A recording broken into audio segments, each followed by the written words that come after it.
Chapter 1 Awakening. Location West City, Earth, Universe 7, Dragon Ball World. Time Year 750 of the age, half a month before the 11th World Martial Arts Tournament. Beep beep beep. The blaring of car horns outside jolted Xia by from his slumber. Groggily, he threw off the covers and sat up, rubbing his eyes. Another day for the working class begins. Let's go. After mustering a little encouragement for himself, he lay back down, savoring the softness of the pillow. Xiaobai wished he could sink into it, blissfully thinking, it's not that I don't want to go to work, it's just that this pillow has trapped me. I can't escape. Speaking of which, this pillow feels incredibly soft. I don't remember having such a soft pillow. Suddenly shivering, Xiaobai sat up again, opened his eyes, and surveyed his surroundings. He gazed at the decorations and items starkly different from those in his own room, murmuring, "Could it be that I sleepwalked last night? This isn't my home, I must still be dreaming." Just one more attempt to wake up. He reminisced about the beautiful dream he had the previous night, covering his mouth and giggling to himself before lying back down. "It'll count to 3, and when I open my eyes, it'll return." With his eyes closed, he counted 1, 2, 3. Suddenly, he opened his eyes, only to find himself still in an unfamiliar room. The furniture, the decor, and even the computer that had accompanied him for years were nowhere to be seen. Staring at the completely foreign scene, Xia Bei's mind went blank. What on earth was happening? Anyone would feel a twinge of panic upon waking in an unknown place. Xia Bei quickly got out of bed and approached the window, preparing to draw back the curtains, silently reciting, "Tai Lao Jun, Yu Huang Da Di, and Buddha, please bless me and let there be no surprises." He closed his eyes, reached out, and yanked the curtains open. A beam of light flooded the room. It's definitely sunlight, and early morning at that. I can feel it. Now I must open my eyes. No need to panic, I'm calm. Slowly, I'll open my eyes. Tall buildings, quite round. Yes, the traffic is bustling. Yes, there are many people. Yes, dog-headed people wait. That doesn't make sense. In a fluster, he pulled the curtain shut and took a few steps back, collapsing onto the bed, propping his head up with his hands as he hurriedly processed everything he had just seen. His eyes inadvertently fell upon his hands, which seemed different. Taking a closer look at his body, he suddenly sprang up and dashed to the mirror. Upon seeing his reflection, Xia Bei's brain went into a freeze. Before him stood a young man, seemingly 18 or 19 years old, with short, tousled black hair and eyes that sparkled like stars. His nose was well-defined, his features harmonious, and he was quite handsome overall, albeit with a somewhat frail appearance. This body isn't mine, yet I can still feel the vitality of youth within it. Based on my decade of experience with web novels, it seems I've crossed over to another world. I need to ascertain where I am. I've always yearned for such adventures, but now that I'm actually here, I feel a bit apprehensive. After all, the unknown is the greatest fear. Casting a nervous glance around the room and finding no immediate danger, he sat there in a daze. Rules of crossing into another world. First, survive, respond to changes with steadfastness. Second, survive, there's no way I'm letting anyone take my life. Humph. Cautiously, he pulled back the curtains and peeked outside. Fortunately, this body had decent eyesight. He observed the diverse array of people on the streets below and the various vehicles. Initially startled, he began to adapt, feeling somewhat relieved. This looks eerily familiar. Having been too caught up in his earlier panic, he now noticed that all the rooftops appear to be round. Across the street, he spotted a very familiar building, a large, circular structure with a well-known sign that read Capsule. Is this Capsule Corporation? Am I in the Dragon Ball world? Rubbing his eyes, he stared intently, fearful that it might vanish before him. After observing the surroundings for a while longer, he fixated on the Capsule Corporation for an extended period, his eyes nearly watering from strain. When it didn't disappear, Xiaobai finally confirmed that he was indeed in the Dragon Ball world. Lying back on his bed, Xiaobai contemplated his situation. Now that he knew where he was, it was time to consider how to navigate this new life. The Dragon Balls, a staple of every 90s childhood. Who didn't have a pure-hearted son, Wukong, dwelling in their hearts, yearning for the Kamehameha wave? And what about my family? What will happen to them now that I'm gone? He felt a pang of concern. He still had a younger brother. Hopefully, he could look after their parents. As Xiaobai pondered quietly, Far away on Earth, the original Xiaobai felt a slight tremor in his fingers before falling silent once more. As the saying goes, when a ninja dies, a village mourns. When a pirate dies, a crew grieves. But when it comes to Dragon Balls, the stakes are much higher. Earth could be wiped out at any moment. This is indeed a perilous world. While crossing over is thrilling, the worries outweigh the excitement. Xiaobai wandered around the room until he finally discovered calendar. It was crucial to ascertain the date. The early Dragon Ball saga was manageable, but the latter parts could be perilous. I hope I don't have such bad luck. Glancing at the calendar, he noted the date, April 20th, year 750 of the age. A smile crept on his Xiaobai's lips. Fortunately, it's still early in the Dragon Ball saga. Little Goku is only 13 now, but it seems the World Martial Arts Tournament is approaching. I wonder if it has started yet. Let's check the television. Turning on the TV, Xiaobai was relieved to find that he could clearly understand the language spoken in the Dragon Ball world. At least he wouldn't have to worry about communication issues. After gathering the information he sought, he quietly turned off the television. The World Martial Arts Tournament is set for May 7th, just half a month away. I really want to see it in person, a first tournament, with young Goku, Krillin, and the lecherous Master Roshi. Oh, how nostalgic. However, upon reflecting on his own weak body, he realized he might not even be able to handle a minor skirmish.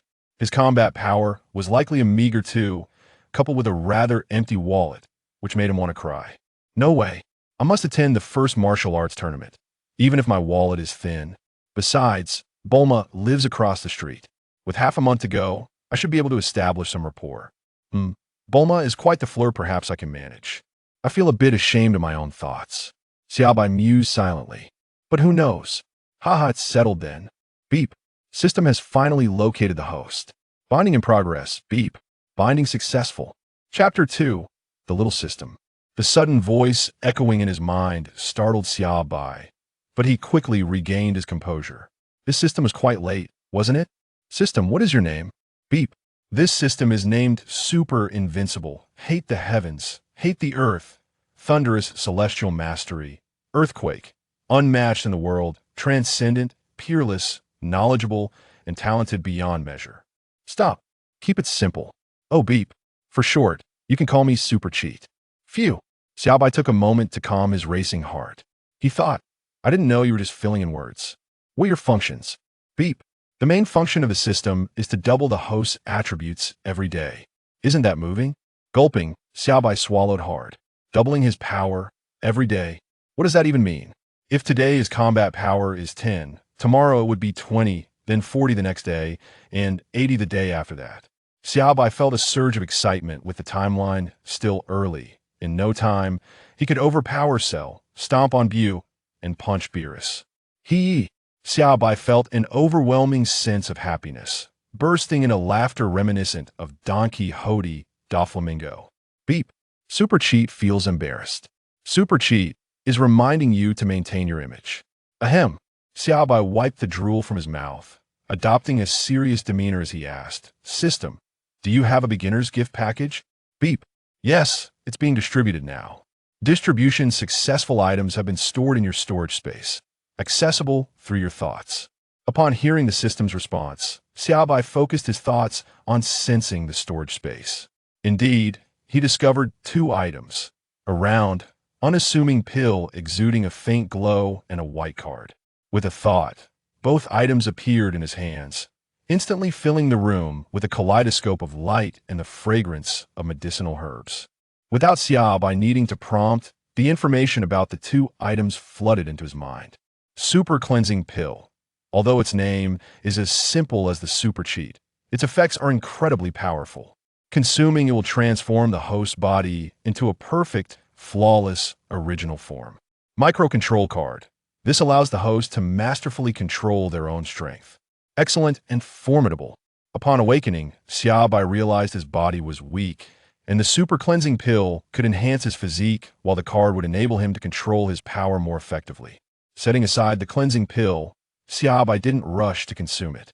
Instead, he inquired, Is there a tribute panel? Beep. Yes, there is. Host, Xiaobai.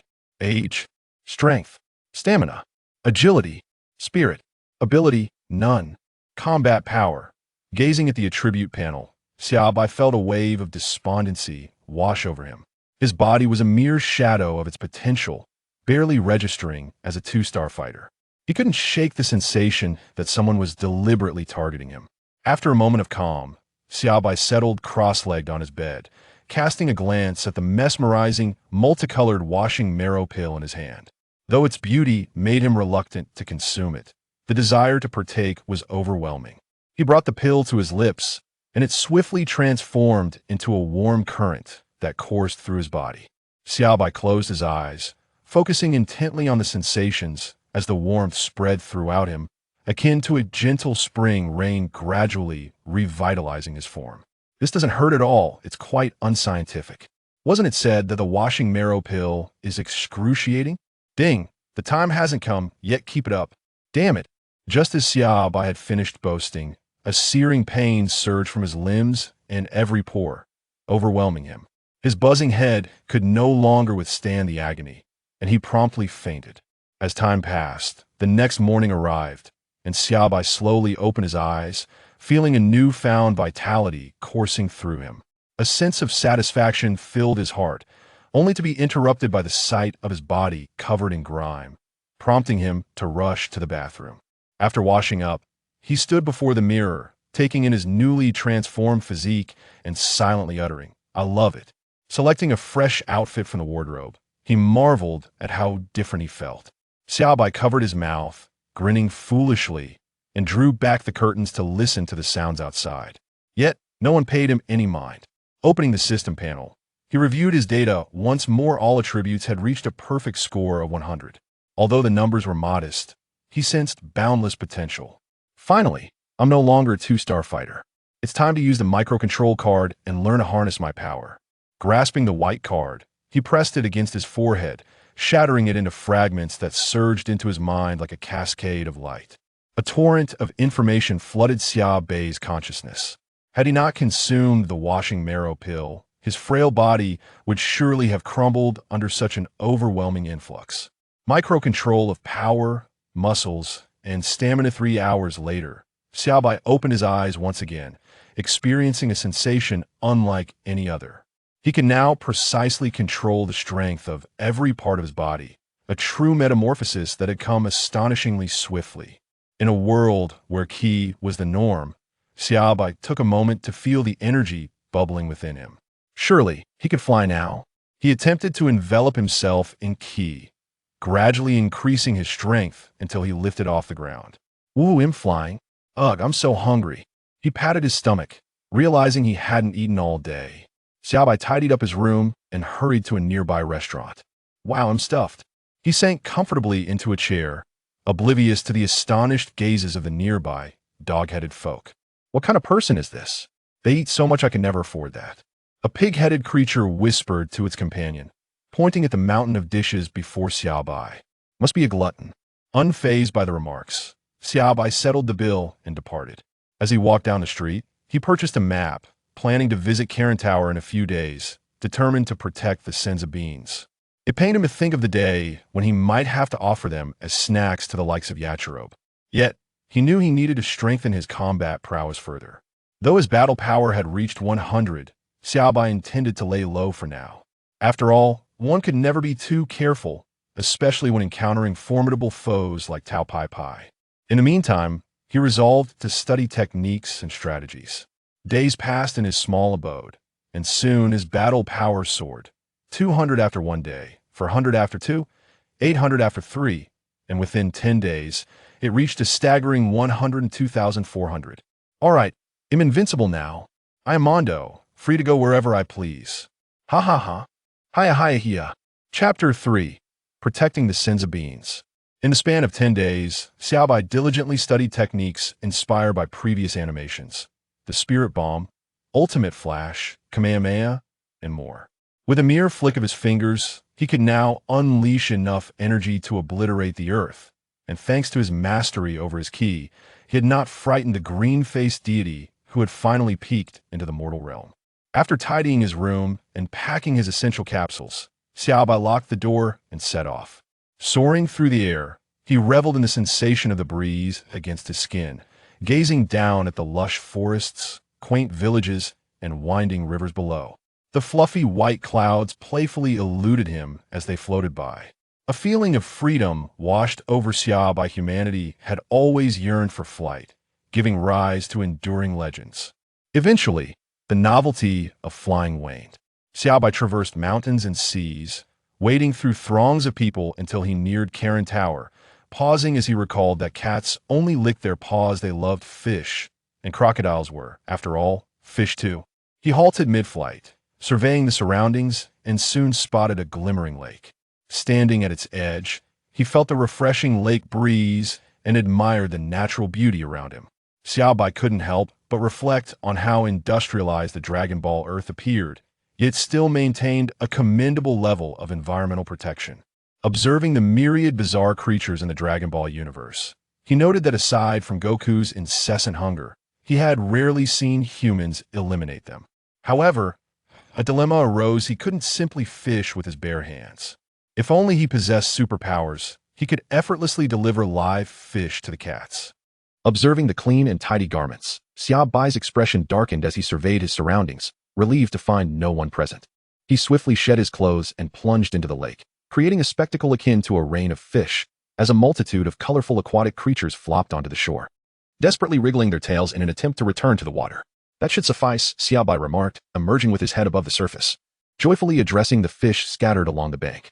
After dressing himself and using his abilities to dry off, he felt a pang of concern for the multitude of fish on the ground, realizing that his capsules were not intended for this purpose, and he had not procured any specifically for storing fish, which posed a dilemma. Ding. Congratulations, host. Your combat power has reached 1 million. A reward has been granted, the psychic ability of telekinesis. Are you moved? Upon hearing the system's voice, Xiao Bai felt a surge of joy, appreciating the system's understanding. Thank you, Little Bai. Ding. Who is Little Bai? Taken aback by the system's inquiry, Xiao Bai's gaze wandered momentarily. That's the name I've given you, from now on. You shall be called Little Bai. Xiao Bai thought. I certainly won't disclose that I usually refer to you as Cheat Dog, with names like Big Yellow or Little Bai. Yet, something feels amiss. Never mind, I can't quite figure it out anyway. With over 1 million points of mental strength, controlling the fish with telekinesis was effortless and enjoyable for Xiao Bai. To prevent their dehydration, he skillfully manipulated a section of water, gently returning the fish to their aquatic home, leaving the fate of the cat to its own devices. Thus, Xiao Bai soared ahead, a grand procession of water and fish trailing behind him as they made their way towards the Karin Tower. What a peculiar individual, yet so many fish. If only they were mine, Xiao Bai mused, unaware that his actions by the lakeside had been observed by the cat sage, who had a penchant for lurking in the shadows. Before long, he beheld the dome of the Karin Tower and spotted a curious white cat squinting at him, its paws clutching a red cane. Gently landing atop the tower, Xiao Bai cheerfully waved in greeting.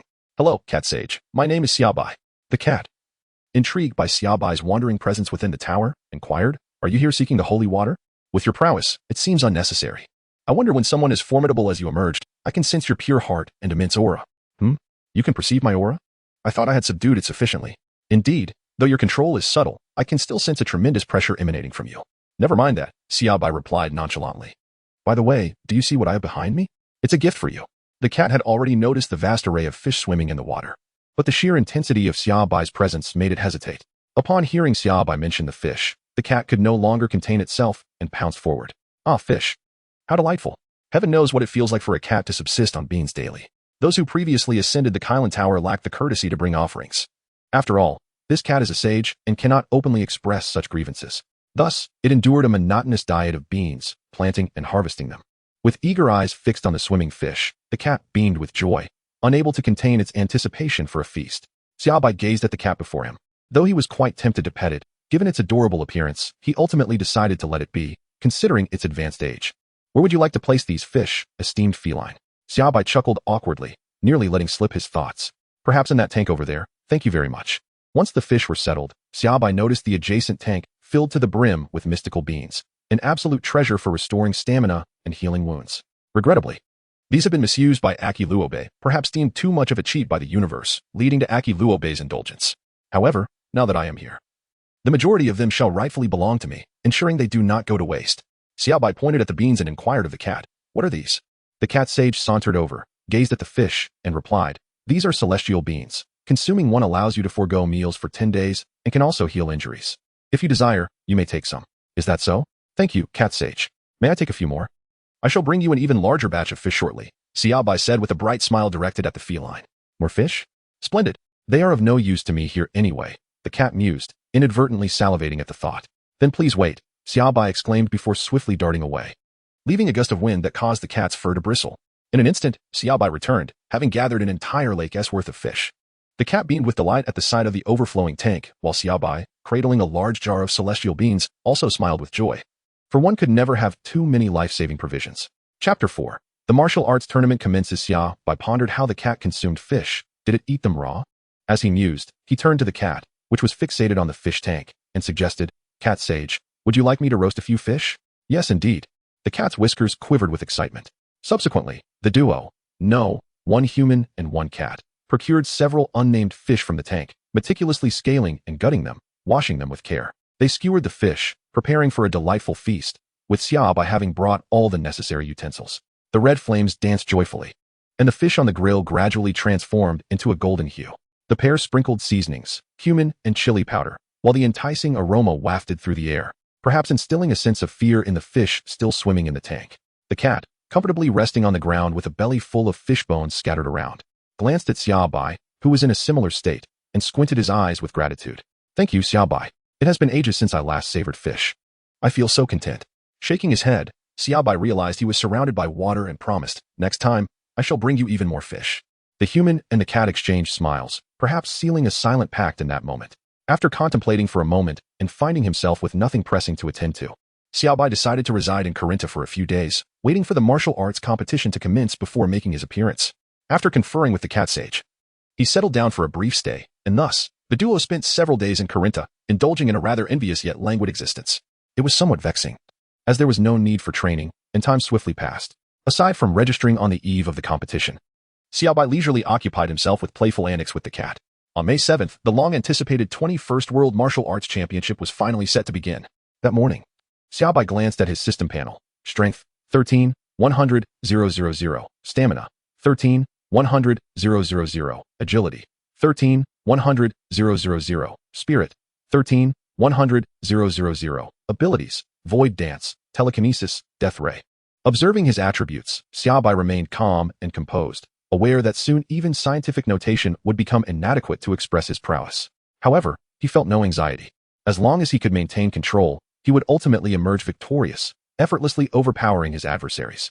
It was indeed a lonely existence, but he resolved to seek out some younger opponents to assert his dominance. On Papaya Island, the venue for the martial arts competition, a multitude of humans and peculiar creatures had already gathered. In comparison to future events, the scale of the 21st championship was still relatively modest, with the final arena separated from the spectators by a surrounding wall.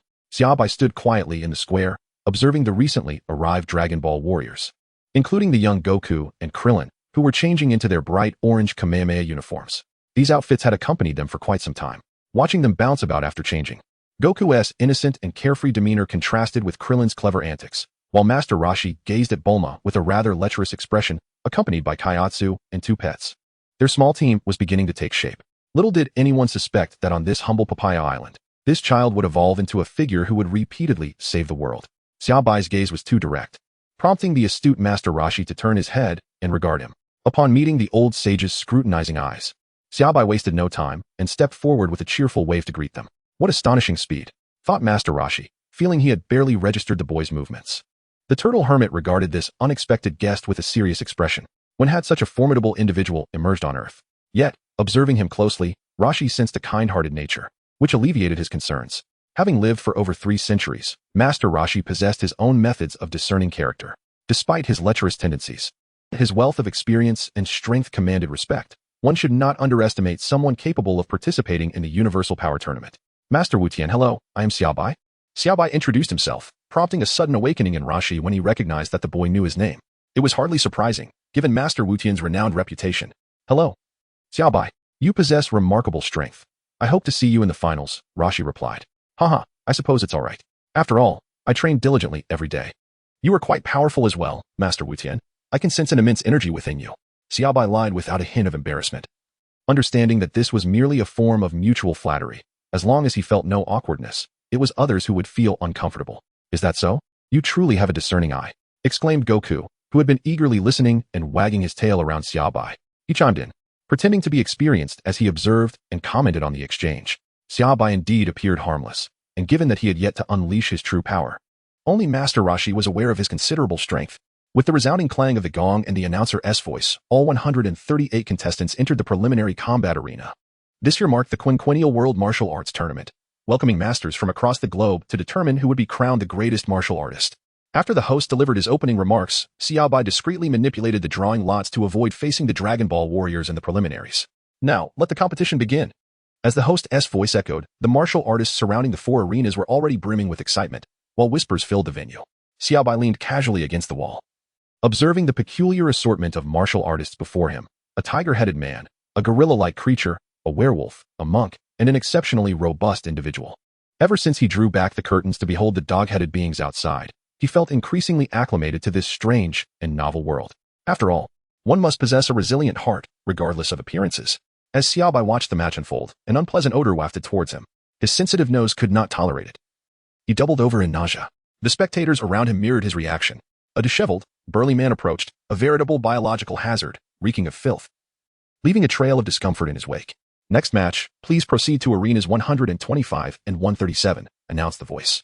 Krillin, the one from earlier, is in the latter. Is that so? Where? Over there, alongside that exceptionally tall creature. Sun Wukong pointed towards Xiaobai, who was already on the platform facing the unsightly figure. Oh, what terrible luck. How did I end up facing a German-fested being? The damage may be minimal, but the humiliation is profound. And so the match commenced. Xiaobai stood on the stage, observing the approaching bacterium humanoid. His mind momentarily froze. Before the creature could close the distance, a brilliant white light flickered from his fingertips, effortlessly forming a wave of energy.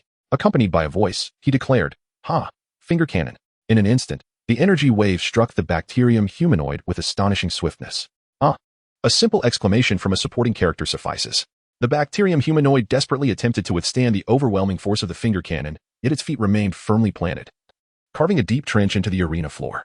Fortunately, Xiaobai bore no ill intent. With a resounding thud, the creature ultimately succumbed, plummeting from the stage. Host quickly announced that contestant number 125 has emerged victorious. The referee, shaking off his astonishment, quickly proclaimed the result. Xiaobai gracefully leaped down from the arena, distancing herself from the bacteria man. No matter how formidable one may be, there are always things to fear. How impressive! What was that flash of white light just now? The swift victory of Xiaobai captured a modicum of attention, for the concept of energy is one that remains largely obscure to the majority. The preliminary rounds concluded swiftly, and Wukong hurried to Xiaobai's side, gazing up in admiration. "Big brother, you are incredibly strong. That beam of white light, I have seen it before from Master Roshi." "Indeed, you will learn it in due time," Xiaobai chuckled, acknowledging that facing a Saiyan presents quite a challenge. With the preliminary rounds at an end, the final 8 competitors emerged: Krillin, Jackie Chan, Sun Wukong, Nam, Lan Fong, Yamcha, Xiaobai, and the monster Kirin. After a brief respite, the quarterfinals were set to commence. Chapter 5, Xiaobai vs. Krillin. The intermission had elapsed, and a throng of spectators gradually gathered around the modest arena. The martial arts tournament was finally about to begin. One could only wonder who would emerge as the champion this time. A prize of 500,000 zeni. How enviable. If only I could participate. Humph. Not satisfied. Come, let us have a word. Amidst the cacophony of voices, a blond man sporting sunglasses leaped onto the stage, microphone in hand, declaring, "Dear audience, thank you for your patience. The 21st World Martial Arts Tournament is about to commence. Allow me to announce the upcoming matchups. Contestant 1, Xiaobai. Contestant 2, Krillin. Contestant 3, Jackie Chan, Master Rashi's alias. Contestant 4, Yamcha. Contestant 5, Nam. Contestant 6, Lan Fong. Contestant 7, Sun Wukong. Contestant 8, Monster Kirin. Let the first match begin. Please welcome our 2 competitors to the stage." With a flourish, the host tossed the microphone skyward, striking a pose of nonchalance. As Xiaobai emerged from the lounge, she gracefully floated onto the arena, waving to the host and the audience with a cheerful greeting. "Hello, everyone." Following her, Krillin ascended the stage, appearing somewhat bewildered as he stood there, feeling disheartened by being overshadowed upon his entrance. "Wow, what a young lad. Go for it, Krillin. You can do it, little bald head. Your sister loves you. And now, let the competition commence." Xiaobai and Krillin bowed to each other, with Krillin adopting a fighting stance, his gaze fixated on every move Xiaobai made. In contrast, Xiaobai stood there with his hands clasped behind his back, motionless and waiting. Frustration welled within Krillin as he failed to discern any weaknesses. He circled around Xiaobai, even when positioned behind him. He found no openings for an attack. "Come on, Krillin," shouted little Wukong enthusiastically. Only Master Roshi observed Xiaobai with a grave expression, uncertain of the origins of this formidable contender. Even he doubted his chances of victory. Employing the Kamehameha wave might provide a slim opportunity. Yet Krillin seemed destined for defeat this time. Hurry up, you little bald head. Yoshi, I've got this. Krillin exclaimed, realizing that merely circling wasn't a viable strategy. He dashed forward with remarkable speed, a result of Master Roshi's intensive training, which had significantly enhanced Krillin's combat prowess to an impressive 90 points, far surpassing the average fighter. In the blink of an eye, Krillin had darted behind Xiaobai, gathering his strength for a punch. Wow, that was fast. I didn't even see him turn around. Just as Krillin's fist was about to connect, Xiaobai had already spun around, effortlessly catching Krillin's punch with a single finger. Fortunately, Xiaobai had adjusted his power, otherwise, Krillin would have surely been sent flying. Krillin stood there, dumbfounded, unable to comprehend how Xiaobai had reacted so swiftly. How can someone be so fast? He thought. His punch is decent, but the speed is lacking. Keep going. With a slight push, Xiaobai sent Krillin stumbling backward. As Krillin gazed at Xiaobai, who remained composed and unyielding, he felt as if a terrifying monster loomed, ready to devour him at any moment. Regaining his resolve, Krillin surged forward once more, shouting, "I'm coming to attack." He unleashed a rapid succession of punches. Yet, Xiaobai effortlessly intercepted every one of Krillin's strikes with the ease of a single finger. Not enough. Try harder. Krillin's relentless flurry of attacks drained much of his stamina. Despite this, the sight of Xiaobai standing firm, not yielding an inch, filled Krillin with a sense of helplessness. The host raised the microphone, exclaiming excitedly, "Wow. We see contestant Krillin attacking contestant Xiaobai furiously. Yet Xiaobai is effortlessly blocking all attacks with just a finger. Truly remarkable." Now we can see Krillin gasping for breath, his energy severely depleted. Does he still have a chance to defeat Xiaobai? Let us wait and see. Upon hearing the host's words, the audience focused intently on the ring, eager to witness whether this little bald head would manage a triumphant comeback to defeat Xiaobai and reach the pinnacle of success. Since it has come to this, there is no other choice. Behold my ultimate technique, Iron Head Strike. Krillin accelerated, his legs propelling him faster as he charged headlong towards Xiaobai. Determined to unleash his signature move, Xiaobai curiously observed his movements, recalling the Iron Head technique, though the specifics had eluded him after so many years.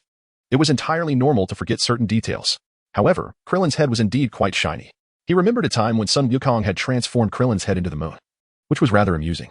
With a soft thud, Krillin's bald head met Xiaobai's finger. After playing for a while, Xiaobai decided to conclude the match and encourage Krillin to continue honing his skills.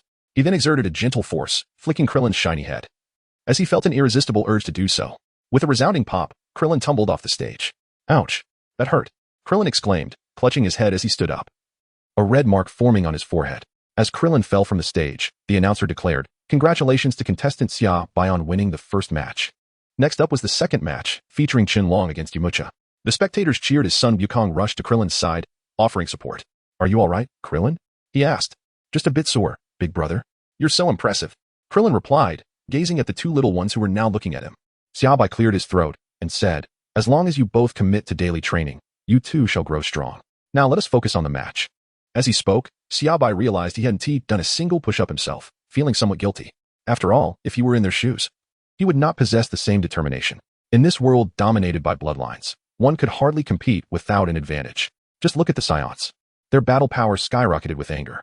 Then there were the Namekians, who could regenerate limbs at will, and Frieza's race, who could nearly achieve godlike status after just 4 months of training. Angels were even more formidable, surpassing all in terms of strength. While the three conversed, the match was nearing its climax. Wolf Fang Fist. Faced with Qinlong's incredible speed and strength, Yamcha had no choice but to unleash his ultimate move. Charging at Qinlong like a wolf, Qinlong swiftly evaded the attack, flipping to land beside Yamcha, who was still in shock that his signature move had been so easily dodged, causing his confidence to waver. "Yamcha, you can do it. Go, Yamcha," cheered Bulma and her two pets from the audience. Seeing Yamcha still dazed, Qinlong positioned himself in front of him, palms together, summoning a gust of refreshing wind. "Allow me to gift you a refreshing breeze," he announced, before striking towards Yamcha.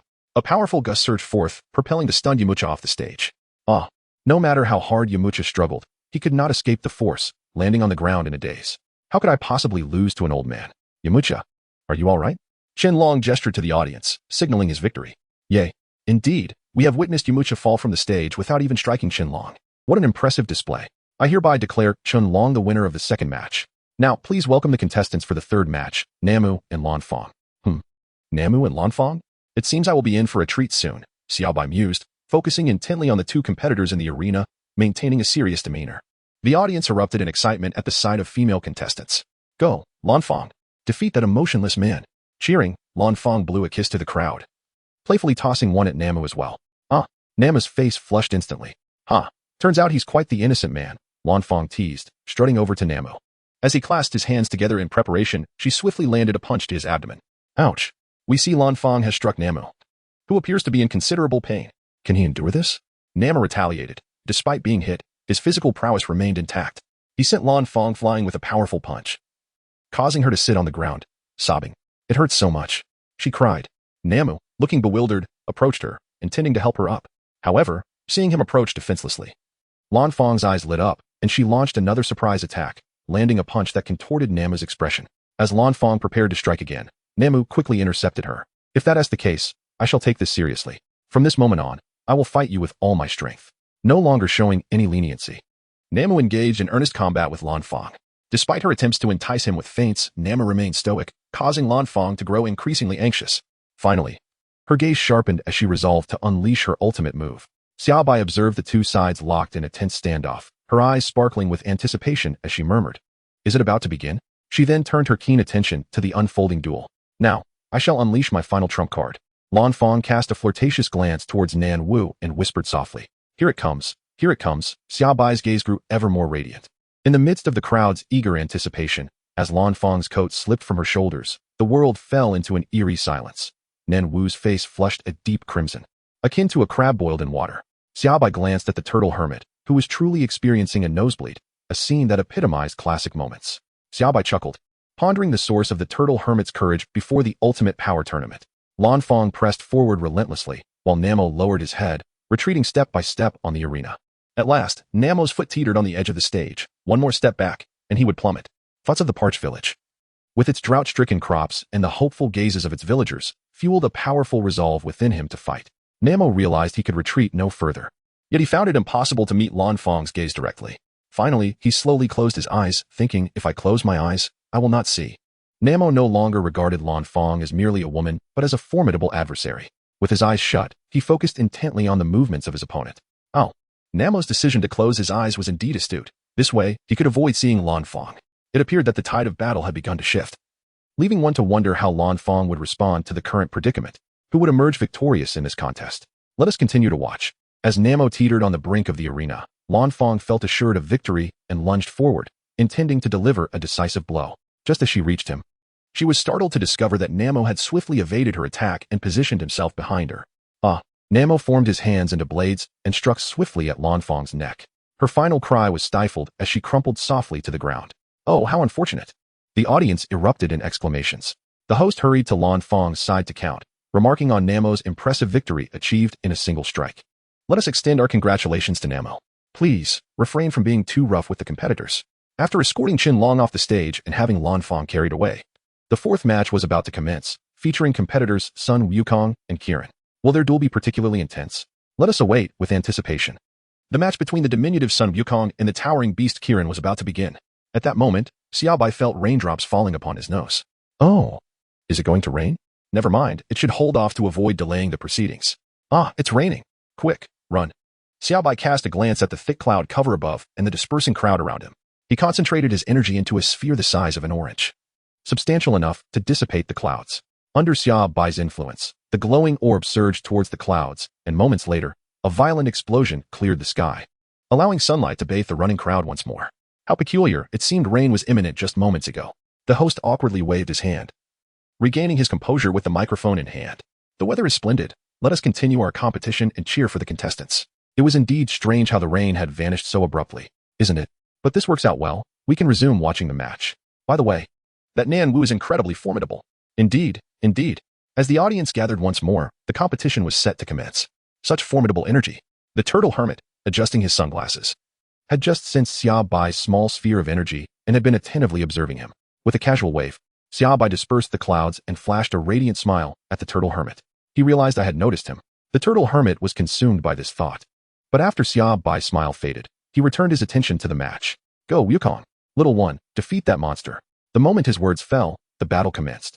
Under Wukong's relentless assault, Jilin appeared utterly defenseless, taken aback by the extraordinary power concealed within Wukong's diminutive frame.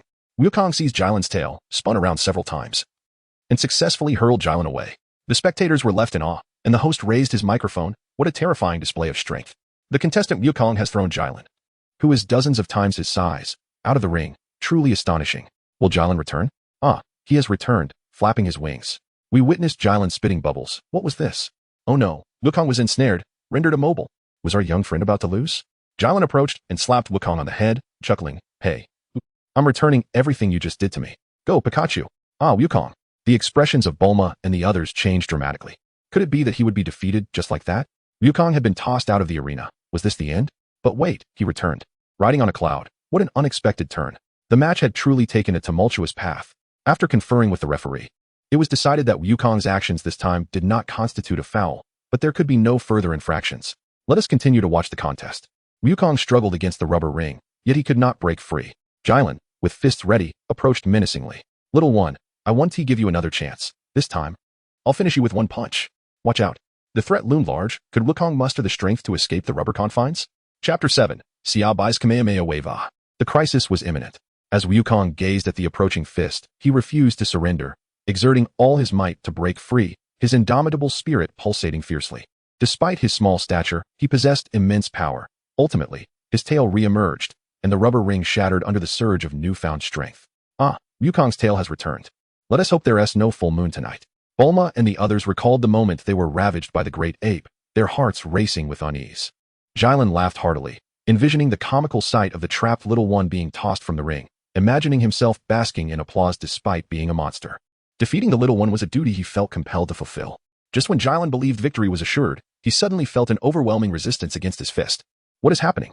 Bewildered, Jilin withdrew his hand, staring in disbelief at the small figure that had escaped the rubber ring. Impossible. Now free, Wukong reveled in his regained strength. Wow, I'm definitely stronger with my tail. He glanced around, finally spotting an appropriate target to test his might. Hiya. With a swift kick, he demolished the wall beside the arena, holding his tail and laughing joyously. This is wonderful. The tail is back.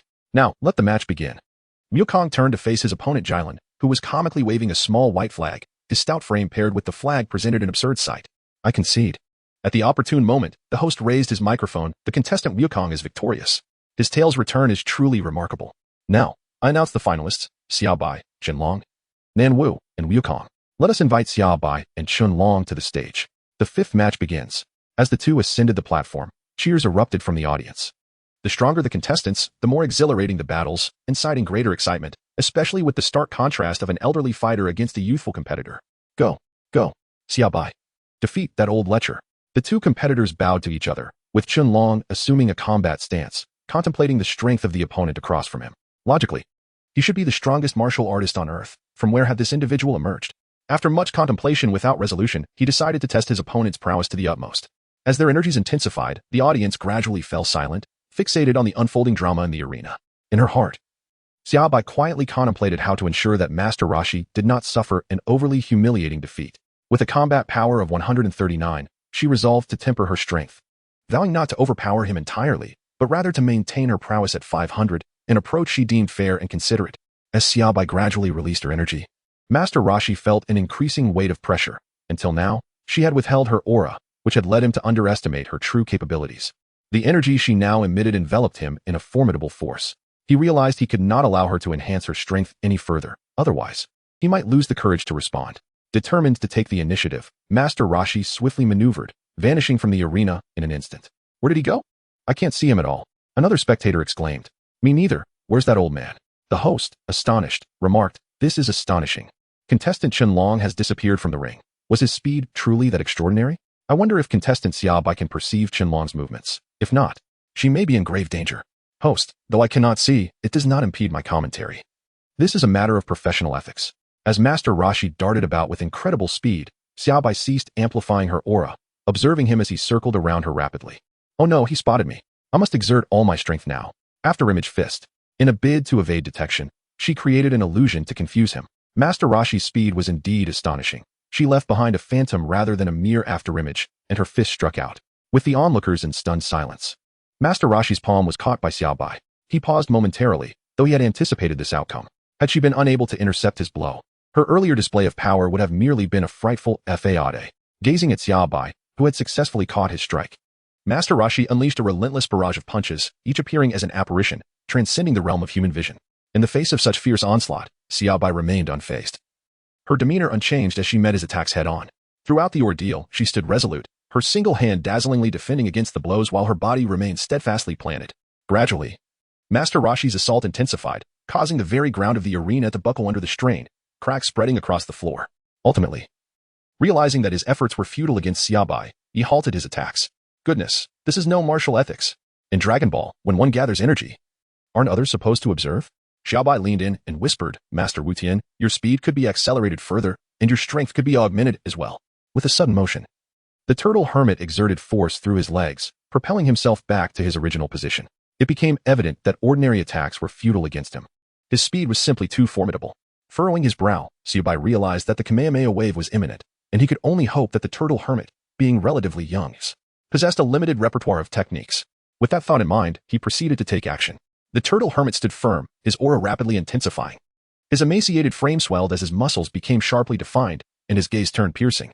Both hands were positioned to the right side of his body, forming a blossom-like shape, as energy surged from his entire being into his palms. As Xiaobai observed the familiar movements of Master Roshi, he felt a surge of excitement. Well, is he about to unleash the Kamehameha? Wait for me, I want to try this move too, he thought, realizing that he had yet to attempt it since his arrival. He began to mimic Master Roshi's actions, resembling a mirror image, albeit with slightly slower movements. Watching Xiaobai imitate his own gestures, Master Roshi felt a wave of nostalgia. He still remembered how, after just one demonstration of the Kamehameha, little Goku had mastered it effortlessly. Perhaps there truly were prodigies in this world, and he couldn't help but feel the weight of age creeping upon him. However, the moment had arrived, and he had no choice but to act. What were the two of them doing? They struck identical poses, preparing to unleash their ultimate techniques. This is just like when I play games. I just need to press R, he mused. Amidst the spectators' chatter, Master Roshi had already concentrated his energy to its utmost limit. The white, lightning-tinged aura flickered around the energy sphere in his right hand, holding enough power to obliterate the moon. In that instant, Master Roshi and Xiaobai seemed to share an unspoken connection. Kamehameha, they exclaimed in unison. As their voices echoed, two waves of blue energy surged forth. One large and one small, colliding spectacularly. How beautiful! Is this some kind of magic? It must be. It looks amazing. Chapter 8. The battle of Son Goku and Xiaobai, the two energy waves, one larger than the other, soon began to overwhelm Master Roshi. After all, Xiaobai was tapping into a power level of 500, merely engaging in a playful contest at the World Martial Arts Tournament. Having observed the Kamehameha technique once, Xiaobai was ready to send Master Roshi flying. With that thought, he intensified his output, causing the blue and white energy wave to double in size. Seeing the expanding energy wave, Master Roshi's face turned pale. He realized he could no longer withstand it. The inevitable consequence of his inability to resist was being forced off the stage by the energy wave. The clash of the two waves left deep marks on the arena floor as Master Roshi retreated, step by step. Despite his unwillingness to yield, he found himself powerless to resist. With a resounding crash, Master Roshi ultimately fell from the stage, his expression a complex tapestry of emotions, satisfaction mingled with resignation. Only he understood the tumult within him. He had intended to teach these two youngsters about the existence of greater powers beyond their own, yet found himself on the receiving end of a lesson instead. Nevertheless, he clapped his hands, for he still had preparations to make for Nammu. After all, such a formidable opponent would surely be too much for Nammu to handle. Why must I be so kind-hearted? He sighed, recalling how he had earlier gleaned glimpses of Nammu's homeland through telepathy. Let us congratulate contestant Xiaobai on his victory. He is truly formidable. The excitement of the match had reached a crescendo. Next, we shall proceed to the sixth match, Son Goku versus Nammu. Xiaobai, brimming with enthusiasm, left the stage and stealthily approached Master Roshi, who appeared deeply engrossed in some mysterious activity. As she leaned in closer, she discovered he was gleefully perusing a magazine brimming with images of swimsuit-clad models. Admittedly, Xiaobai had never really engaged with such publications before, so she squatted beside him. Pointing excitedly, "Hey, Master Wu Tian, don't turn the page just yet. I haven't finished looking." As they flipped through the two magazines, the competition on the stage reached its conclusion. Ultimately, Sun Wukong triumphed after navigating a series of bizarre incidents, relying on his formidable physique and prowess, leaving Nameless with no choice but to concede. Grasping the microphone, the host exuberantly announced, "Now, we proceed to our championship finale, featuring our competitors Xiaobai and Sun Wukong. Having triumphed over numerous adept opponents with their exceptional strength, let us extend a warm welcome to these two formidable martial artists." The audience erupted in fervor. After hours of exhilarating matches, they had savored the thrill and unparalleled visual spectacle of martial arts combat. The grand finale promised to be even more intense and breathtaking. Xiaobai gazed at the little one before him, still energetically warming up, and contemplated his future transformation into a Super Saiyan, Super Saiyan 2, Super Saiyan 3, Super Saiyan Red, Super Saiyan Blue, and the Ultra Instinct, a journey of growth rooted in the enjoyment and love of combat coupled with relentless training. It was a wonder how he managed to retain such an innocent heart. Barring any unforeseen circumstances, Son Goku's combat prowess would never surpass his own. And he could almost envision Vegeta's despair, having transitioned from the perennial second place to the enduring third. From this moment forth, a formidable mountain loomed over them. An insurmountable challenge, yet it would undoubtedly serve as a catalyst for their relentless pursuit of strength. Now, it was time to deliver a blow to these youngsters. Xiaobai had always relished the act of tapping the forehead, reminiscent of Beerus tapping Son Goku. As they concluded their mutual bows, the host announced, "Now, let the match begin." Swiftly retreating to the sidelines, a maneuver he would grow increasingly adept at. "Please be gentle, big brother. I am about to launch my attack," Son Goku declared, striking a combat stance while observing Xiaobai. "Come forth, little one. Let me witness the strength you possess now." With a burst of energy, Son Goku dashed forward, leaving behind a fleeting afterimage while his true form vanished from sight. Is that the afterimage technique? Truly remarkable. I grasped it after a single glance. However, it holds no utility against me. Aha. Here I am. You think you can ambush me, little rascal? With a swift motion, Xiaobai seized Sun Wukong, who had stealthily approached from behind, and brought him before himself. "Ah, how quick you are, big brother. Even with my speed, you managed to catch me," exclaimed Wukong. "What audacious words you speak," Xiaobai retorted, gazing at the seemingly innocent expression on Wukong's face.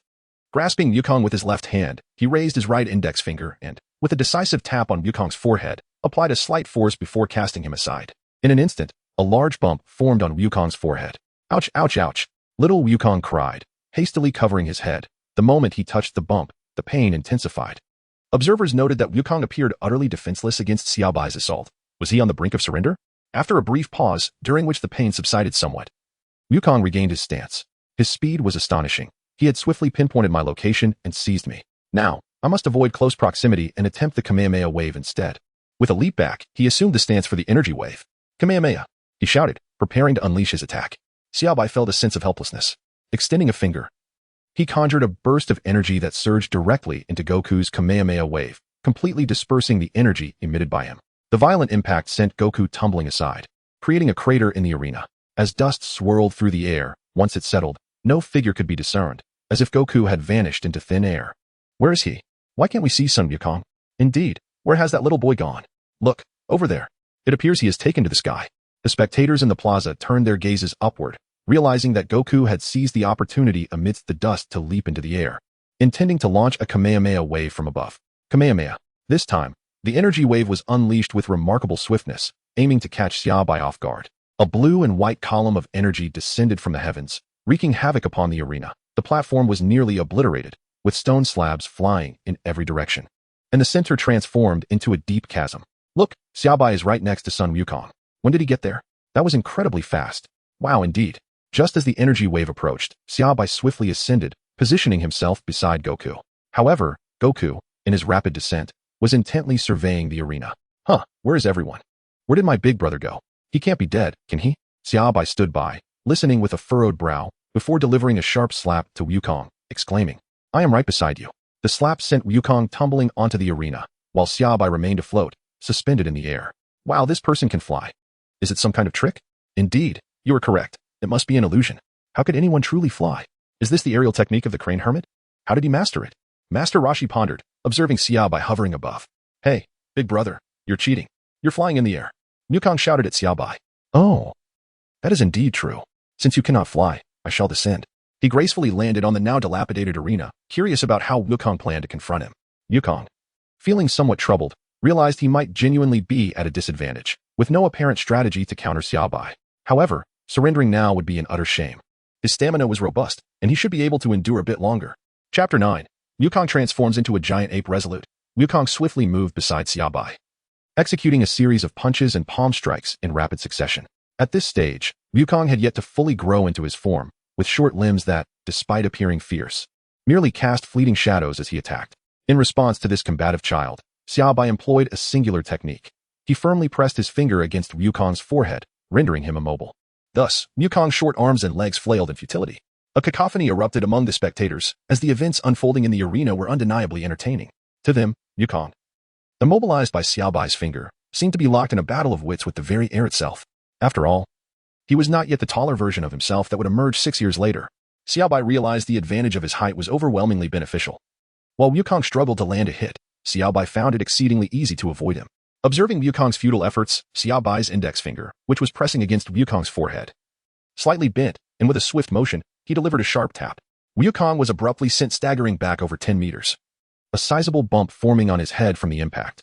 He quickly darted forward, appearing before a pained Wukong, who was clutching his head and wailing. From the sidelines, Bulma and her pets, along with Master Roshi and others, watched with concern, as it became painfully evident that Wukong had little hope of victory against such a formidable opponent. Rendered completely powerless throughout the encounter, Xiaobai crouched before Sun Wukong, gazing at him as he spoke. Wukong, since you began your training, have you encountered an opponent you could not defeat? How do you feel now? Are you considering giving up? After all, your adversaries are formidable, and your speed and strength still fall short. You must continue your training. Sun Wukong rose once more, standing at the same height as the crouching Xiaobai. The resilience and stamina of a Saiyan were not to be underestimated. Although Xiaobai had lightly tapped his head twice, the impact was not insignificant, and Sun Wukong was back on his feet in no time. With a slight bend in his legs and his hands poised for an attack, he smiled innocently and declared, I will not concede. Prepare to accept my assault, dear brother. It seemed that the spirit of combativeness had become instinctual for him, and it was this very instinct that propelled his growth. Haha, after-image fist. Seizing the opportunity while Xiaobai remained crouched, Sun Wukong executed a swift maneuver, leaving behind an illusion to mislead Xiaobai's gaze, aiming to strike from behind. It was somewhat vexing that he had yet to land a blow on Xiaobai. In an instant, as the afterimage faded, Wukong found himself positioned behind Xiaobai, launching a punch toward his back. If one were to estimate, Sun Wukong took merely 0.1 seconds to reach Xiaobai's rear and attack, while Xiaobai, from his crouch position to turning swiftly to intercept Wukong's strike with his fingertip, might have taken a mere 0.0000001 seconds. Ultimately, when Sun Wukong realized the situation, his fist had not impacted Xiaobai's back but rather met his hand instead. With urgency, he summoned all his strength. Attack, attack, attack. For in Dragon Ball, a shout adds to the grandeur. A flurry of punches encircled Xiaobai, a tactic known as kiting. Yet, no matter the onslaught, Xiaobai effortlessly neutralized each attack. Observing Sun Wukong, who was now panting heavily yet still relentless in his assault, a smirk crept across Xiaobai's lips. Wukong, I have discerned a critical weakness in you. As Wukong pondered this revelation, Xiaobai swiftly countered his attack, moving behind him in an instant, grasping his tail and lifting him off the ground. Xiaobai vaguely remembered that he had yet to realize that his tail was a weakness. If it were to be captured, he would lack the strength to resist. He mused over the reason behind this, as he had never grasped a monkey's tail. Gazing at the vacant expression of Sun Wukong before him, Xiaobai could not help but recall a certain conversation. Jade Emperor, I govern the heavenly path. Tathagata, you were struck by a monkey. Jade Emperor, I have endured 17,500 tribulations. Tathagata, you were struck by a monkey. Jade Emperor, can we refrain from mentioning the monkey? Tathagata, your sister was consorted by a mortal. Jade Emperor, to all deities, forgive me. I am out of strength now. Sun Wukong, being held by Xiaobai by his tail, appeared listless, devoid of any vigor. You see, Xiaobai remarked, your tail requires diligent training. This weakness is indeed perilous. With a sigh, he decided to let go of Sun Wukong. The audience watched the battle unfold as if time itself had frozen. It seemed certain that Sun Wukong was destined to lose, with no chance of resurgence. Just then, Xiaobai heard the drumming of his own heartbeat. What on earth is happening? Can one really see the moon while facing the ground? Following Sun Wukong's gaze, he beheld a gleaming bald head. Krillin, how peculiar, he thought. This unconventional mindset is truly invincible. With that contemplation, Xiaobai released Sun Wukong, knowing that the mindless transformation into a colossal ape would yield merely a combat power exceeding 1,000, which he could easily handle. However, upon reflection, obliterating the moon seemed futile. It was better to simply sever it, as this dimension hardly required a tail. With a resounding roar, under the astonished eyes of the crowd, Wukong transformed from a diminutive figure into a gigantic, crimson-eyed beast, cloaked in black fur, letting out a fierce howl toward the heavens. No. The black giant was bellowing at the moon, its massive arms pounding upon its chest. A monster. Run. As the crowd scattered in panic, the previously gathered throng vanished in an instant, demonstrating the remarkable potential of humanity. The host, microphone in hand, surveyed the fleeing audience and then glanced at the menacing Sun Wukong. Oh dear, they've all fled. Should I run? No. I am a dedicated host. Come what may, I shall remain steadfast. Wukong had transformed into a beast once more. Trembling, Bulma and the others quickly huddled into a corner. Master Roshi contemplated the rampaging giant ape that was Sun Wukong, pondering whether that fellow, Xiaobai, could resolve the situation. If he could not, they would have no choice but to eradicate the moon. At that moment, Yamcha stepped forward and declared loudly, Wukong has lost his sanity. The only way to revert him is to sever his tail. Transform into scissors. I will seize the opportunity to cut off his tail. Just as Yamcha was preparing to act, Xiaobai floated before the giant ape, turning back to Yamcha and waving his hand. There is no need for such trouble. My strength is sufficient to deal with him.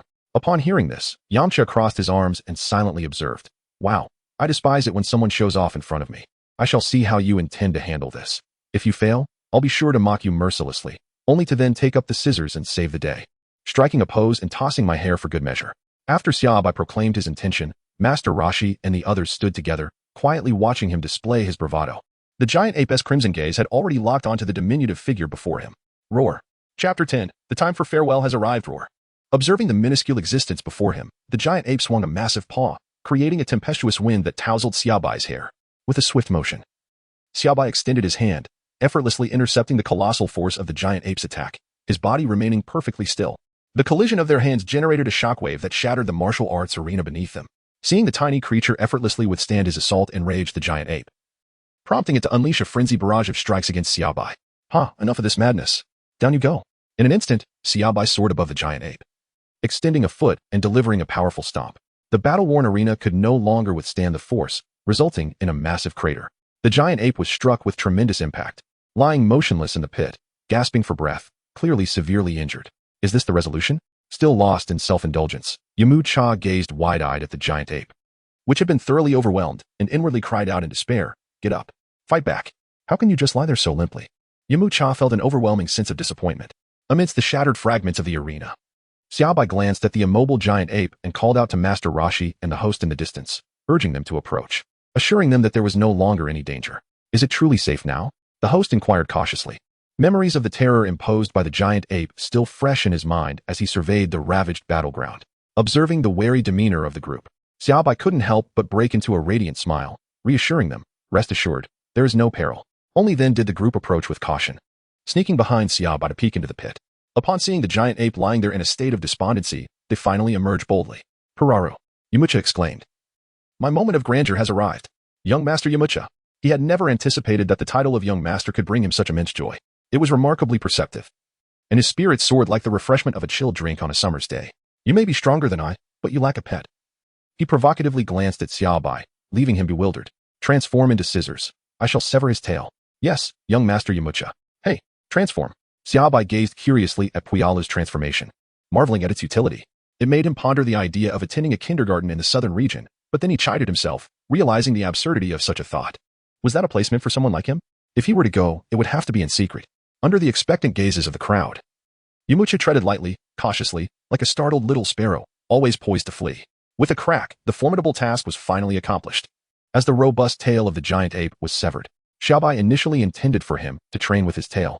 But now it seems that we'll have to wait for another opportunity.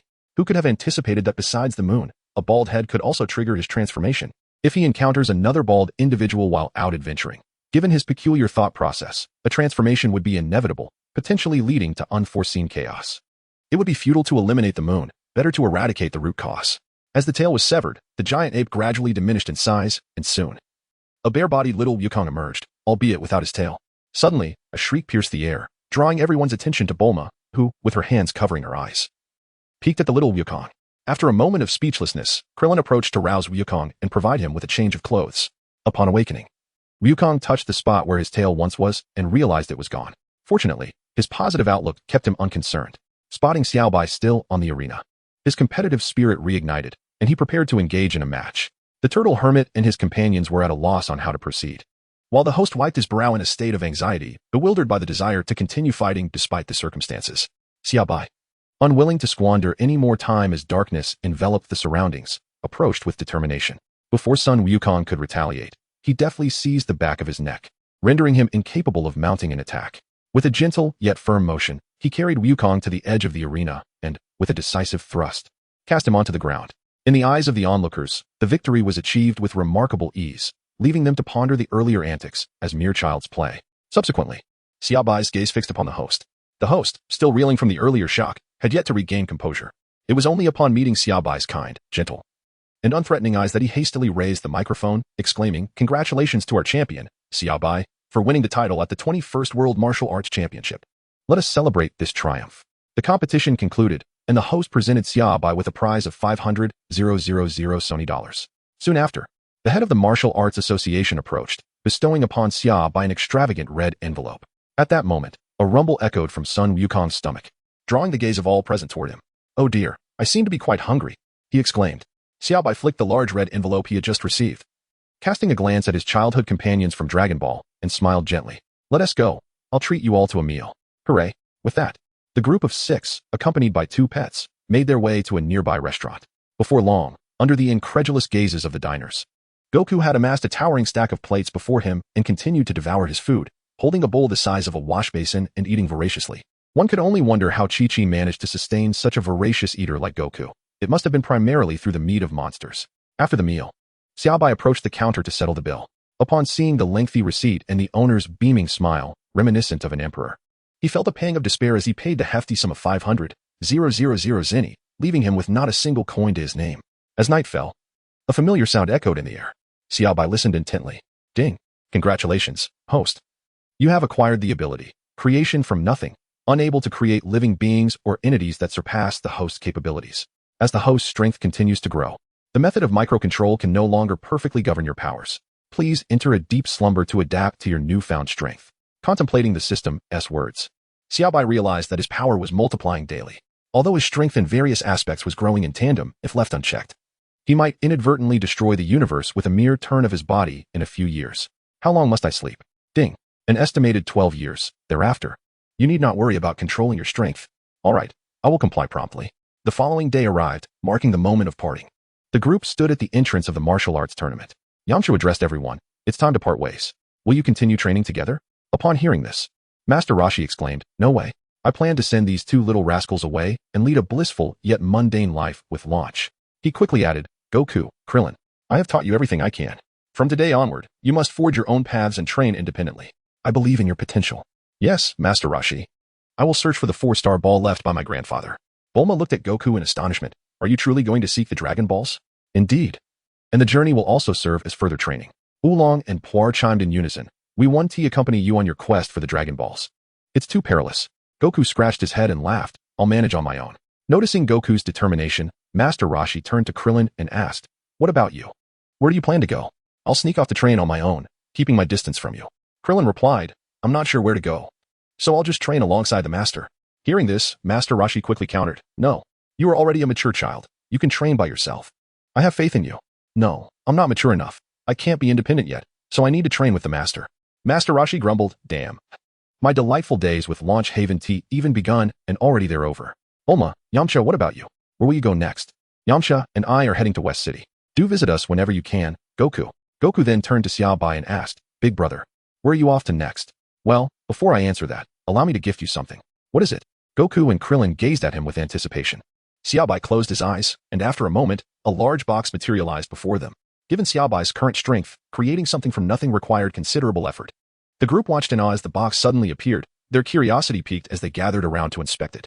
Xiaobai approached the box and opened it, retrieving 3 red martial arts uniforms, which he then handed to Goku, Krillin, and Yamcha.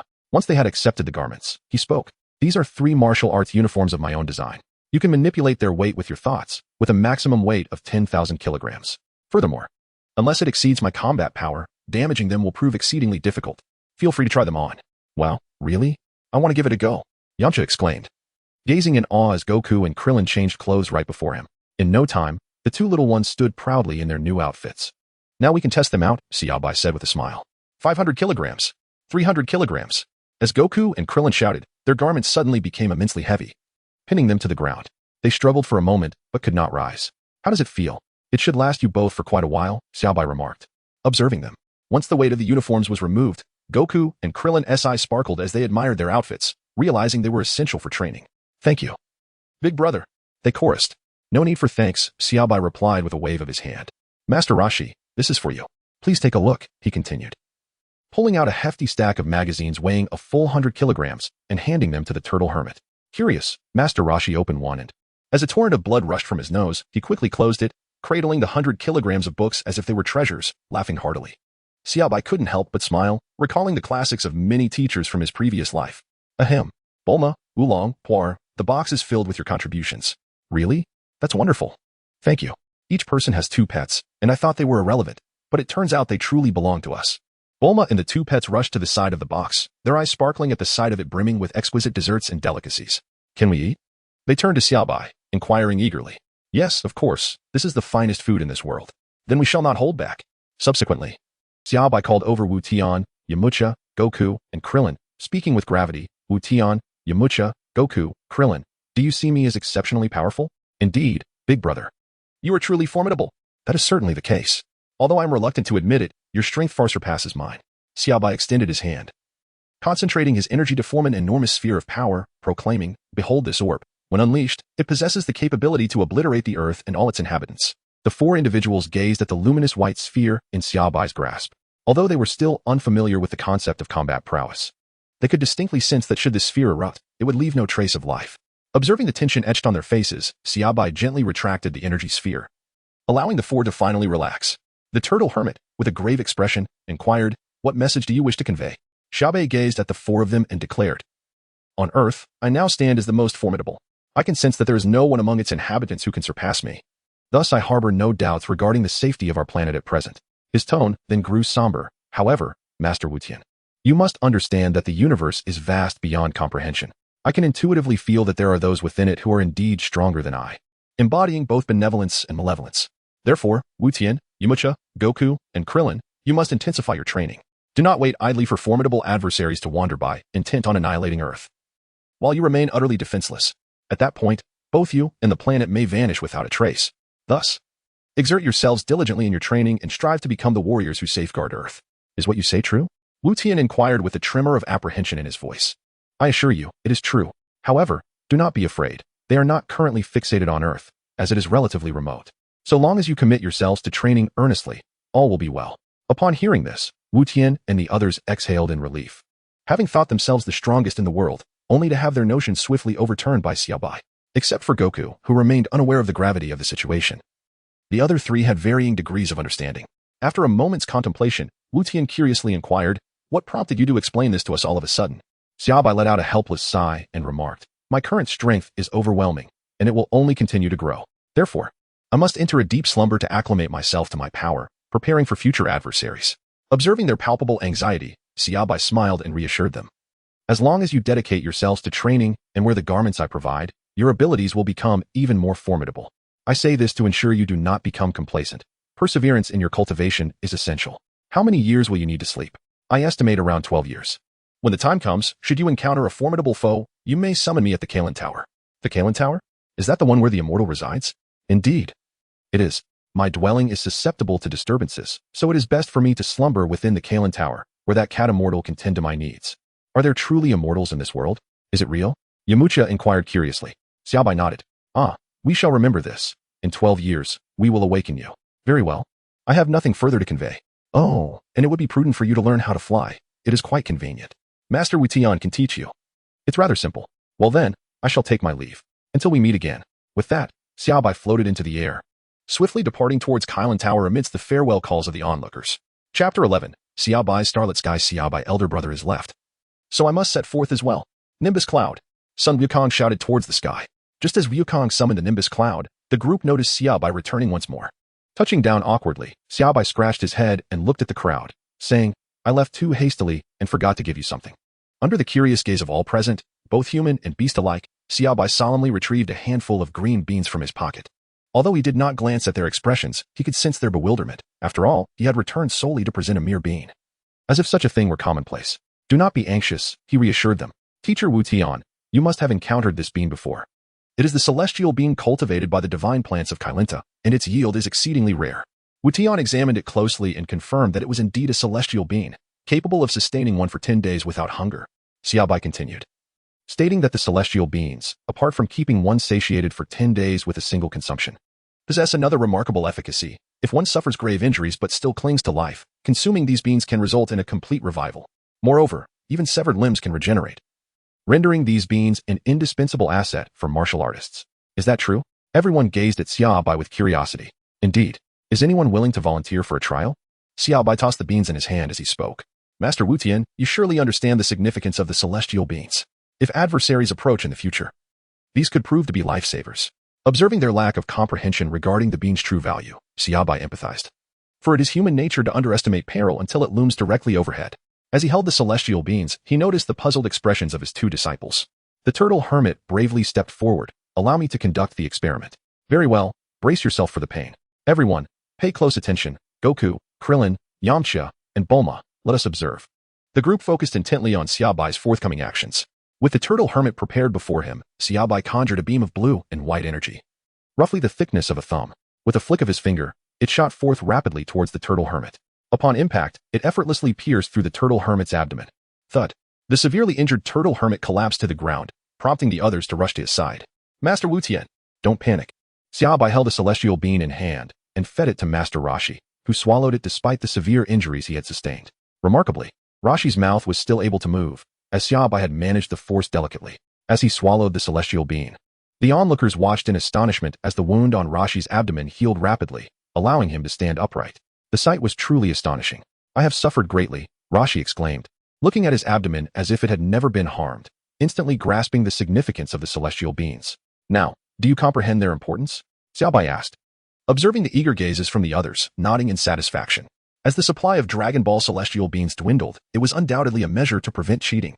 I shall give each of you 5 beans. Master Mateto, 5 for you. Goku, 5 for you. Krillin, 5 for you. Yamcha, 5 for you. And Bulma, 5 for you. While distributing the beans, he asked, do you 2 little ones want any? Yes, yes, yes. Oolong and Por nodded fervently. Very well, you may have them.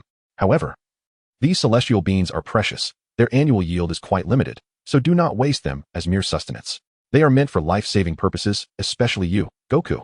Xiaobai interrupted just as Goku was about to stuff a bean into his mouth. But I'm hungry. Goku protested. If you're hungry, go eat a meal. Aren't you adept at hunting beasts and roasting them? Xiaobai replied. All right, everything is fine now. I must take my leave. Whoever has time may visit me at Karin Tower. Goodbye. With that final remark, Xiaobai swiftly ascended and vanished from their sight. Ah, how I long to fly as well, Rashi sighed. He truly left us with something extraordinary. Gazing at the celestial beans and the numerous magazines in hand, he looked in the direction Xiaobai had departed, thinking him a kind-hearted child. Let us store these properly. Xiaobai is correct. These celestial beans are indeed life-saving. Goku, do not be greedy and waste them. And Krillin, make sure to utilize the weight-adjusting clothing Xiaobai provided. I understand, Grandpa. I will train diligently, Goku replied, leaping onto the flying Nimbus and waving to everyone. Good luck, Goku. Bye. The Nimbus vanished like a streak of golden light from view. Oolong, is searching for the Dragon Balls dangerous? Krillin inquired, looking at Oolong. Indeed, it is quite challenging, Oolong replied. Master Mateto, do you need me to escort you back to Kame House? Oh, no need. We can return on our own, Krillin answered. Then we shall take our leave, Master Mateto. He added, yes, be cautious on your way back. At the entrance, only Master Rashi and Krillin remained. Let us depart as well, Krillin. Oh, and adjust the weight of that clothing. We shall train daily upon our return. Yes, Master. Thus, each individual resumed their respective lives, embarking on their adventures and attending to their studies, while one was secretly perusing magazines. At the pinnacle of Karin Tower, the cat sage awaited Xiaobai's return.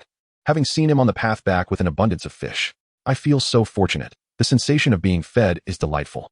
Ahem, but wait. I am the cat sage, not some common pet. Cat sage, I have returned. Xiaobai greeted it with a cheerful smile. The cat's spirit swiftly darted towards the water and the school of fish that Xiaobai had brought along, and upon observing the variety of fish within, the feline beamed with joy and contentment. As evening descended, the pair grilled several fish. Remarkably, the fish here possessed only a single backbone, devoid of numerous small bones, allowing Xiaobai to indulge in the exquisite, tender flavors of the fish with great delight. After their meal, they comfortably settled into their chairs. Gazing at the vast expanse of twinkling stars overhead, Xiaobai found himself entranced, reminiscing about his childhood summers spent sleeping in the yard, where a glance upward revealed a multitude of stars. In those days, he would excitedly search through books to identify various constellations, including the spoon-like Big Dipper. Though he could scarcely recall the names of the others, the celestial glow was a stunning sight. However, 20 years later, he noticed that only a sparse scattering of stars remained. How many people today take a moment to appreciate the night sky, he pondered. P.S. My writing may lack finesse, but I truly cherish these memories. As I write this, I even stepped outside to look up, but alas, not a single star was visible.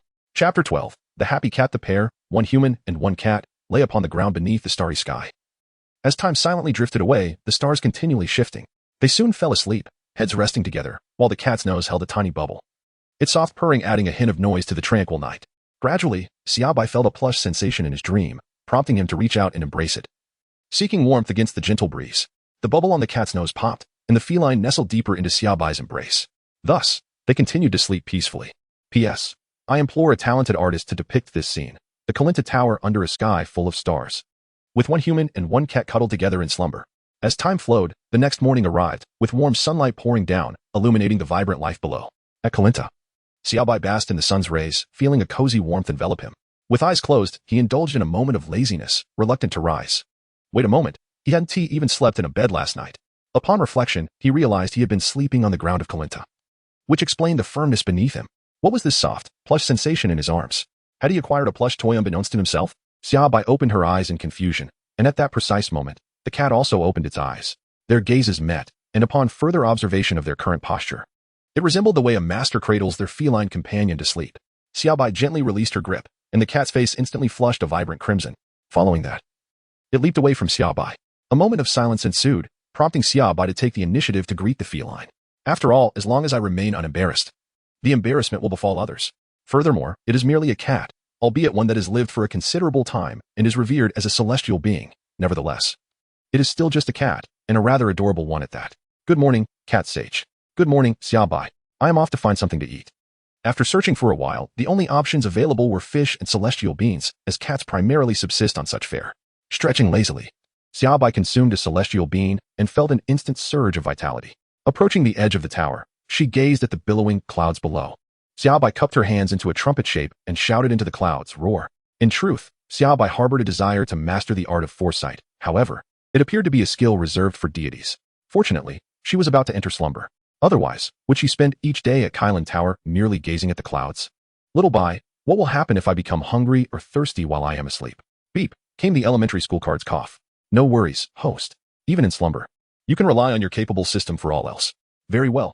With her concerns alleviated, Xiaobai felt free to indulge in a 12-year slumber, truly delightful. She pondered what the world would be like upon awakening. The Dragon Ball warriors must have grown even stronger in her absence. After all, the single outfit she had gifted them would last for an exceedingly long time. Vegeta and the others would find it impossible to damage that garment. It was even more formidable than a bulletproof vest. They truly struck gold in encountering her. As for Goku, the training fanatic, it was likely that he would effortlessly handle Piccolo and the Saiyans in the future. Xiaobai turned and quietly regarded the cat with 6 quivering whiskers. After a minute, then 5, a blush crept over the feline's face, and it took a few steps back, subtly distancing itself from Xiaobai. Is there something you wish to convey? You need not fixate on me, it said. Cat sage, I intend to slumber for 12 years, yet the din next door is quite unbearable. I cannot simply retreat to the wilderness for my rest, can I? Therefore, I wish to sleep in the Karin Tower, if that is permissible, cat sage. Xiaobai gazed at it with hopeful anticipation, for this place was not his home, and he could not act as he pleased. Ah, I see. That is indeed possible. The cat mused, twirling its whiskers. After all, it had lingered in the Karin Tower for far too long as a solitary feline. Although there was a sleeping individual, it still felt somewhat lonely. Upon hearing the cat sage's response, Xiaobai was filled with joy. Thank you, cat sage. However, there are no other beds here. You will need to descend and procure some, the cat added. The Karin Tower only accommodates the tiny beds meant for cats. Fear not, just watch me, it reassured. Xiaobai stood beside the wall, her eyes gently closed as she extended a finger and uttered the word, transform. In an instant, the once barren floor was adorned with a luxurious grand bed, accompanied by plush, inviting bedding. Observing the magnificent bed materialize, Xiaobai nodded in satisfaction. The ability to conjure something from nothing was indeed remarkable. Ah, the cat, startled by the sudden appearance of its luxurious bed, leaped several times in place, curiosity compelling it to approach and inspect the opulent creation. It then glanced back at its own modest little bed, unremarkable and plain, filling its heart with a sense of melancholy, as if it were on the verge of tears. Though the little one felt a profound sorrow within, it chose to remain silent about its feelings. Xiaobai gazed at the cat with a conflicted expression, unable to suppress a smile. Dear feline spirit, allow me to provide you with a new bed. Upon hearing Xiaobai's words, the cat felt a surge of joy within, though its expression remained largely unchanged. Ahem, that would suffice. Xiaobai, employing her old trick once more, transformed the cat's bed into a luxurious little haven. The feline deity contemplated whether to test its comfort. Indeed, it was delightful. With a narrowed gaze, the cat watched as Xiaobai turned away, subsequently rolling joyously on the plush bedding, reveling in its softness. How delightful it was. The cat yearned to bury itself within its embrace. After living for 8 centuries, it had never thought to indulge in such a lavish little nest. Suddenly, the cat deity was startled, springing upright from the bed, declaring, I am a celestial cat. I must maintain my dignity. Xiaobai promptly brought over a large parcel, containing the seasoning for grilled fish, which should suffice for quite some time. Well then, thank you very much, she replied. Having such a helpful individual around is quite beneficial. In such a short span, everything from meals to rest has been meticulously arranged, sparing her the trouble of managing it herself. Xiaobai contemplated for a moment, realizing there was nothing of utmost necessity to attend to. Consequently, he turned over and enveloped himself within the warmth of his blankets. Struggling slightly, he extended his hand to greet the feline companion, declaring, "I shall succumb to slumber now, O cat sage, until we meet again in 12 years. By the way, should any malevolent beings approach, they shall be lured to my side. Any malicious attacks directed towards me will be swiftly eradicated." The cat extended its paw, waving in acknowledgement of its understanding. Gradually closing its eyes, Xiaobai silently reassured himself, "Little Bai, it is time to drift into sleep." As he succumbed to slumber, Xiaobai found his soul becoming increasingly attuned to this corporeal form. Given that his essence had traversed realms, there had always been a lingering sense of dissonance. Thus, surrendering to sleep would alleviate his lingering concerns and allow him to better acclimatize to the burgeoning power he experienced each day. In the past, he had envied the lineage of Broly, the legendary Saiyan, whose strength would grow effortlessly year upon year, seemingly without limit. Yet now, Xiaobai felt no envy whatsoever. After all, he had never fancied the idea of possessing a tail, despite the undeniable allure of the Super Saiyan 4 form. He preferred his current appearance. Upon awakening, he planned to master certain laws of power, easily overpowering the Grand Priest, and perhaps even playfully chastising the childish Omni King. With these thoughts swirling in his mind, a smile crept upon his lips, and he succumbed to sleep. Sensing Xiaobai's descent into slumber, Little Bai conjured a transparent protective barrier around him, shielding him from potential disturbances. Meow, the cat observed as Xiaobai finally drifted off, chuckling to itself. "Ah, now this realm is entirely mine. No, wait. It has always been mine." Scurrying to the side of the bed, it joyfully rolled about a few times, then bounded over to the seasoning for grilled fish. Embracing it with glee, arriving at the edge of the tower, it gazed down upon the clouds and the bustling mortals below, exclaiming, "This entire world belongs to me." Chapter 13. Bulma's wish. Stealing a glance back at Xiaobai, the cat then patted its chest, relieved that no one had discovered its moment of whimsical folly. Being a cat can be dreadfully dull. I suppose I shall continue to surreptitiously observe the world of mortals. As Xiaobai slumbers, time flows gently onward, and the world, with Xiaobai's involvement, is poised to undergo significant transformation. A mere flutter of a butterfly's wings can trigger a cascade of changes, let alone the impact of Xiaobai. A butterfly with grand wings. Since the separation following the martial arts tournament, Goku has embarked on an adventure to find the 4-star ball. While Krillin has resumed his training under Master Roshi, Yamcha and Bulma have returned to West City. Goku, adjusting his attire to a weight of 50 kilograms, begins his quest for the Dragon Balls, training along the way. Equipped with the Dragon Ball radar, Goku encounters a water crisis in the village of Nam. Discovering that a group of monsters known as the Kirin had blocked the water reservoir, utilizing the Kamehameha wave, he clears the obstruction created by the Kirin, who had secured the dam with rubber bands. Although an accident ensues, fortune favors the benevolent, and a mystical water lake appears beside Nam's village, alleviating their drought concerns for the time being. After departing from Nam, Goku continues his search for the Dragon Balls. Following an encounter with the Pilaf gang, he finds himself facing the Red Ribbon Army, who are frantically collecting Dragon Balls in a bid for world domination. However, unbeknownst to them, the leader's one true desire is to wish for increased height from the dragon. Goku defeats 2 leaders of the Red Ribbon Army and, after a series of intriguing adventures, realizes his radar is malfunctioning and must seek Bulma's assistance in West City. In West City, Bulma and Yamcha are embroiled in a cold war. As a brilliant inventor, Bulma has crafted a shrinking device, inadvertently leading to her decision to abandon Yamcha and join Goku in his quest for the Dragon Balls. Together with Bulma and later joined by Krillin, Goku embarks on a new journey, encountering the superpowered Blue School. With the help of the robot Ding Xiaoyu, they ultimately triumph over Blue School. Goku's quest leads him to the Karin Tower, where he learns about the legendary Ultra Holy Water. Remembering that his brother Xiaobai resides within the tower, he resolves to climb it. Meanwhile, the Red Ribbon Army's assassin, Tao Pai Pai, arrives at the tower. After a challenging battle, Goku, having fought in his 50-kilogram attire, is forced to remove it. Unburdened, he easily defeats Tao Pai Pai, who deceitfully feigns surrender, only to meet his demise by his own bomb. Having vanquished his adversary, Goku begins his ascent of Karin Tower, eager to meet the fabled immortal. After an entire day of climbing while carrying 50 kilograms, he finally encounters the immortal cat and sees the slumbering Xiaobai. The cat immortal, observing Goku's persistent poking of Xiaobai, is taken aback, leading to a playful exchange. Goku inquires if the cat is Xiaobai's pet, to which the cat indignantly asserts its status as the immortal of Karin Tower. Despite the cat's initial refusal, Goku eventually obtains the Ultra Holy Water and, after leaving the tower, enhances his strength, increasing his attire's weight to 60 kilograms. Empowered, Goku mounts his flying Nimbus and heads toward the Red Ribbon Army's headquarters. Through various encounters, he learns of their malevolent intentions and prepares to confront them while seeking the 6th Dragon Ball. Although Goku's wish for the 4-star ball materializes, Bulma yearns to make her own wish, prompting Goku to dismantle the Red Ribbon headquarters. A fierce battle ensues. But the Red Ribbon Army proves no match for Goku's augmented prowess. After securing the 6th Dragon Ball, Goku reunites with Master Roshi and Krillin on Kame House. With one ball remaining, Bulma meticulously examines the radar, but finds it operational. Master Roshi suggests seeking his sister's assistance. At the fortune tellers, Goku and his companions defeat various foes, ultimately encountering Goku's grandfather, Sun Wukong, who has come from the afterlife to check on him. After overcoming 5 challengers, the fortune teller reveals that the final Dragon Ball is in the possession of the Pilaf trio. Goku swiftly retrieves it with minimal effort. With all 7 Dragon Balls collected, Bulma calls forth the Eternal Dragon, who manifests in a magnificent display. The colossal dragon, with its flowing beard, offers to grant one wish. Goku encourages Bulma to proceed. And after a moment of hesitation, she wishes for the most handsome boyfriend in the world, blushing as she sits down in embarrassment. The dragon, while initially confident, soon sweats nervously, revealing the wish is beyond its capability to fulfill directly. Instead, it offers to transport Bulma to her desired companion, reassuring her of her safety. Resolute, she chooses to proceed, and with a flash, she vanishes, leaving Goku to snatch the 4-star ball as the Dragon Balls scatter. Concerned for Bulma's well-being, Goku remains hopeful that the dragon will not place her in peril. As they prepare to depart, Goku resumes his training, while Yamcha seeks Master Roshi's guidance. Meanwhile, Bulma, now shivering in an unfamiliar place, clutches her arms in trepidation, wondering where she has ended up. Where on earth has the dragon cast me? Where is the promised boyfriend? BRR, it's so cold. Before Bulma could comprehend her surroundings, she heard a voice. Hey, who is speaking?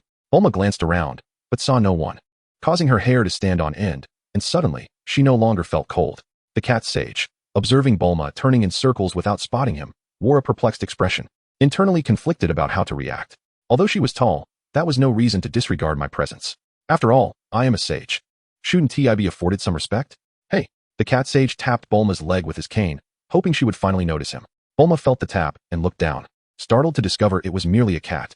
With her eyes closing in shock, she fainted, mumbling, "Dragon, you've deceived me." The dragon, sweating nervously, indicated his ignorance of her and threw 2 words at her. Idiot. The cat sage, helplessly watching the girl who had suddenly appeared before him faint again, found the situation quite awkward. He stroked his whiskers, pondering why Summer White seemed to adore him so much. After all, he was undeniably adorable. Why then? Did this girl faint at just a glance? Never mind, I shall not stoop to her level. The cat sage had witnessed too many peculiar occurrences on Earth. In one scenario, a woman yelled, "Do you dare shout at me?"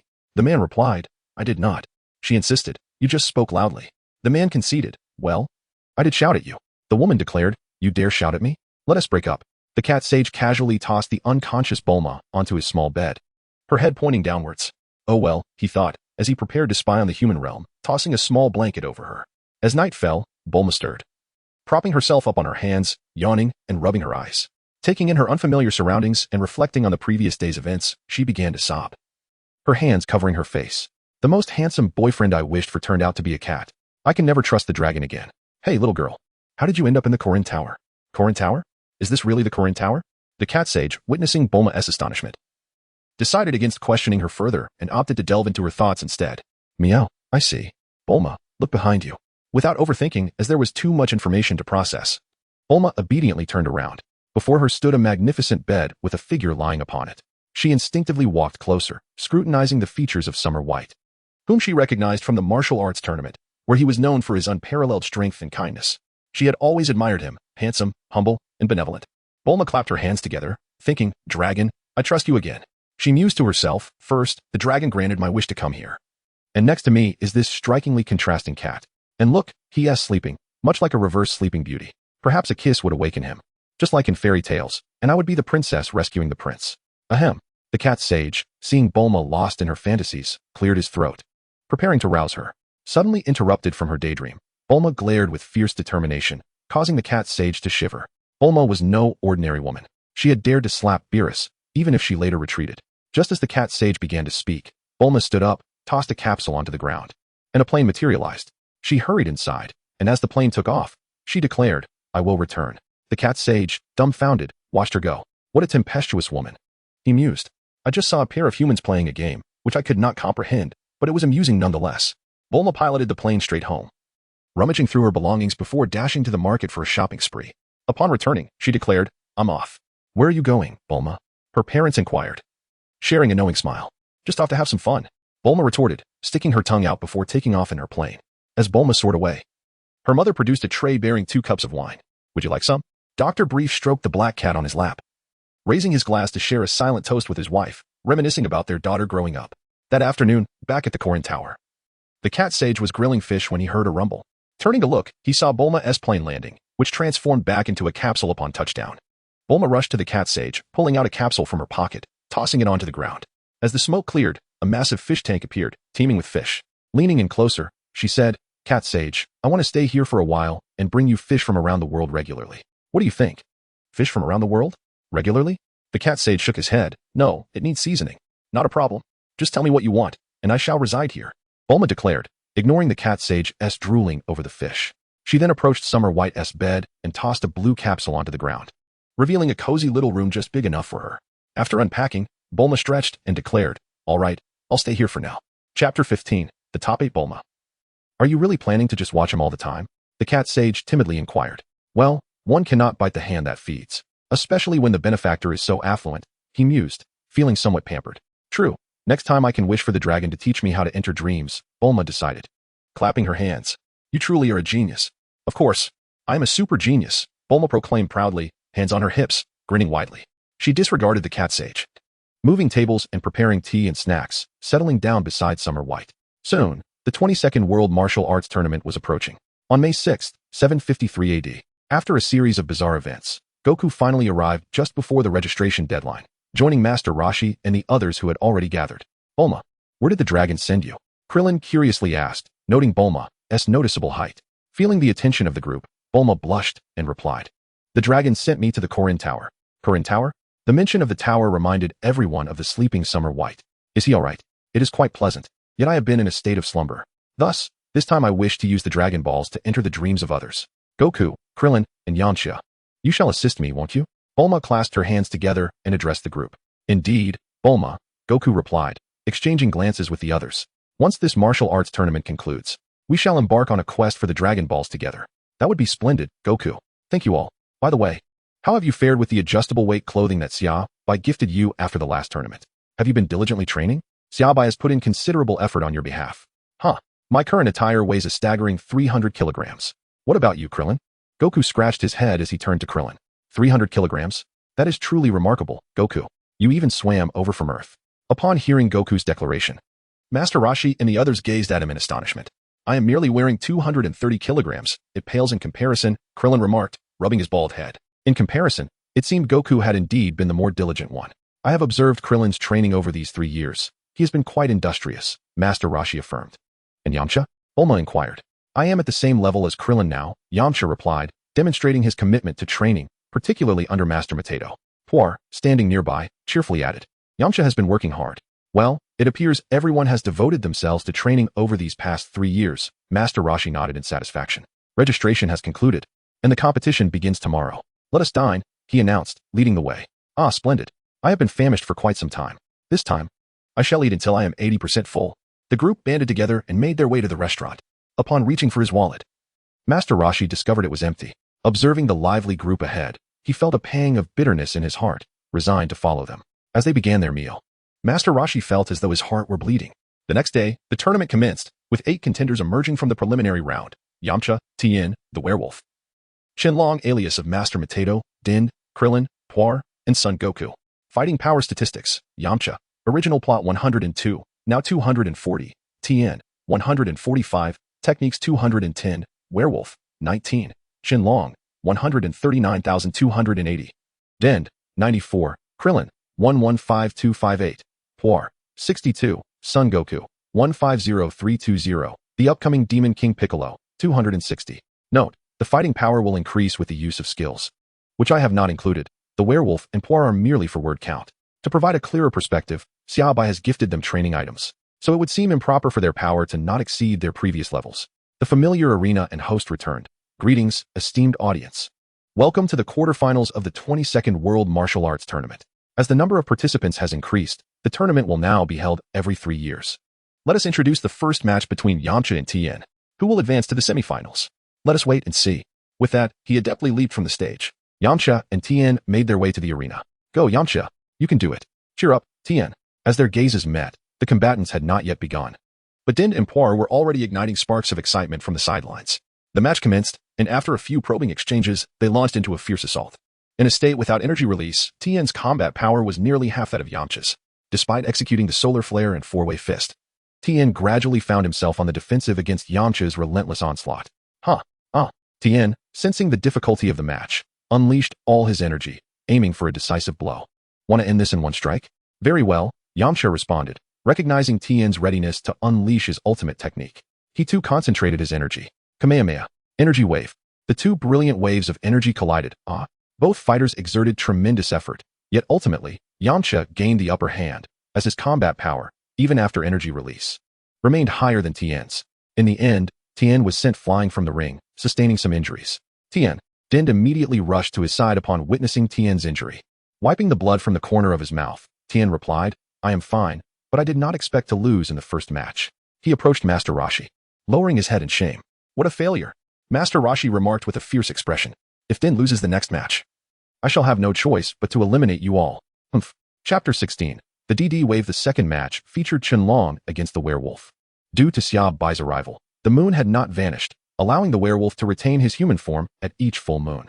In a swift display, Qianlong defeated the werewolf, securing victory for Master Roshi in the second match. The third match commenced, with Din facing off against Krillin. Both diminutive in stature and bald, though Din sported a single strand of hair. Let the battle begin. Before Krillin could gauge Din's abilities, Din launched a frenzied assault. Remembering Master Roshi's earlier words, Din felt the weight of pressure. While unsure if Master Roshi would truly act on his threat, he refused to take that gamble. Observing Din's relentless attacks, Krillin felt a sense of resignation, recognizing from the outset that Din was no match for him. Yet, seeing Din as a rather endearing child, Krillin found joy in their sparring, warming up for a future contest against Goku.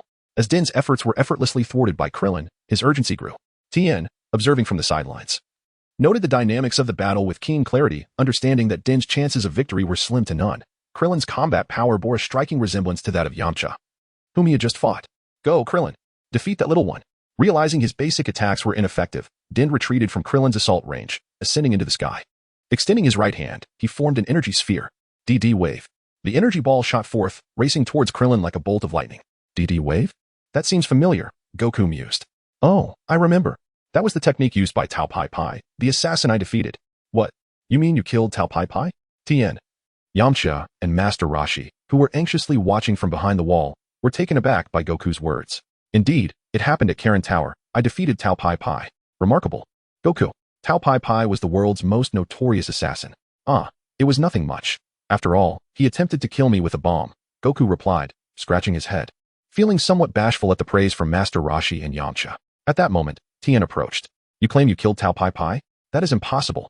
It is true, Goku insisted. As Tianjin Fan prepared to depart, Master Roshi solemnly addressed him, expressing his perception of the inherent goodness shared between Tianjin Fan and Dumpling. He noted Tianjin Fan's formidable strength, surpassing even that of Crane, and questioned why he chose to wield such power for malevolent purposes. I sense your techniques cry out for redemption. True strength ought to be a shield, not a weapon of destruction. There are greater forces beyond our realm. I once heard a powerful individual proclaim that even beyond Earth, stronger adversaries await. The safety of this world will ultimately rest upon your shoulders, Tianjin Fan. Depart from Crane. Tianjin Fan, momentarily conflicted, retorted defiantly, it's none of your concern, and strode away with a steely demeanor. Observing Tianjin Fan's retreating figure, Master Roshi's lips curled into an enigmatic smile. Dotadop wave. Dotadop wave. In a bid for certainty, Dumpling unleashed dozens of energy waves, panting as he stood amidst the chaos. That should suffice, he remarked, watching the smoke billow from the ensuing explosion. Hey, I'm right here. Krillin, having quietly flown beside Dumpling, tapped him on the shoulder. After learning about the significance of flight from Master Roshi, Krillin and his companions, Goku and Yamcha, had long since mastered the art of aerial movement. All right, it's your turn now. I have comprehended all your attack patterns. With a steely gaze, Krillin executed a swift knife hand strike to Dumpling's neck. Dumpling's body went limp, succumbing to unconsciousness as he plummeted from the sky. Dumpling. The audience gasped, closing their eyes, unable to bear the impending scene. Just as Tianjin Fan prepared to leap to the rescue, Krillin dove down, catching Dumpling securely and landing him safely on the arena floor. Tianjin Fan swiftly approached, cradling Dumpling in his arms, and with a complex expression, expressed his gratitude to Krillin. Thank you. The host, witnessing the conclusion of the bout, leapt into the arena, announcing, the third match has ended. Let us congratulate Krillin on his victory. Now for the fourth match, let us welcome contestants Goku and Puff. The host, eager to assert his presence, promptly exited the ring. As Goku and Puff took the stage, the audience erupted into a frenzy, chanting, Puff, Puff, Puff, go Goku. Defeat that ugly man. Since witnessing Xia Bai's serene visage, Bulma had forsaken her infatuation with celebrities. Huh, it seems Puff is quite the sensation, Oolong remarked, glancing at the throngs of enthusiastic spectators. Indeed, she enjoys immense popularity. Puff, eyeing her diminutive opponent, playfully waved her fist and boasted, "Little one, I can take you down in 30 seconds. Fans, prepare for my performance." Puff struck a pose, teasingly smudging her nose with her finger and glaring at Goku. "All right. Here I come." In an instant, Goku dashed forward, executing a rapid succession of 3 punches to Puff's abdomen before standing firm. Puff, lost in her perfect daydream, had no inkling of Goku's approach until she felt a searing pain in her midsection, causing her to clutch her stomach and collapse, convulsing on the ground.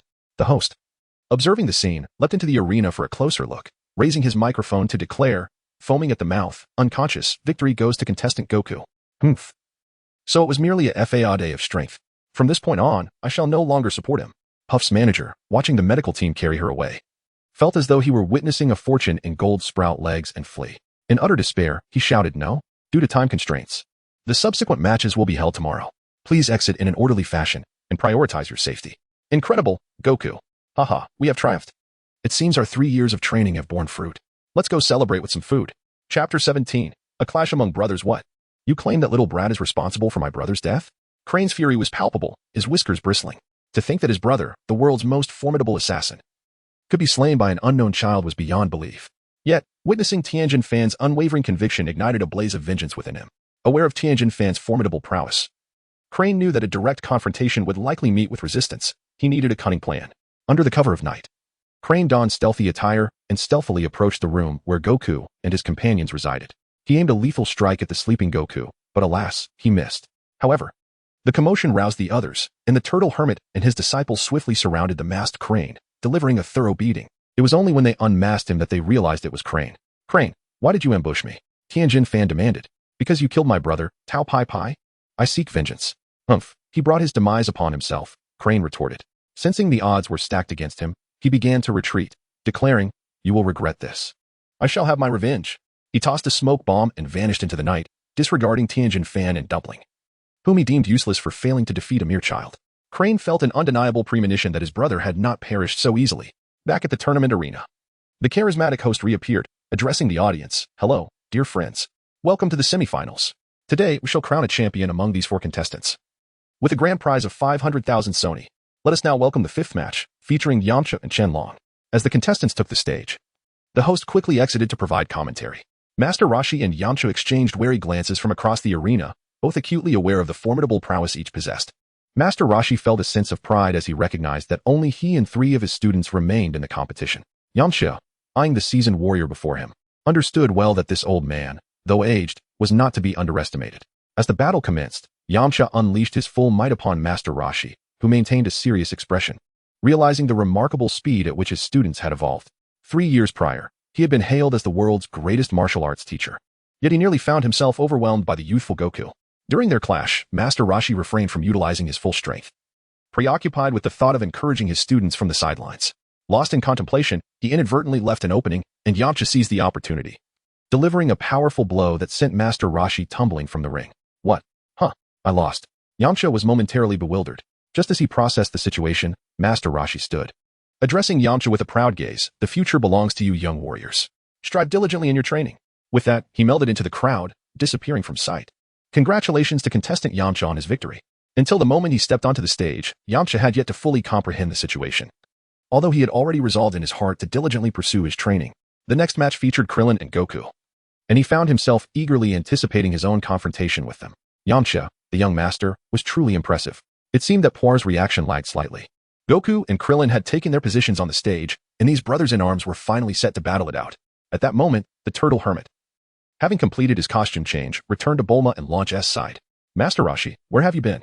"Haha, I was watching the previous matches from the backstage restroom. They were absolutely thrilling. I never expected Yamcha to make it to the finals. I wonder who will prevail between Krillin and Goku." "Go, Goku. Go, Krillin. Goku. I want to go easy on you. I will fight with all my might," Krillin declared, his fighting spirit ignited as he gazed at Goku. Throughout their lives, the innocent Goku always seemed to outpace him, no matter how hard he trained. Despite Krillin's dedicated efforts, he felt overshadowed by Goku's innate talent. To make matters worse, Goku was taller than him. "Krillin, I will also give it my all." With a fierce cry, the two charged at each other, fists and feet colliding in a flurry of action. The spectators could only see a whirlwind of hands engaged in combat, echoing with shouts of excitement. The explosive sounds of their strikes sent dust flying into the air. As the dust settled, both warriors had momentarily ceased their duel, standing apart. Krillin, fighting you is exhilarating. Now, I'm going to unleash my full power. You must take this seriously, Goku proclaimed, shedding the weight of his training GI and leaping high into the air. Wow, what an incredible jump.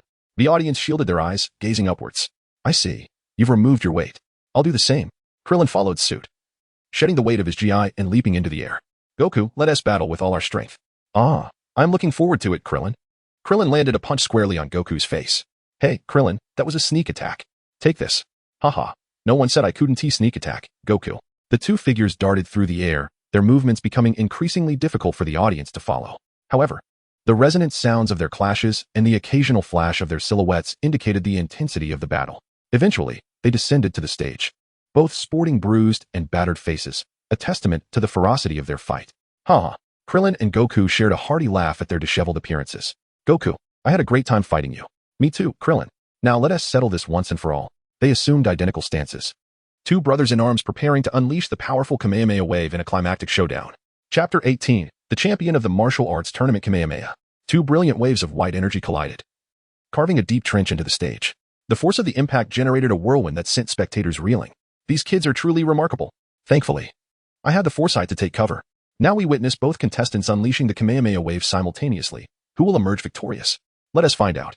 As Krillin felt Goku's energy wave pressing towards him, his face flushed with determination as he summoned every ounce of his strength. Yet, he ultimately found himself overwhelmed by Goku's energy, regrettably being pushed off the stage. As Krillin fell, he quickly came to terms with his defeat. Goku, you're such a pure talent. Congratulations. I almost held on. Krillin jumped out of the ring, rejoining Master Roshi and the others. You did well, Krillin. Yes. You're quite strong now. Launch, now with golden hair, patted his bald head in consolation, perhaps feeling it was sufficient. She playfully patted it again, leaving Krillin bewildered. Is being bald really that fun? All right, our stage has been repaired. Thank you for your hard work. Now, we move on to the grand finals. Will it be Goku or Yamcha? Let us see who claims the 500,000 Zenny prize and who will be crowned the strongest in this tournament. Let us applaud and cheer, celebrating the thrilling spectacle they've provided us, a true testament to the allure of martial artists. Are you ready? The match begins. Goku, go defeat Yamcha. Yamcha, you can do it. Defeat Goku. Go, little guy. Go, handsome. As Yamcha gazed at Goku, he was filled with emotion. 3 years ago, he had been defeated and denied the chance to battle Goku. After 3 years of relentless training, he finally stood on the final stage. It was time to test the fruits of his labor. Goku, let us begin. Witness the progress I've made over these 3 years. With a determined shout, Yamcha charged forward, but Goku's fist struck out swiftly, intercepting Yamcha's attack without him taking a step back. Feeling Goku's power, Yamcha displayed no surprise. After all, Goku was indeed formidable. Yamcha unleashed a relentless series of attacks, each met with Goku's skillful defenses. Heh, Yamcha, it's my turn to attack now. Goku shook his head. The sound of cracking knuckles echoed. Prepare yourself, Yamcha. Goku's fists flew like lightning, and amid a barrage of strikes, Yamcha found himself unable to evade, sustaining a blow to his shoulder that drew blood. Haha, you're incredibly strong, Goku. I never imagined that despite my 3 years of training, I would still fall short. But I will not give up. Haha, bring it on, Yamcha. The intensity of their battle escalated, and the ordinary spectators could no longer discern their forms, only witnessing fleeting shadows across the stage. Only Krillin and Master Roshi could perceive their movements. They're so fast. Goku must have been training hard these past 3 years. Yes, Master. After this tournament, I will train even harder. The dust settled, revealing Goku and Yamcha standing against each other. But the sight of Yamcha's bruised body and labored breathing indicated the ferocity of their earlier clash. Yamcha, you truly possess great strength. Yamcha cast a glance at Goku, whose injuries were evidently less severe than his own, a pang of bitterness filling his heart. Perhaps this is the essence of genius, despite equal effort. Some may never catch up. Yamcha resolved to unleash his ultimate technique, realizing that any delay would only diminish his stamina further, while Goku, that monstrous being, had only expended a fraction of his energy thus far. Goku, brace yourself for my final attack. If I cannot defeat you this time, I shall concede. With determination, Yamcha extended both hands forward, channeling the last vestiges of his strength as his aura erupted, shattering the arena beneath him. Wolf Fang Fist. 3 years of relentless training had not seen a moment of respite. He had devoted immense time and energy to mastering this martial art, and this was his final stand. As Yamcha surged forward, a shadow resembling a wolf emerged beside him, its fierce gaze, dark fur, and gaping maw indicating the ferocity of his assault. Upon witnessing Yamcha's ultimate move, Goku's expression turned serious. He recognized that the full force of Yamcha's attack was not to be underestimated. With both hands positioned at his side in a flower-like formation, Goku concentrated his energy, preparing to counter the impending strike. As Yamcha approached, Goku thrust his hands forward, exclaiming, "Ha!" A surge of blue-white energy erupted from him, colliding with Yamcha's attack. A blinding light illuminated the entire arena, rendering the spectators unable to discern the outcome. Only hearing the thunderous roar of the clash. After a prolonged silence, the arena was finally visible again. Curious gazes turned towards the scene, revealing Goku still poised, hands outstretched and breathless, while the arena had been devastated, leaving a deep crater. Who emerged victorious? Was it that little fellow? From my expert perspective, it seems so. Where is young Master Yamcha? I cannot see him. Poir, fluttering about, found no sign of him. At that moment, Goku lowered his hands and leapt into the pit, lifting the unconscious Yamcha into his arms. The earlier clash had drained a considerable amount of Goku's energy as well.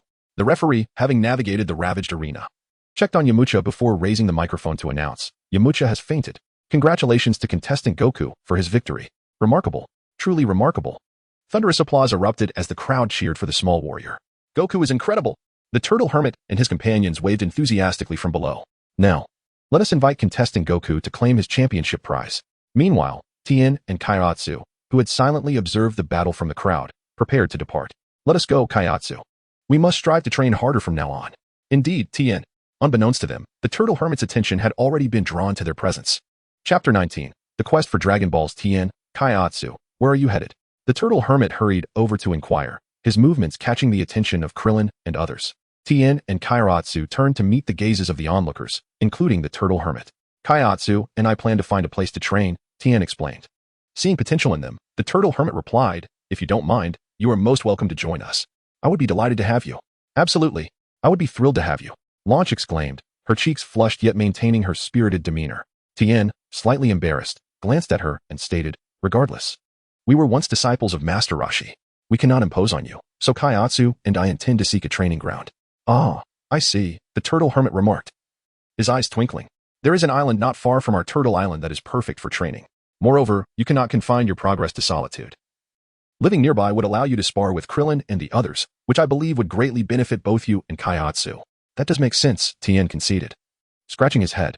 "Besides, you alone may find it hard to care for Kaiotsu. As a woman, I can offer him more attentive care," Launch chimed in cheerfully. After pondering for a moment, Tien found her reasoning compelling, though he sensed something was amiss. "If that is the case, let us finalize this arrangement," the turtle hermit declared decisively. Then I shall trouble you," Tien replied. "Ah, this is splendid. We can train together." Yamcha, now awake, approached and shook Tien's hand. "Indeed. I too look forward to our next match," Tien responded, as he and Kaiotsu effectively joined this newfound family. "Old man." At that moment, Goku dashed over with a handful of prize money. Receiving the prize from Goku, the turtle hermit led the way, exclaiming, "Let us dine. After our meal, we can return to Turtle Island tomorrow." "Yay, I am famished," Goku exclaimed, rubbing his stomach. Laughter filled the air as the sun set, casting an orange hue upon the group, elongating their shadows as they stepped into a nearby restaurant. Inside, the atmosphere was lively as they feasted. Tien and Kaiotsu were astonished to witness Goku devouring bowl after bowl of food, stacking plates high like a small mountain. "Ha, Goku always eats like this." "Pay him no mind," Krillin reassured them. "Hey, Goku, remember our agreement to help me gather the Dragon Balls after the tournament?" Bulma reminded him. "Don't worry, Bulma, at dawn, we shall set off to find the Dragon Balls," Goku assured her. "What exactly are these Dragon Balls?" Tien inquired, puzzled. "Dragon Balls. They are a wondrous treasure," Launch interjected, moving closer to explain. "Ah, I see. I never expected such a thing existed in this world," Tien mused. As a group of friends joyfully dined together, a dreadful event unfolded. The Pilaf trio unleashed the nefarious demon King Piccolo, who had long harbored ambitions to dominate the world, driven by his own aspirations. Pilaf released this malevolent entity, yet the circumstances exceeded his wildest imaginings. The demon did not heed Pilaf's commands. Particularly after Pilaf informed him that collecting the Dragon Balls could grant wishes, Piccolo instructed his subordinate, Tambourine, to procure a list of all martial artists participating in the World Martial Arts Tournament, while he himself sought to gather the Dragon Balls to restore his youth and reclaim his peak fighting prowess, thus making world domination a mere formality. Tambourine, during the festive gathering, infiltrated the tournament hall and seized the list. However, Goku and his companions remained blissfully unaware, peacefully slumbering at the inn. The following day, aside from Goku, Bulma enlisted the help of Master Roshi, Krillin, Launch, Yamcha, and the two pets to embark on a quest for the Dragon Balls, claiming it was a rare opportunity for adventure. Initially resistant, Master Roshi succumbed to Bulma's forceful persuasion, and the others quickly capitulated upon witnessing Bulma's formidable nature. Even Tien Shinhan and Kaiatsu, intrigued by the legend of the dragon, decided to join, for as the saying goes, a family should be united. Thus, Bulma piloted the aircraft, carrying 7 individuals along with Oolong and Puar, as they commenced their journey to seek the Dragon Balls. Meanwhile, Demon King Piccolo had dispatched Tambourine to hunt down the martial artists listed. The renowned fighters of Earth offered little resistance against Tambourine, who effortlessly dispatched them. To expedite the collection of the Dragon Balls, Piccolo birthed a dragon-shaped demon named Symbol, while he himself awaited progress aboard Pilaf's spacecraft. Tambourine's mission progressed smoothly, having eliminated the majority of martial artists, inciting widespread panic among the remaining fighters. However, Symbol's endeavors to collect the Dragon Balls were less fruitful, as Pilaf's information lacked precision, resulting in the acquisition of only one. When Symbol returned, eager to confirm the location of the next Dragon Ball, he discovered that 3 Dragon Balls were in constant motion. Lord Demon King, there are others seeking the Dragon Balls, Symbol reported, trembling before the formidable Piccolo. Are there others aware of the Dragon Balls? Pilaf queried, his head bowed, fearful of Piccolo's wrath. After a moment's contemplation, Piccolo instructed, Symbol, cease your search for the Dragon Balls. Collaborate with Tambourine to eliminate all martial artists, then return. The rest can wait. Understood, Lord Demon King, Symbol replied, taking flight to join Tambourine. Piccolo, a cunning adversary, recognized that if others were diligently delivering the Dragon Balls to him, there was no need for his subordinates to exert further effort. He could simply await their arrival. Confident in his own strength, he believed that aside from the sealing martial artists, none could pose a threat to him, and he assumed that Tambourine had nearly eradicated the rest. Piccolo chuckled heartily, taking pleasure in the unfolding events, and sipped on a refreshing vanilla drink. Meanwhile, Bulma and her companions quickly located 2 more Dragon Balls, bringing their total to 3, including Goku's. Bulma, observing the afflicted Master Roshi, Krillin, and Goku, all of whom had suffered from these stings, felt a swell of pride. She thought it clever to enlist capable allies to procure the Dragon Balls, a notion she believed was uniquely hers. As they prepared to depart, they realized one member was missing. Where's Goku? Bulma exclaimed. Just then, a whale echoed nearby. The others recalled the delicious golden fish and Goku's voracious appetite, turning to see Goku devouring the majority of the roasted fish, while a Chirolabe attempted to wrest it from him. A cold sweat broke out on everyone's brows as Krillin remarked, Goku, didn't you just eat a roasted dinosaur? Goku looked up, happily swallowing a mouthful of fish, and replied with a grin, I'm still hungry, and this fish smells so good I just couldn't resist. He then returned to his feast, oblivious to the chaos around him. With no other options, the group settled onto the ground in a circle, waiting patiently while watching Goku devour fish. Their own hunger became palpable, as desire is often contagious. Bulma produced a capsule, releasing an array of snacks and drinks, and joined in the feast. A Chirolobe, who had just acquired a considerable sum of money, paid little mind to Goku consuming half of his roasted fish. After all, he was not losing anything. After some time, Goku and a Chirolobe finished the fish, clutching their stomachs as they sat on the ground. Goku, with a childlike innocence, turned to a Chirolobe and exclaimed, Your roasted fish is truly delightful. So delicious. Observing the little fellow and recalling his eating habits, a Chirolobe proudly replied, Of course. I have a knack for grilling meat. By the way, what do you intend to do with those orbs? Ah, those are Dragon Balls. Collecting all 7 can summon the eternal dragon, who will grant you a wish. Goku said with a beaming smile, patting his belly. Isn't that just a legend? Could it actually be true? A Chirolobe asked, wide-eyed. Indeed, it's quite real. I'd love to see the eternal dragon. Can I accompany you? You want to see the eternal dragon too? Sure, let us go. The dragon is enormous, Goku replied, extending his arms to illustrate its size. Bulma, Master Roshi. Goku dashed over to inform them that a Chirolobe wished to witness the dragon as well. Master Roshi nodded in agreement. Despite Goku's naivety, he possessed an innate ability to sense people's intentions. He would not heed a request from a purely malevolent individual. This was a kind of talent in itself. A Chirolobe approached them and exchanged names with Bulma and the others, marking the beginning of their camaraderie. Bulma, seated in the pilot's seat of the aircraft, glanced at the dragon radar and announced to the others, Southeast. Hold on tight, we're taking off. The group soon discovered 2 Dragon Balls, one beneath a lake and another in an eagle's nest, expending considerable effort in the process. Bulma admired her foresight, realizing that as a seemingly frail woman, she could not compete with the eagles. Amidst laughter and cheer aboard the aircraft, they had gathered 6 Dragon Balls, and only one more remained to summon the eternal dragon. As Bulma piloted the aircraft at a low altitude, she suddenly halted. The abrupt stop sent everyone tumbling to the floor. Krillin and the others groaned in protest. Bulma, what was that for? Did you find the 7th Dragon Ball? However, Bulma did not respond. She swiftly maneuvered the aircraft downwards. Goku, I see monsters attacking Ox King and Chi-Chi. Prepare to rescue them, she exclaimed. No sooner had she finished speaking than the aircraft touched down, and Goku flung open the door, rushing outside. The others followed, witnessing Ox King, battered and bruised, shielding Chi-Chi as they faced off against a slender monster with wings, while another stout beast looked on. The monsters appeared to have grown bored, having toyed with Ox King, who was tough and resilient. The lean creature, Danbarin, unleashed an energy wave aimed directly at Ox King and Chi-Chi. Goku's heart raced in a moment of urgency. He propelled himself forward, interposing his body to absorb the lethal energy wave meant for Ox King. Ox King, cradling Chi-Chi, felt an unexpected reprieve. Confused, he looked up to see Goku standing protectively before him and joyfully exclaimed, "Goku!" Chi-Chi, rushing from Ox King's embrace, approached Goku with delight, saying, "Goku, are you here to save me?" Goku turned to Chi-Chi, remarking, "Chi-Chi, you've grown."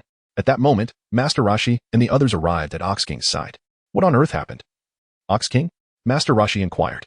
With tears in his eyes, Ox King recounted the events, revealing that martial artists had been hunted by the two monsters, resulting in numerous casualties. Did you say they left behind a mark after killing? Master Roshi asked, his expression grave. Yes, Master Roshi, Ox King confirmed. It seems that King Piccolo has returned. And these two creatures are indeed his minions. However, I had thought he was sealed away in a rice cooker and cast into the depths of the sea. How peculiar.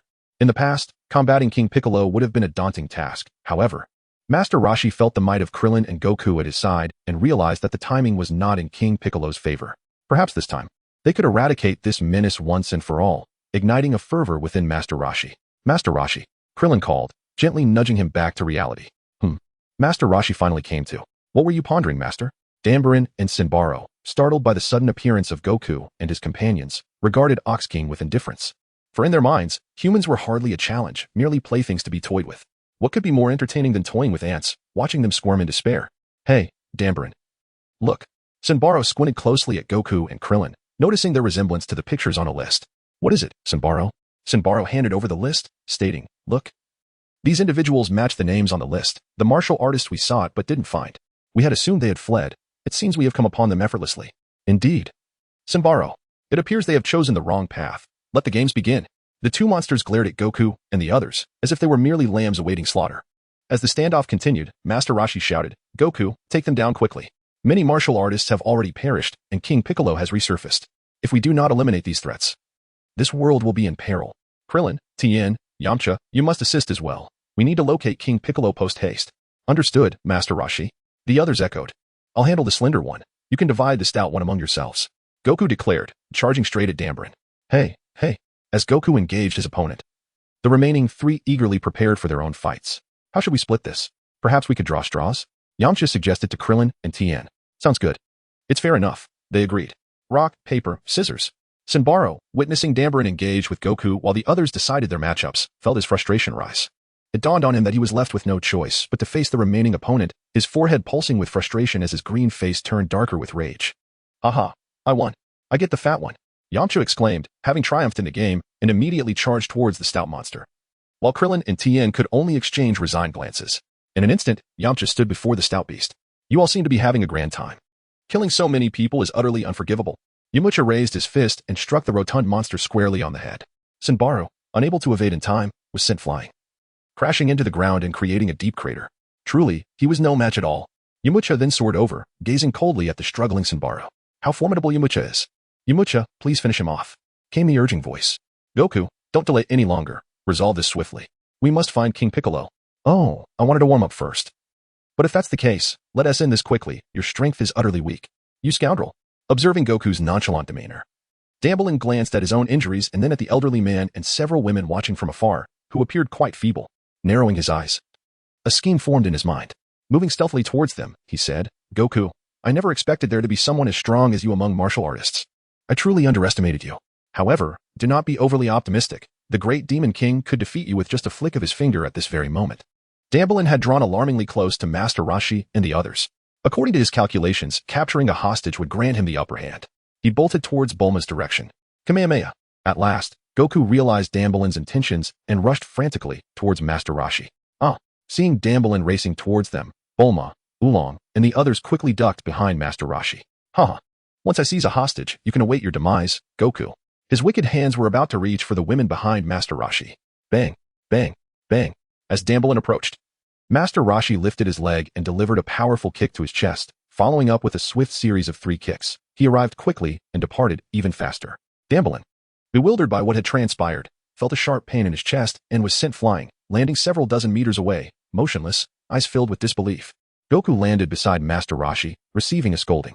Do you understand the gravity of your error? If a truly formidable enemy draws near and I cannot defend against them, Bulma, Launch, Chi-Chi, and Oolong could all perish. You have been far too careless, Goku. If we are slain, even if you defeat the enemy afterward, it will be too late for regrets. Goku, you must deeply reflect upon this. This is not merely a tournament. Lives are at stake. A single misstep, and you shall never see your friends and teachers again. Do not think that the Dragon Balls can revive them without consequence. After all, their power is limited, and if someone dies again after being revived, they cannot be brought back. At this moment, Yamcha had also dealt with the rotund monster and approached with Krillin and Tien, overhearing Master Roshi's reprimand of Goku. P.S. To be honest, Goku truly possesses a heart of gold. He often allows his opponents to grow stronger before battling them, only to erupt in anger afterward, leading to a cycle of ever-increasing power, letting foes go only for them to become stronger, then exploding in rage. Master Roshi, having lived for hundreds of years, had never taught him about such matters. As a teacher, it is reasonable for Master Roshi to scold Goku. Correcting such behavior in adulthood is far more challenging. And you, Krillin, Yamcha, and Tien, must exercise extreme caution when confronting these bloodthirsty enemies. One careless moment, and look at those behind me, Bulma, Chi-Chi, Launch, Oolong, they may never see you again. We understand, Master Roshi. Master Roshi approached the dejected Goku, patting his head gently. Goku, I hold great expectations for you. Your companions are your strength and require your protection. Do not let your guard down again. Goku lifted his head, meeting the intense gazes of Bulma, Chi-Chi, Launch, Krillin, and Oolong. Their trust in him was palpable. They believed that being by his side ensured their safety. Goku's eyes sparkled with renewed determination. I understand, old man. Goku, Bulma, Chi-Chi, and Krillin rushed over to embrace him. Just as Dambalin and Simbara met their fate, King Piccolo, aboard the Pilaf spaceship, sensed the disturbance. His aura erupted, his green visage radiating immense fury. The overwhelming presence frightened Pilaf and his companions, who huddled together in fear. Dambalin, Simbaru, King Piccolo murmured, the ones who harmed you shall perish. Chapter 22. Goku's encounter with Piccolo. So this is how it is. The great demon king possesses formidable strength. Indeed, my master, the great Master Mateto, sealed him with his life. I wonder who released him. It seems I must prepare for the unexpected, Master Roshi pondered. Does Master Mateto also possess sealing techniques? Perhaps he could teach us, Krillin and Tien suggested. Haha, this was merely a last resort. I believe you can defeat the Demon King. Let us return to the Kame House. And you, Ox King and Chi-Chi, should accompany us. It would be perilous to travel alone. Yes, Master Mateto. Bulma, I feel the airplane is overloaded. Upon returning to Kame House, Master Roshi immediately set to work on the sealing items for the Mafuba technique. Outside, the group engaged in various conversations. Bulma, Launch, Chi-Chi, and Oolong discussed food and cosmetics, while Goku, Krillin, Yamcha, and Tien debated the potential strength of the approaching King Piccolo. The mighty Ox King sat nearby. Though imposing in appearance, he was a gentle giant at heart. Master Roshi soon emerged, observing the vibrant youth surrounding him, contrasting sharply with his own age. Bulma, Chi-Chi, Launch, Ox King, you shall remain at Kame House. It is safe here. Await our good news. Give us the Dragon Radar and communication devices. Stay tuned for updates and inform us if anything arises. Now let us depart. Upon realizing they were not to join the mission, Yajirobe and Oolong exchanged glances and said in unison, we'd rather stay behind to gather intelligence and protect Kame Island. Very well, Pork can stay as well. Let us set off. To conserve energy, the five of them boarded the airplane to search for the seventh Dragon Ball. At the same time, King Piccolo was also setting out. With one Dragon Ball in his possession, he grew impatient, eager to collect all seven to regain his youth. In doing so, no one would be able to defeat him. The spaceship and airplane departed simultaneously, each with their own goals. As the Dragon Balls prepared to make their grand reappearance, Great Demon King, the remaining 6 Dragon Balls are heading our way, Little Wu reported, trembling before King Piccolo. Haha. Splendid. My wish is about to be fulfilled. Great Demon King, will you share half the world with us once you conquer it? As Pilaf glanced at Piccolo's expression, he hesitated, concluding that a quarter would suffice. Observing Piccolo's impassive demeanor, Pilaf felt a surge of anxiety and ultimately retreated in silence. Meanwhile, Krillin, puzzled, regarded the Dragon Radar, noting that the remaining Dragon Ball was approaching them. It seemed that their adversaries had also discovered a method to locate the Dragon Balls. They would address the matter upon encountering their foes, but for now, it was imperative to gather all the Dragon Balls before pursuing the formidable Piccolo Daimao. Yamcha piloted the aircraft while the others exhibited various emotions, some excited, others grave, given the legendary nature of the Dark Lord. Caution was paramount. At the same time, Master Roshi stood by the water tank, observing the imminent confrontation between Piccolo Daimao and Goku. Regrettably, he glanced back at Shiro, lamenting that, had he been awake, he could have easily vanquished the Dark Lord. The latent power within Shiro far surpassed that of Piccolo. Meanwhile, Kami and Popo were also monitoring the events unfolding on Earth. Time slipped by unnoticed until the massive island came into view. Master Roshi and his companions finally encountered Piccolo Daimau's ship. Curiosity piqued as they surveyed the vessel. For the radar indicated that the Dragon Balls were indeed aboard. Lord Demon King, the 6 Dragon Balls should be on that aircraft, Roshi acknowledged. Understood. Let's descend. Both parties carefully landed their crafts, the doors creaking open in unison. Master Roshi and his crew positioned themselves beside the aircraft, quietly observing the movements of the enemy ship. Suddenly, footsteps echoed, and a figure emerged before them, green-skinned, adorned with 2 small horns, an aged visage, and a prominent demon insignia on his chest, confidently striding toward them. There could be no mistake. This was Piccolo Daimao. It seemed a confrontation was unavoidable, and they needed to prepare. The sight of him evoked painful memories of past suffering inflicted upon the world. Master Roshi, is this truly Piccolo Daimao? He doesn't appear particularly formidable, Goku remarked. Casting a sideways glance at Roshi. Do not underestimate him. Prepare for battle. Today's events will not conclude easily, Roshi cautioned. As Piccolo approached Goku and his companions, he scrutinized their peculiar assembly. Raising his head to gaze skyward at a 45-degree angle, he proclaimed, "Surrender your Dragon Balls to me, and I shall offer you a chance to serve me loyally. In return, wealth and power will be yours." Piccolo anticipated their submission, believing it a natural expectation to kneel before one destined to rule the world. However, he miscalculated. Events were not unfolding as he had envisioned. Do not jest, Piccolo Daimao. You seem to be familiar with me. Are you unaware of my deeds? Of course we are aware, and precisely for that reason.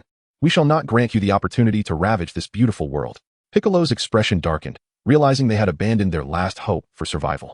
If you choose death, you shall have no one to blame but your own misfortune.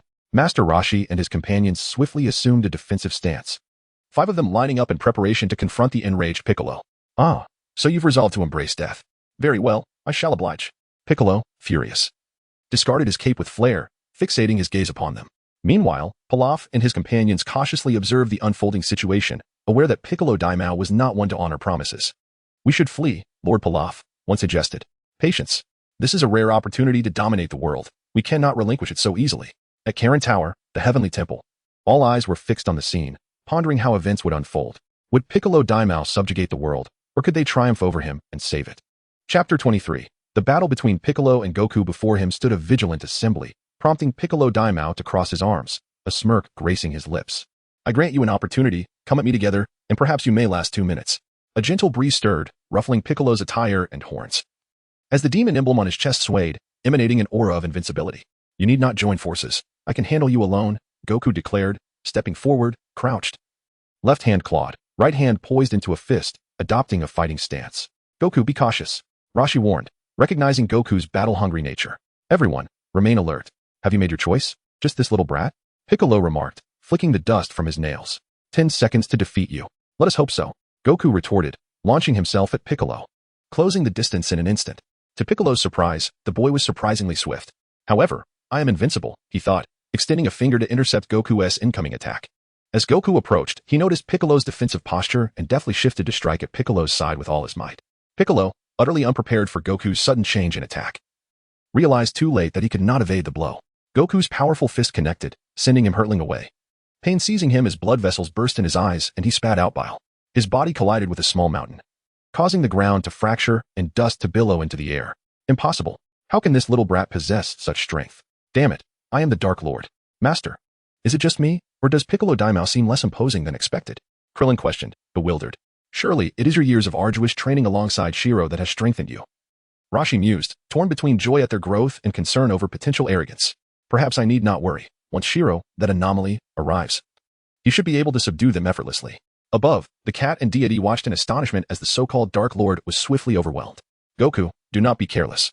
Yes, Grandpa, I understand. As Wukong swiftly approached to assess Piccolo's condition, he discovered that the demon had regained his footing. Wukong observed as Piccolo wiped a trace of blood from the corner of his mouth and declared, I concede that you possess some skill, little imp. But do not presume that you can vanquish me so easily. With a fierce cry, Piccolo lunged at Wukong, his fists a flurry of movement, creating a series of afterimages accompanied by the sound of rushing wind. Wukong, quick to react, parried Piccolo's assault and seized the opportunity to land a punch on his adversary's face. However, the intensity of Piccolo's relentless onslaught was undeniable, despite Wukong's prowess. He found himself struck multiple times due to his comparatively lesser combat experience. The battle escalated, and the Pilaf trio aboard their ship could no longer discern the details of the fight. They could only cower in fear, astonished at the remarkable strength the once feeble child had developed since their quest for the Dragon Balls. We must defeat this little creature, or we shall lose all dignity, Gradually, both combatants had exhausted their limbs, leaving the ground beneath them transformed into a gaping pit. After a prolonged struggle, Piccolo, battered yet resolute, leaped away from Wukong, panting heavily, a clear testament to the immense toll the battle had taken on his stamina. Wukong, in contrast, appeared relatively unscathed, with only minor injuries marring his arms and face. It seemed that with a modicum of caution, Wukong could indeed triumph over the Demon King. A thought that filled him with hope. The turtle hermit nodded in agreement, affirming the reality of the situation. What's the matter, Piccolo? Are you unable to continue? Wukong inquired, observing the demon, who was gasping for breath. You wretched fiend. I shall not forgive you, Piccolo screamed, summoning all his energy as he clasped his palms together at his chest, white energy rapidly coalescing in his hands. Ah, allow me to join you, Wukong exclaimed eagerly, adopting the stance for the Kamehameha wave, concentrating his energy into his palms. In an instant, two beams of energy collided, with Piccolo watching in dread as Wukong's energy wave drew nearer. He roared once more, but it proved futile. He could only witness the inexorable approach of Wukong's attack. Piccolo's energy wave faltered and was consumed, with the brilliant energy surging toward him. In a desperate maneuver, he managed to shift his body. But at a grave cost, his left arm was obliterated. Gasping, Piccolo clutched his left shoulder, panting heavily, his eyes filled with fury as they locked onto Wukong. Piccolo, you have lost, Wukong declared confidently. Impossible. How could I lose? Die. Piccolo bellowed, unleashing a powerful white energy wave from his mouth, aimed directly at Wukong's chest, engulfing him in blinding light. Haha, this time, your demise is certain, Piccolo taunted. As Wukong was caught off guard, the turtle hermit and his companions rushed forward in alarm. As the dazzling light began to dissipate, Wukong's figure re-emerged, completely unharmed. Piccolo's jaw dropped in disbelief. How can this be? Wukong, feeling the residual energy that had surged past him, mused that had it not been for his clothing, he would have sustained serious injuries. Prepare to perish. Kamehameha, he shouted, channeling all his strength into the iconic wave. The blue and white energy struck Piccolo's chest with tremendous force, leaving him no time to evade. Staggering, Piccolo attempted to regain his balance, a hollow laugh escaping his lips as he felt his chin bulge, his mouth opening wide. What was he planning? Uncertain, Wukong remained cautious. Suddenly, a white egg emerged from Piccolo's mouth and was hurled into the distance. Alarmed, the turtle hermit and his companions were taken aback, realizing the danger of the situation. Quickly, we must leave. He intends to self-destruct, Wukong warned. Haha, too late. Die. With a thunderous explosion, Piccolo detonated, sending shock waves through the air and clouds of dust into the sky. Cough, are you all unharmed? The turtle hermit asked, concern etched on his face. We are fine, thanks to Master Roshi's timely warning. The force was truly immense, they replied, gazing at the now deep crater left in the ground. Though Piccolo is dead, it is unfortunate that we could not pursue that egg. It will be difficult to locate in the future, the turtle hermit sighed. Fear not, old man. As long as we strive diligently, even if he returns, our strength will surpass his, one of them reassured. It must be so. Let us return. Bulma and Launch must be waiting anxiously for us, he added with a chuckle as they boarded their aircraft. Meanwhile, in the Pilaf gang's lair, the trio breathed a collective sigh of relief, having narrowly escaped. But we still have a Dragon Ball, Pilaf exclaimed, holding the shimmering orb aloft. Onward. Let us gather the Dragon Balls and conquer the world. They cheered, eyes gleaming with ambition. Could you possibly part with the Dragon Ball you hold? A voice interrupted. Startled, the trio turned to see a diminutive figure, its head glistening, appearing to lack a nose. Remembering Wukong's fierce battle against the Demon King, Pilaf trembled, reluctantly surrendering the Dragon Ball to Krillin with a heavy heart. Here, take it. Even if you hadn't asked, I would have given it to you, he stammered.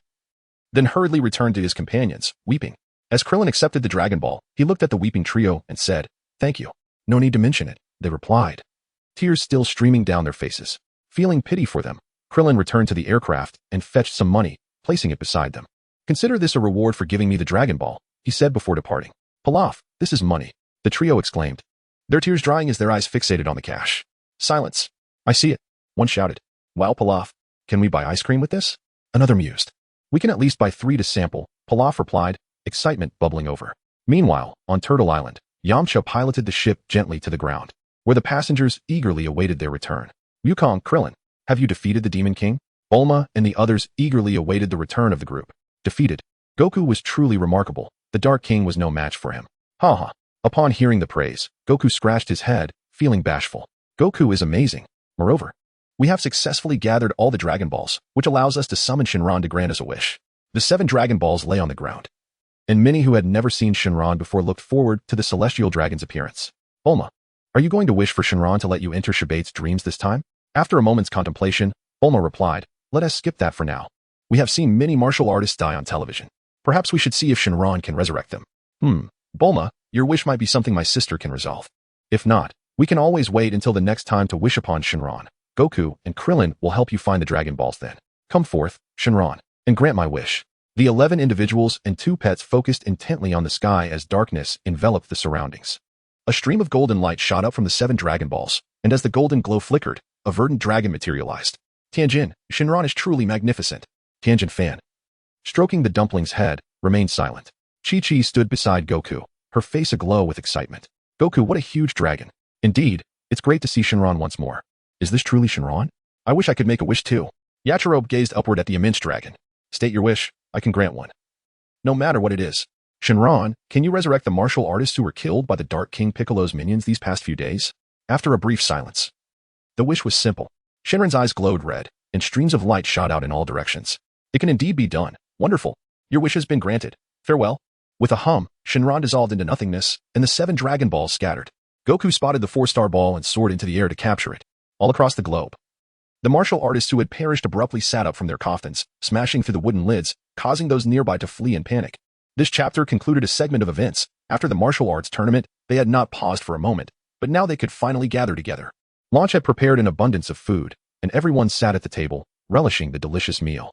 Master Roshi, do you think the fortune-telling lady can help? It's been quite a while since we left Karin Tower, and Bulma is growing impatient to return. She should be able to. I'll call her shortly. But if there's a fee, you'll need to cover it. No problem. After satisfying their appetites, the Ox King and Chi-Chi bid farewell. Goku, remember to visit me. Got it, Chi-Chi. Goodbye. Be careful on your way. The Ox King and Chi-Chi boarded their flying vehicle and waved goodbye. I've seen Shinron too, Goku. I'm leaving now. Yachirobe waved farewell as well. Hey, Yachirobe. Huh? I see you're a martial artist. You can head west to find Karin Tower, where there are wise beings who can help you grow stronger. I understand, son Goku. I will go. Bye. Farewell. Master Roshi stepped aside to call the fortune-telling lady. What? That question will cost 10 million zenny? Alright, I understand. Someone will pay you. Oh, I see. There's a blue heart flower on Chocho Island in the south. Correct? Bulma and the others leaned in, listening attentively, for such matters were indeed peculiar, especially a plant that could enter someone else's dreams. What does it look like? Oh. It's just a blade of grass with a blue flower, right? The entire island is covered with them, correct? I understand. After hanging up, Bulma asked. Did you all hear that? I did. I'll go pick them all and plant them. Bulma turned to Goku and Krillin with a pleading expression. Understood. We'll accompany you, Krillin replied helplessly. I knew you wouldn't let me go alone. There is no helping it. Goku, let us go and collect them all. Shall we? Krillin inquired. Yes, yes. Goku, let us head out. We need to hurry and collect the flowers before returning to train. Can you two manage? Master Roshi looked at her, considering that there wasn't much danger, and they could handle it. Chapter 25. A new training ground. Goku and Krillin swiftly soared through the skies, as taking a plane would be far too slow. Bulma shouted from below, good luck. Goku and Krillin, bring them all back. We know. In an instant, the two transformed into streaks of light and vanished. Tianjin, Dumpling. Yamcha called out to them. Yamcha? We should start training too. Not far to the east. There's an island where you can train and battle. Remember to return for meals. Master Roshi pointed eastward. Thank you, Master Mateto. Don't forget to return for meals. Launch gently smiled at them, her hands clasped in front of her. Tianjin's face flushed slightly as he quickly departed with Dumpling and Yamcha. Ah, they've all left. Oolong, swinging a pig leg beside the table, sighed. Poir, shall we play cards? But it's just the two of us. That's not enough. TCH, what about Master Mateto and Launch and Bulma? They're here too. That's true, Oolong. After what felt like an eternity, Goku and Krillin finally returned, their faces and arms covered in swelling insect bites. They had been besieged by a swarm of bees while picking flowers, and had it not been for Krillin's clever decision to leave half the flowers unpicked, the bees might have crossed oceans to pursue them. Haha, thank you for your hard work. Bulma gazed at their swollen faces and puffy lips, unable to suppress her laughter despite her efforts to appear serious. Goku, Krillin, take a break, then go train. Yes, Lion Tiger. Goku and Krillin, grimacing in pain, headed off to train, their resilience evident. Ordinary individuals would have succumbed to such stings. Bulma finally discovered a method and rushed back to Karin Tower in her aircraft. At Karin Tower, the cat was peering over the edge of the water tank, gleefully wagging its tail. Ever since the defeat of King Piccolo, the cat had resumed its voyeuristic lifestyle. The roar of the aircraft approached as Bulma landed at Karin Tower. Karin. Ah, Bulma, you're here. Bulma pulled out a capsule and tossed it, releasing the prepared cat food before the feline. Curiously, the cat noticed the mixture included not just ordinary fish but also rare ones and even an alligator. Well, I suppose an alligator counts as fish too. Observing Bulma hurry into the house, the cat called out to her, Bulma, wait a moment. The cat sage pondered, isn't a cat and a fish sufficient? Clearing his throat, he continued, by the way, Can you contact Wukong and the others? Of course, came the reply. The cat extended a paw to stroke its whiskers and said, the celestial being wishes to personally train Sun Wukong and his companions, and I was asked to relay the message. You happen to arrive just in time. So I must trouble you with this task. Bulma tilted her head, her large eyes fixed intently on the cat. Celestial being? Indeed, the cat nodded. Are they truly divine? Yes, the cat affirmed with another nod. Do they resemble you? The cat nearly choked. Not at all. Hurry and inform them. Shall I summon them all? Just Wukong, Krillin, Yamcha, Tien, and Kaiatsu will suffice. Bulma nodded, retrieving her communicator. This is Kame House. Who am I speaking to? It's launch. Bulma, is Master Roshi there? Yes. Just a moment, Bulma, came the response. Bulma, weren't you at Karin Tower? Are you planning to return? Please summon Wukong, Krillin, Yamcha, Tien, and Kaiatsu to Karin Tower. The celestial being wishes to personally train them. The celestial being? Bulma furrowed her brow, beginning to comprehend the thoughts of the cat sage. No questions. Quickly call them to Karin Tower. Haha, don't be angry, Bulma. I'll fetch them right away. It seemed this group of youngsters was about to elevate their powers once more, and I too must not remain stagnant. I should quietly hone my skills as well. Master Roshi sighed, calling forth the turtle to waddle towards the island where Wukong and the others were training. All right, cat sage, I've notified them. Good. Let us wait a moment. By the way, what do you gaze at by this water tank every day? Bulma stealthily approached the tank, peering inside, only to find the entire landscape of Earth reflected within. She had always wondered what the cat was doing. It turned out it was merely spying. Cat. This is a vision technique that only the celestial being possesses. Oh, I see. Bulma remained there awaiting Wukong and the others, not rushing to her room just yet. Finally, Master Roshi arrived at the island where Wukong and the others were training. Wukong, Krillin, come over here. Master Roshi, is something amiss? They inquired as they approached. Yes. The celestial being from Earth wishes to personally guide your training. The celestial being? I never knew Earth had deities. Make your way to Karin Tower. There will be someone to guide you on how to find the celestial being. Hurry, and remember to train diligently. Understood. Go now. The five bid farewell to Master Roshi and swiftly soared westward. Observing their flight, Master Roshi leisurely returned to Kame House, enjoying the newfound tranquility. Thankfully, Launch was still around to prepare meals. Wukong, aside from Brother Xiaobai, are there any other deities at Karin Tower? Yes, I saw Brother Xiaobai earlier. He was still sleeping. But there is also a cat there, which is a celestial being, haha, and it's not even taller than me. Who is this Xiaobai you speak of? Brother Xiaobai. It has been 3 years since I last saw him. He was the champion of our first martial arts tournament. Although Wukong and I have grown considerably stronger, he still feels unfathomable. Indeed, Krillin, the garments Brother Xiaobai provided remain intact despite my full force attacks. They are remarkably durable. Wukong, why do you always think about destroying the clothes given to you by Brother Xiaobai? Well, these clothes have protected me on several occasions. During my battle with Piccolo, had it not been for the garment blocking a surprise attack on my chest, I would have been in grave danger. And I've already used one of the sins of beans. We haven't used any yet. When did you consume yours? It was when Uncle Ox King was seriously injured. I see. So this Xiaobai is quite formidable. But what exactly is a Sinza bean? Kaiatsu inquired curiously. A Sinza bean is a miraculous bean. No matter how severe your injuries or how much energy you expend, consuming one will restore you completely. However, they are quite rare and were obtained by Brother Xiaobai from the celestial being at Karin Tower. I wonder how many are left. As they conversed while flying, they soon spotted Karin Tower. Chapter 26. The five enter the celestial hall. They've arrived, the cat remarked, observing the approaching figures near Karin Tower. At that moment, Bulma spotted Wukong and the others and waved cheerfully. Wukong, over here. The five landed at Karin Tower. Bulma, you're here. Have you used the heart flower yet? Not yet. I just arrived when the cat sage asked me to summon you. Cat sage, it's been a while. Indeed, Wukong, it has been some time. Krillin, Yamcha, Tien, Kaiatsu, hello. Hello, cat sage.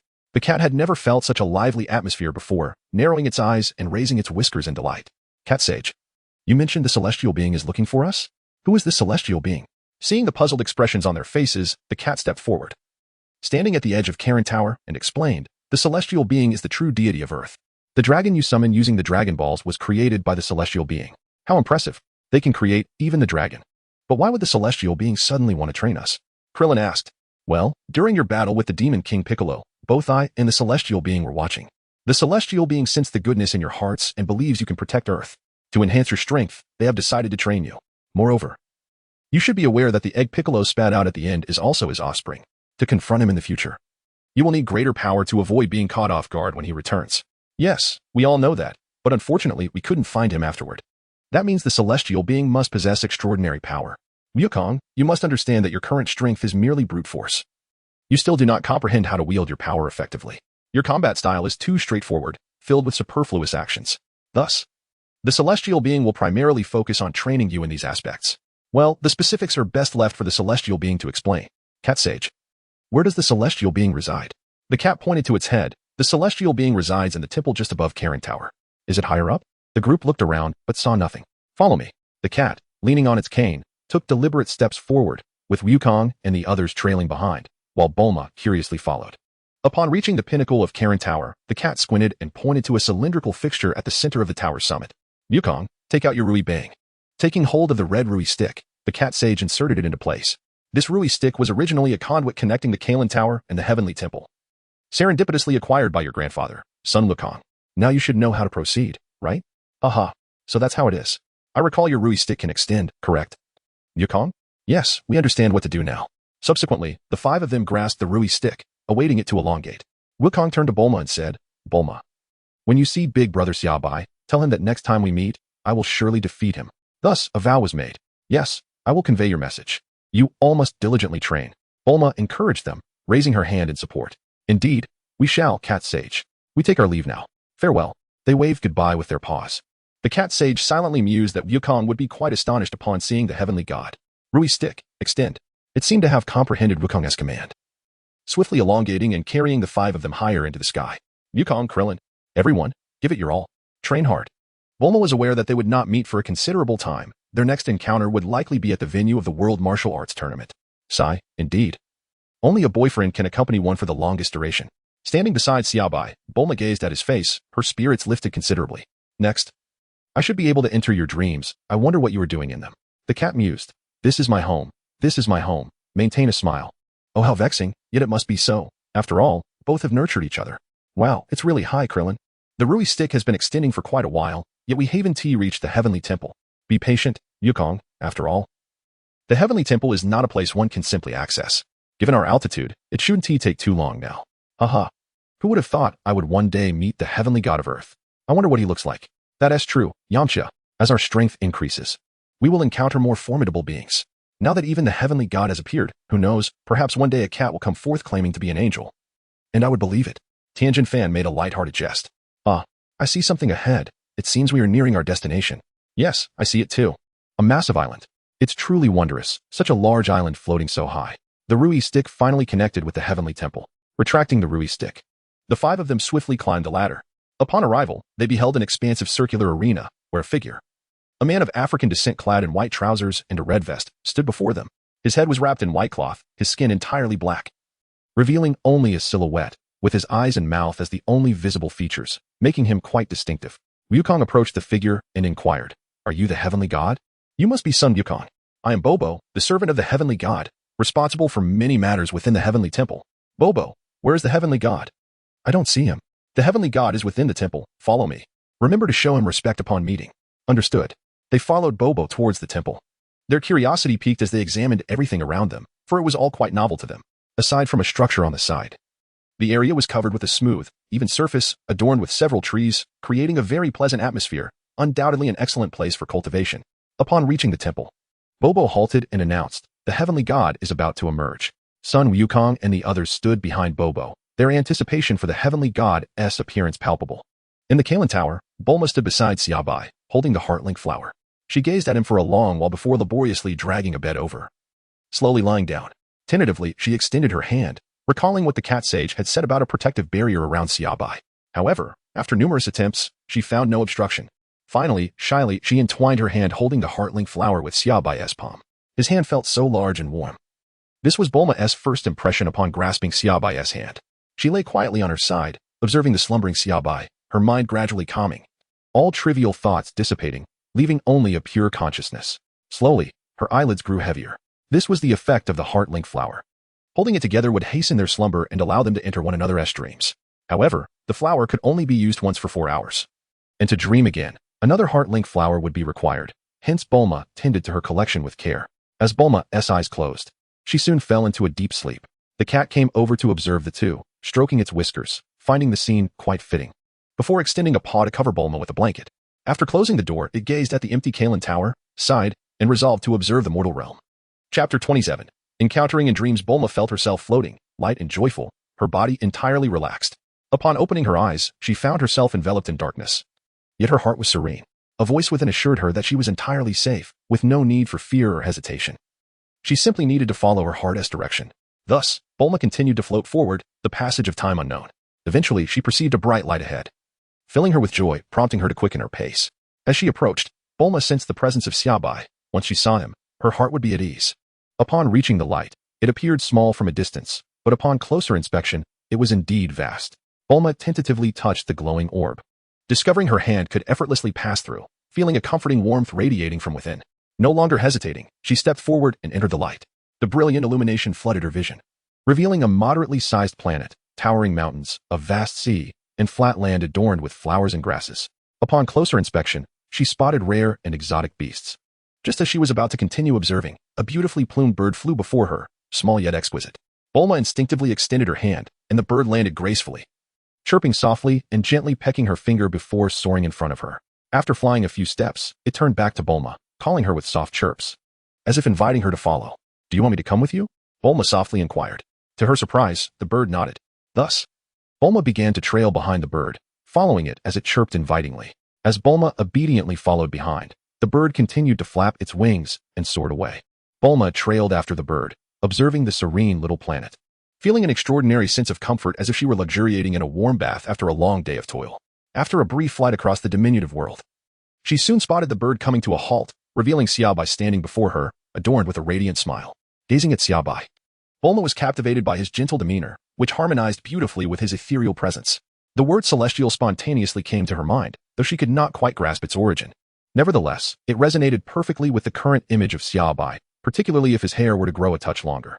Typically fierce in front of Master Roshi and the others, Bulma's cheeks flushed a rosy hue as she lowered her head, approaching Xiaobai with the shyness of a demure bride. Perhaps it was the aura he exuded that rendered her this way. Under Xiaobai's unwavering gaze, Bulma attempted to lift her head several times, her lips parting slightly as she contemplated speaking, yet, she felt that uttering a word might disrupt the enchanting atmosphere enveloping them. Xiaobai extended a hand towards her, his gaze signaling Bulma to halt. Although she felt a tinge of shyness, Bulma resolutely grasped his hand. Even within the confines of a dream, she could still sense the warmth and strength emanating from him. As long as she held onto that hand, no matter how tumultuous the world around them became, she would remain unafraid, for she stood firmly behind him, following Xiaobai's lead. The pair arrived at the banks of a small stream, which appeared crystal clear, teeming with various fish swimming joyfully within. Nearby stood a charming two-story building, not constructed of concrete and steel, but rather exquisitely crafted from bamboo. Flanking the door were two vibrant red lanterns, though the interior remained shrouded in mystery. Xiaobai approached the edge of the stream, gracefully flicking his hand, conjuring a sofa spacious enough for two to sit upon. He guided her to take a seat, wrapping his left arm around her form. Bulma leaned in, resting her head gently upon Xiaobai's shoulder, with a swift motion of his right hand. A fishing rod materialized, thus he embraced beauty with one arm while fishing for golden scales with the other. Bulma tilted her head to gaze at Xiaobai and inquired, "Did you know I was coming all along?" Xiaobai lowered her gaze to meet her eyes and said, I sensed at the moment you grasped my hand. I never anticipated that such flowers existed on Earth, allowing you to enter my dreams." At this, Bulma burst into cheerful laughter, recounting the tale of Goku and Krillin, who had helped her pick flowers only to end up with bruises from bee stings. Xiaobai couldn't help but chuckle. It was indeed the sort of mischief Goku and his friends would indulge in. The two seemed to share an unspoken bond, neither mentioning why Xiaobai had suddenly embraced her or why Bulma rested her head against his shoulder. Soon after, Bulma began to share her experiences over the past 3 years since Xiaobai's departure, detailing the adventures she and Goku had undertaken. Reflecting on Bulma's wish for the most handsome boyfriend, Xiaobai felt an urge to smile. When she first crossed over, she was merely pleasant to look at. But after binding with Xiaobai and steadily growing stronger, Xiaobai felt herself becoming increasingly flawless, transcending the realm of mere mortals, which undoubtedly caught Bulma's discerning eye. By the time Xiaobai had slept for 3 years, she was 22. With a soft chime, Xiaobai indicated that her age had now been frozen, granting her the reward of eternal youth. This meant that even in the Dragon Ball universe, the Omni King could not erase her existence. The rules became irrelevant. Even if she were to step outside the Dragon Ball world, this would hold true. Xiaobai marveled at this revelation, realizing the extent of her invincibility. Calculating her current power, she found her overall attributes to be 5. 6 multiplied by 10 raised to the power of 219. According to the combat power calculations in Dragon Ball, trillion is a mega, quadrillion is a jing, quintillion is a gai, and so forth. Thus, whether angels were 15 jing or gai, or even if the Grand Priest could defeat an angel with a mere finger, she felt indifferent. These beings posed no threat to her. Listening quietly as Bulma recounted how Goku had won the championship of the World Martial Arts Tournament, She shared their arduous journey to gather the Dragon Balls and seek the Eternal Dragon's wish to learn dream manipulation, only to be interrupted by the evil King Piccolo. The wish had been used to save someone, compelling her to seek the fortune teller's assistance. Nevertheless, heaven rewards the diligent, and she ultimately found herself in the dreamscape. As Xiaobai listened, she joyfully chimed in with agreement. Bulma nestled her head against Xiaobai's shoulder, seeking comfort. Rest assured, after this training, their strength will significantly increase. Xiaobai reassured her, gently stroking the top of Bulma's head. The heartling flower has a time limit, doesn't he it? Xiaobai inquired. Yes, for hours. Not much time left, Bulma replied softly. You still need to go out to replenish your energy. There are more flowers, and just hold my hand when you sleep. Xiaobai advised. By the way, Bulma, if we ever gather the Dragon Balls again and have the chance to make a wish to maintain your youth. Ah. You are incredibly clever. I could remain beautiful forever. Bulma's eyes sparkled with excitement as she realized how she had overlooked this before. Chapter 28, The Heavenly Temple. Ah. Time is running out. There is so much more I wish to say, Bulma murmured, her brow furrowed slightly. Xiaobai extended his large hand to gently stroke Bulma's silky blue hair, softly uttering, there is plenty of time ahead. We shall take our time. Bulma, feeling the warmth of his hand, comfortably squinted her eyes and declared, this time, I shall speak for myself. Next time, it will be your turn. What were you dreaming about anyway, humph? Very well, next time I shall share what I dreamt of, he replied. Just then, the fishing line in the small stream trembled slightly. Bulma's eyes sparkled as she pointed with her delicate hand, exclaiming, a fish is bitten. Haha. I see it, a rather large one. Watching Xiaobai reel in the fish, Bulma felt even more jubilant than he, nestled in his embrace with a beaming smile. Her hands clapping together in delight. Soon, the fish they caught transformed into a golden delicacy, filling their bellies. Bulma was pleasantly surprised to discover that Xiaobai was quite adept at preparing food. It was delicious, and she felt she had struck a great bargain. After all, one must eat even in dreams. After a hearty meal, the two of them cuddled together, gazing at the gently flowing stream before them. Observing the fish leaping above the water's surface and the animals approaching the banks for a drink. I must return now, Bulma said, lifting her gaze. Upon hearing this, Xiaobai turned her head to look at him, suddenly reaching out to embrace her entirely in his lap, face to face. Bulma seemed to sense something amiss and nervously closed her eyes. The small creatures, startled by the commotion, raised their heads warily. Their agile eyes fixated on the scene before them. As they drew closer, Bulma could feel the scorching breath that Xiaobai exhaled, her body tensed, and her fists clenched tightly. Her eyelashes fluttered as she sensed her heart racing, the blood coursing through her veins with increasing fervor. Xiaobai looked at the anxious Bulma and couldn't help but chuckle. Leaning in closer, he gently kissed her forehead. Come back soon. After all, I feel rather lonely here on my own. Still bewildered by Xiaobai's kiss, Bulma slowly nodded, and gradually, she vanished from sight. Xiaobai reminisced for a moment, then turned away to commence his daily meditation, seeking to empty his mind and attune himself to the universe. Meanwhile, Bulma stirred in bed, her rosy complexion a clear indication of her inner turmoil. After a prolonged moment, she finally opened her eyes and, feeling a surge of shyness, rushed over to plant a gentle kiss on the sleeping Xiaobai, hoping he could sense her affection. Yoshi, a beautiful day is about to begin, she thought to herself. After tidying up and changing her attire, Bulma stepped out of the room and noticed a cat outside, nestled comfortably in its small bed, snoring softly. Its nose blowing bubbles as it dreamt, perhaps even scratching its rear in a moment of delight. In high spirits, Bulma stood by the Karin Tower, basking in the morning sunlight before launching her aircraft. She glanced back one last time before soaring homeward. With a multitude of tasks awaiting her attention and some research still to be conducted, in the blink of an eye, the aircraft vanished from sight. At the God Temple, Goku and his companions looked on with curiosity as the deity prepared to emerge from the hall. Finally, the divine figure appeared before them, and upon seeing him, Goku and the others were rendered speechless by the sight of the green-skinned, pointy-eared being adorned with two horns atop his head, none other than King Piccolo. Krillin and the others felt a twinge of anxiety as they gazed at the formidable figure. Piccolo, we never expected you to still be alive, they exclaimed. Goku, unable to contain himself, attempted to bypass Bobo to launch an immediate attack on Piccolo. However, Bobo swiftly restrained him with a firm hand. Krillin turned to Goku, saying, Goku, be patient. We all witnessed your defeat of King Piccolo. There must be something we do not understand. Let us remain calm and listen to what they have to say. All right. But Bobo, your strength is impressive, Goku replied. Bobo interjected, this is a deity. You must show respect. At that moment, the deity approached them, nodded in acknowledgement, and spoke. I know you harbor doubts about why I resemble King Piccolo. The group nodded in unison. The deity took a few steps forward, surveying the vast expanse of the God Temple, and continued, Piccolo and I are one. Long ago, I was also a martial artist, much like yourselves. Upon learning of the existence of deities, I sought to join their ranks. Regrettably, I was turned away due to a hint of malevolence that lingered in my heart. However, I persevered through rigorous training, eventually expelling that darkness, which then manifested as King Piccolo. I sincerely apologize for the turmoil he has caused. Nevertheless, he has been vanquished by you, and I shall train you for a time to enhance your abilities in preparation for future threats. Is that so? They responded. I have observed your battles. While your strength is commendable, it is driven by brute force, lacking the finesse of technique. Henceforth, you shall train diligently in the God Temple. During this period, Bobo will guide you in mastering the application of your powers. I believe you will experience substantial growth. Turning to Bobo, the deity added. Thank you for your efforts, Bobo. Yes, my lord, Bobo replied. Bobo gathered the group in the plaza and instructed, let us see what you've got. Attack me together, and I will assess your strengths and weaknesses. Really, Bobo? We won't hold back, they declared, and the five charged forward, unleashing a flurry of punches.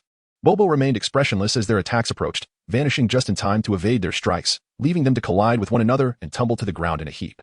Wow, Bobo, your speed is astounding. We could barely keep up, they exclaimed. Bobo remarked, combat requires more than just sight. It demands a deep sense of awareness. Your eyes may deceive you, but your heart will not. What do you mean? I don't understand, one of them replied. You will comprehend once you've endured enough blows. Are you ready? Bobo then charged into the fray, swiftly dodging their attacks and countering with precision, knocking Goku and Tien out of the ring before turning his attention to Krillin and Yamcha. With a deft movement, he evaded their punches and struck Yamcha with a swift chop to the neck, rendering him unconscious. Yes, fine, he just fainted, Bobo assured the others as he deflected their renewed onslaught with ease. After several minutes of sparring, it became evident that Bobo was still in complete control while they panted heavily, unable to continue. You rely solely on brute strength, which is futile if you cannot land a hit. You're already out of breath, and the air is thin up here. Your first task is to adapt to this environment. Once you can maintain steady breathing during combat, return to me. Now, practice on your own. As time passed, Goku and his companions diligently trained in the God Temple, gradually acclimatizing to the thin air. However, when they faced Bobo again, they were still thoroughly defeated, unable to grasp why they could not perceive Bobo's movements after he vanished. Their approach to combat remained visual, relying on sight rather than intuition, which left them disoriented when visibility faltered. After the bout, Bobo instructed them, in battle, let your mind be as tranquil as the sky and as swift as lightning. Learn to control your power, still as a mountain, yet as dynamic as a dragon emerging from the sea. Observing the group, Bobo pondered the wisdom of the deity, noting their apparent lack of intellect. Nevertheless, he assigned them tasks to complete, hoping they would glean understanding from the challenges they faced. True strength cannot be cultivated overnight. As their training progressed, their abilities gradually improved, albeit still lacking in perceptive awareness. Ultimately, Bobo crafted dummies resembling their own power levels using clay and life essence for them to practice against, enabling them to learn the art of concealing their energy and sensing the movements of others. Meanwhile, beneath the God Temple, Bulma concluded her research each day and returned to Karin Tower in her aircraft. Each time, the briefs couple stood quietly together, watching Bulma's departing silhouette. In the Karin Tower, the pampered cat, never having exerted itself, felt a twinge of sadness upon realizing its weight gain. Once adorably cute, it now perceived itself as somewhat rounder. Each time I resolve to abstain from indulging, the sight of the fish in the tank makes my mouth water uncontrollably. However, I find myself unable to resist. Moreover, Bulma's latest offerings have become increasingly extravagant. Her fully automated fish grill produces delectable fish in mere moments, an invention that transcends simple grilling to create an array of culinary delights. The cat gazes up at the moon, reminiscing about the days when it neglected meals, particularly when Summer White first arrived. Back then, the cat would even prepare grilled fish itself, although the utensils required no washing. I now find myself deprived of even the autonomy to grill my own fish. With no cooking or dishwashing to occupy my time, I am left to subsist on fish alone. As I contemplate kicking this peculiar machine, I reconsider. After all, I am but a cat, and a round cat at that. Garfield is quite round too, isn't he? Everyone is bustling about, and thus, 3 years have swiftly passed, leading to the commencement of the 23rd World Martial Arts Tournament. On Turtle Island, after 3 seasons, a closer inspection of Master Roshi reveals that his internal energy has deepened significantly, despite his appearance still resembling that of an elderly man. Launch, it is time to depart. Master Roshi, alongside Oolong and Puar, awaits Launch's emergence. However, it is the blue-haired Launch who steps out. Silence envelopes them. I shall not go. The air in the city is detrimental to my skin, blue-haired Launch states. Master Roshi casts Oolong a meaningful glance. If she does not go, who will lead the way? The crowd may be too dense, making it difficult to view the competition. Oolong nods gravely, comprehending the situation. He stealthily approaches Launch, presenting a blade of grass to her nose. As she wonders why no one is speaking, she suddenly feels an itch, and with a loud achoo, Oolong promptly discards the grass, retreating to Master Roshi's side while humming a tune, his claws extending behind him in a gesture to Master Roshi. Master Roshi nods, his glasses gleaming with a flash of light. Gold-haired Launch surveys her surroundings and promptly enters the vehicle, exclaiming, "Let us go. I adore visiting the city." The entire crew of Turtle Island sets off, accompanied by a lone sea turtle. As 3 years have elapsed, the room remains unchanged, although the bed that Bulma once brought has mysteriously vanished. On the opulent bed, both Xiaobai and Bulma slumbered peacefully, their hands entwined, with a delicate heart-shaped flower nestled between them. In the realm of dreams, Xiaobai and Bulma engaged in an exhilarating game, yet time and again, it was he who faced defeat. Despite his considerable prowess, he remained inept in gaming, perpetually shedding tears of frustration, trapped in the bronze tier of mediocrity. Haha. I have triumphed once more. What shall you do upon awakening? Ah, it matters not. I shall let it linger for now. With a resigned sigh, he set down the controller and lay despondently upon the verdant grass. Bulma, in unison, reclined beside him, resting her head upon his chest, listening intently to the rhythm of his heartbeat. Is the martial arts tournament about to commence, Bulma? Indeed, they are likely to register today, with the competition beginning tomorrow. However, I suspect they will arrive just before the registration closes, she replied. When do you plan to go? Oh, I shall linger a while longer. Do you find me bothersome? Bulma lifted her head, gazing at Xiaobai as she spoke. Xiaobai sensed the impending storm, her mind racing with thoughts. Analyzing the situation, she realized that anything she said at this moment would be a misstep. She quickly recalled the myriad responses from countless netizens, although uncertain of their validity. She had no choice but to press on with determination. Xiaobai's gaze instantaneously transformed into one of tenderness and sincerity. How could I possibly be annoyed with you? With both hands, he embraced Bulma's neck, applying a gentle pressure that brought their lips together. Bulma, breathless, lifted her head and playfully slapped him, exclaiming, "How vexing. There are so many animals watching us." Xiaobai turned her head for a glance, and indeed, those little deer and puppies were watching the commotion with their bright, lively eyes. Xiaobai pursed her lips, seemingly unconcerned, successfully diverting her attention. If it works out, splendid. If not, she would think of something else. At the Temple of the Gods, Yukong, Krillin, Yamcha, Tianjin Fan, and Jiaozi had concluded 3 years of arduous training, their once sharp and formidable aura now noticeably subdued, suggesting the effectiveness of their rigorous practice. With the World Martial Arts Tournament approaching, they wondered if any formidable opponents would emerge this time. The anticipation was palpable. After 3 years apart, Yukong, now significantly taller, declared with enthusiasm, "I feel invigorated." Krillin, a hint of gloom in his voice, remarked, "I wonder, though. It seems you've grown taller than me." He gestured to their varying heights. Haha, 3 years ago, Yukong was quite short. I never imagined he would grow so much in such a short time. At the tournament, we can finally compete again. I need a haircut after this, Yamcha commented, running his fingers through his long hair. I wonder how much stronger we have all become. It feels like ages since we last fought. We can hardly wait for the tournament to commence, Tianjin Fan and Jiaozi noted, remaining relatively unchanged. All right, let us set off before we miss the registration deadline. Master Rashi, Bulma, Launch, Oolong, and Puar must be waiting for us. It's been far too long. They exclaimed. Goodbye, Master Bobo. They called as they took flight, rapidly ascending towards Papaya Island. Chapter 30. Let us marry on May 6th at the registration desk for the martial arts tournament on Papaya Island. Master Rashi, Launch, Oolong, Puar, and Bulma awaited their arrival. Yukong and the others had yet to arrive, and time was running out. Oolong, Puar, prepare yourselves if they don't show up soon. We might have to transform, Master Rashi admonished. Yes, Grandpa Rashi, they responded. They always arrive at the last moment. They never consider my feelings. He lamented. Haha. I'm sure they'll make it. After 3 years of training at the Temple of the Gods, their strength must have increased significantly. Launch. How have you fared these past 3 years? Aside from enduring the lecherous old man Rashi every day, things have been quite bearable, she replied. Ahem, what a beautiful sunset. Rashi said, attempting to change the subject. Just then, 5 streaks of light sped towards the tournament venue. There are only 2 minutes left until registration closes. All contestants who have not yet registered, please hurry. The tournament staff announced through a loudspeaker. Time is running out, Puar, transform. Wait, they're here. The others exclaimed as the 5 streaks of light approached swiftly. Yukong, Krillin, over here. They waved as the group landed beside them.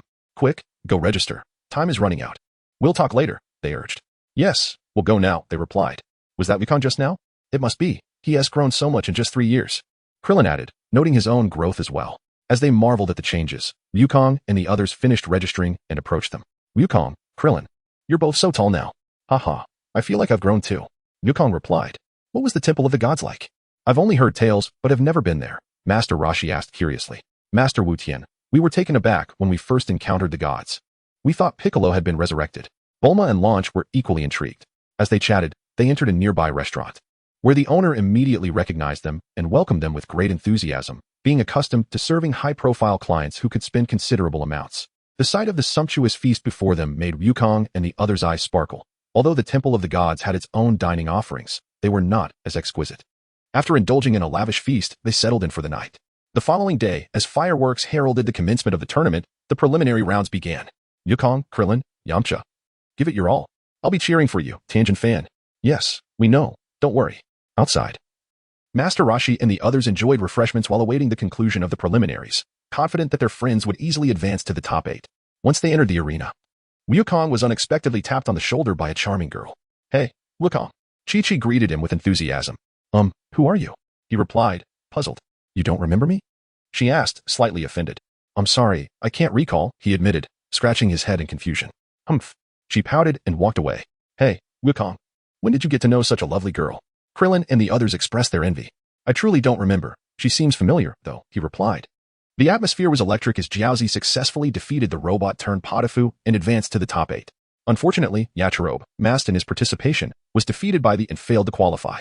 At the tournament stage, the crowd surged as the host announced the final 8 competitors. Jiaozi, Tianjin Fan, Son Goku, Unknown, Majin Buu, Krillin, and Yamcha. Now, let us begin the first match. Please welcome the 2 contestants to the stage. As they observed the stage where Jiaozi and Tianjin Fan stood, Bulma and the others were taken aback but nonetheless cheered for them. Despite Jiaozi's improved skills, he found himself unable to inflict damage on Tianjin Fan, ultimately conceding defeat. Congratulations to Tianjin Fan for winning the first match. Jiaozi, don't be disheartened. You're still growing. With that, the announcer swiftly exited the stage, his movements revealing a well-practiced ease. Chi-Chi stood at the edge of the stage, visibly irritated as she watched Son Goku, who appeared equally perplexed. Why do you always look so angry? He asked, confused. I'm upset that you don't remember me and have forgotten our promise. She shot back. Promise? I genuinely can't recall who you are, he insisted. You really don't remember? No, he replied earnestly. Well, once you defeat me, I'll tell you, she declared. Then it's settled. I want to go easy on you. Bulma remarked. Does it seem like that girl knows Son Goku? She looks somewhat familiar to me too. Oolong. Observing Chi-Chi at the edge of the stage, turned to Master Roshi and the others. Not only does Goku know her, we all do. We all know her. After much contemplation, they could not recall her identity and decided to leave it for now, knowing they would find out soon enough. Krillin, gazing at the stage, expressed his envy. I wish I knew such a beautiful girl. Don't be impatient, Krillin. One day, you two will meet a lovely girl, they reassured him. Yamcha gently tapped his shoulder and remarked. Upon hearing that defeating Chi-Chi would reveal his name, Goku found it considerably simpler. He stood on the arena, gathering his energy, and launched a powerful punch towards the distant Chi-Chi, sending her tumbling off the stage with a fierce gust of wind. Brutal, yet harmless. The second generation of Majin, Piccolo, observed Goku's punch from the elevated platform, his strength surpassing his expectations, causing a bead of cold sweat to trickle down his green visage.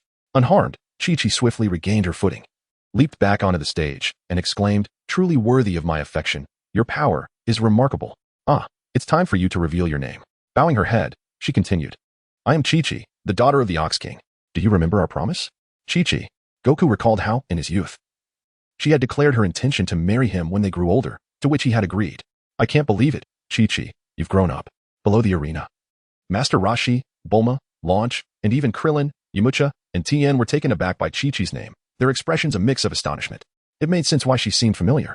She was indeed an acquaintance, though it was surprising to see how adorably she had matured from her previously eccentric attire. Do you remember our promise? Chi-Chi inquired. Of course. I thought a bride was some delectable treat, but since I promised you, let us wed. We're getting married, exclaimed the announcer. For the first time in the martial arts tournament, a wedding is taking place. Let us congratulate them. Applause erupted from the throngs of spectators, showering blessings upon the newlyweds. Now, let us proceed to the third match, featuring the second generation of Majin and contestant Krillin. The individual over there is a descendant of Piccolo, Tien remarked, casting a glance towards the second generation of Majin. Indeed, I noticed, but I trust Krillin will not be defeated by him. After all, we trained diligently in the Heavenly Temple. Piccolo's descendant cannot overcome us. His ambition to conquer the world shall be thwarted by us, Goku asserted, his gaze fixed on Krillin.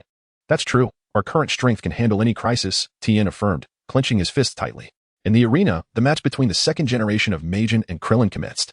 After testing the Majin's abilities, Krillin realized he was stronger, allowing him to unleash a flurry of rapid attacks. Meanwhile, the diminutive, bald-headed Majin felt the pressure, realizing he had yet to unleash his most crucial techniques. Observing Krillin's ease, the Majin resolved to summon all his strength.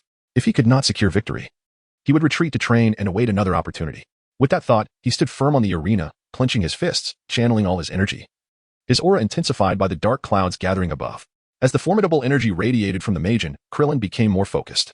Regardless of any trickery, nothing could surpass the Kamehameha wave. If necessary, he would unleash two. Sensing the energy at its peak, the Majin thrust his hands forward, concentrating all his might. With a thunderous shout, a colossal energy blast surged towards Krillin at astonishing speed. Kamehameha. The two energy blasts collided, creating a stalemate for several seconds before erupting in a blinding explosion, forcing everyone to shut their eyes as the arena floor was devastated. Ugh, this is too challenging. I must return to train, the Majin thought, casting one last glance at the spectators before expending his remaining strength to flee. Goku, he is escaping.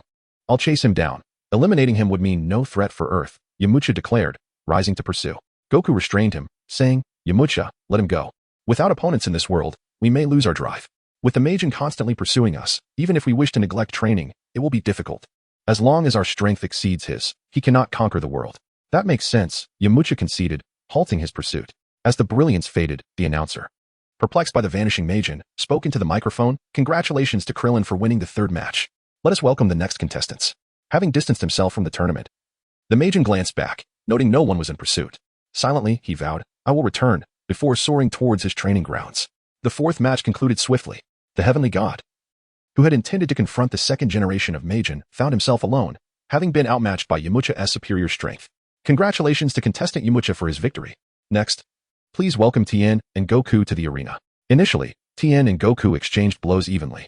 However, when Tien believed he could defeat Goku with all his might, he realized Goku was fighting while carrying an additional burden of 900 kilograms. Surprised, he released Goku from the weight. But even with Tien's forearm technique, he could not gain an advantage against the overwhelming disparity in strength and ultimately fell. Who would have thought you could match me while carrying such weight? Truly impressive, Goku. Tien remarked. You've grown strong as well, Tien. Once Brother Xiaobai awakens, ask him to craft you a suit that adjusts its weight. You two shall become formidable. Goku replied. Xiaobai? I look forward to meeting him, Tien expressed eagerly. Goku emerged victorious, leading to the next match between Krillin and Yamcha. Who would face Goku in the finals, Krillin or Yamcha? Let us enjoy their thrilling contest. Krillin, I will be the one to defeat you and face Goku, Yamcha proclaimed confidently. Yamcha, you're celebrating too early. These 3 years have not been in vain for me. Are you ready to strip off your weight and face me again? Krillin challenged, anticipation gleaming in his eyes. Let us dispense with the pretense and engage with all our might. My outfit weighs 500 kilograms now, Krillin. Surprised? Indeed, I am astonished. Yamcha, alas, I must reduce my own weight of 600 kilograms. It is quite burdensome, Krillin replied, bouncing a couple of times. Yamcha, who had just been elated, now felt a wave of despair wash over him. The ship of friendship had been capsized by a whale's blow farewell. Can you imagine? After diligently striving for a commendable achievement, only to boast to others, and they respond with admiration while effortlessly outshining you, devoid of any intention to mock. Unleash your full strength, Krillin. Yamcha, do not falter. You must win. Defeat him, little bald head.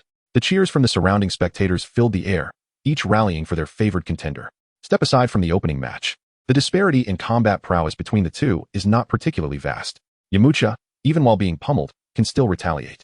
Soon, the two fighters stepped back, both bearing injuries, fixated on each other's every move. Truly remarkable, Yamcha, to withstand so many blows and still remain standing. You too, Krillin. Ha ha ha. Let us not squander more time. Let us determine the victor by battling Son Goku. Look how eager he is. Krillin, glancing at the fervent Goku beside Chi-Chi, remarks, though feeling a pang of disappointment. But baby, don't cry. I share your sentiment, Krillin. The two face each other, mirroring the same motion. Are they about to unleash the Kamehameha wave? All spectators, please ensure your safety. I have prepared protective gear, this certain brand of bulletproof shield, a worthy investment. Upon finishing, he positions a shield before himself. Bah, shameless, despicable. How much? Kamehameha.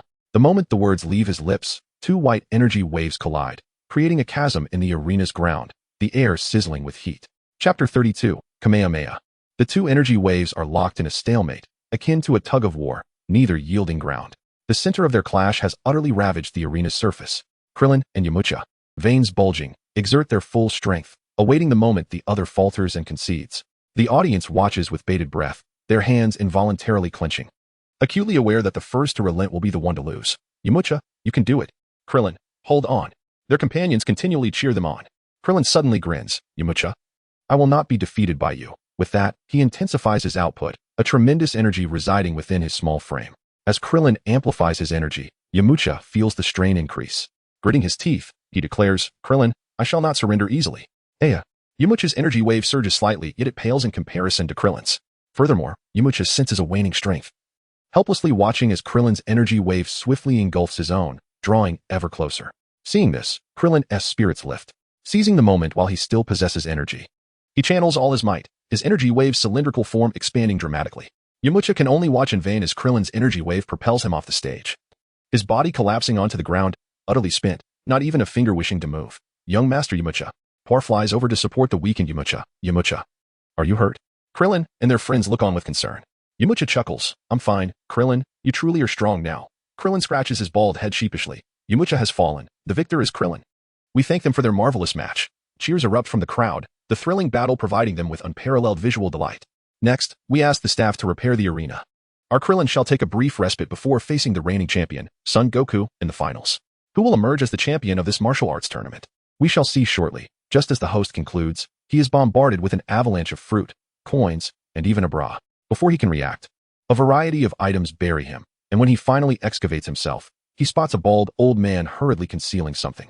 Soon, the host stands again on the restored stage, testing its sturdiness with his foot and nodding in satisfaction. Now, let us welcome Son Goku and Krillin for this tournament's championship final. Let us cheer together.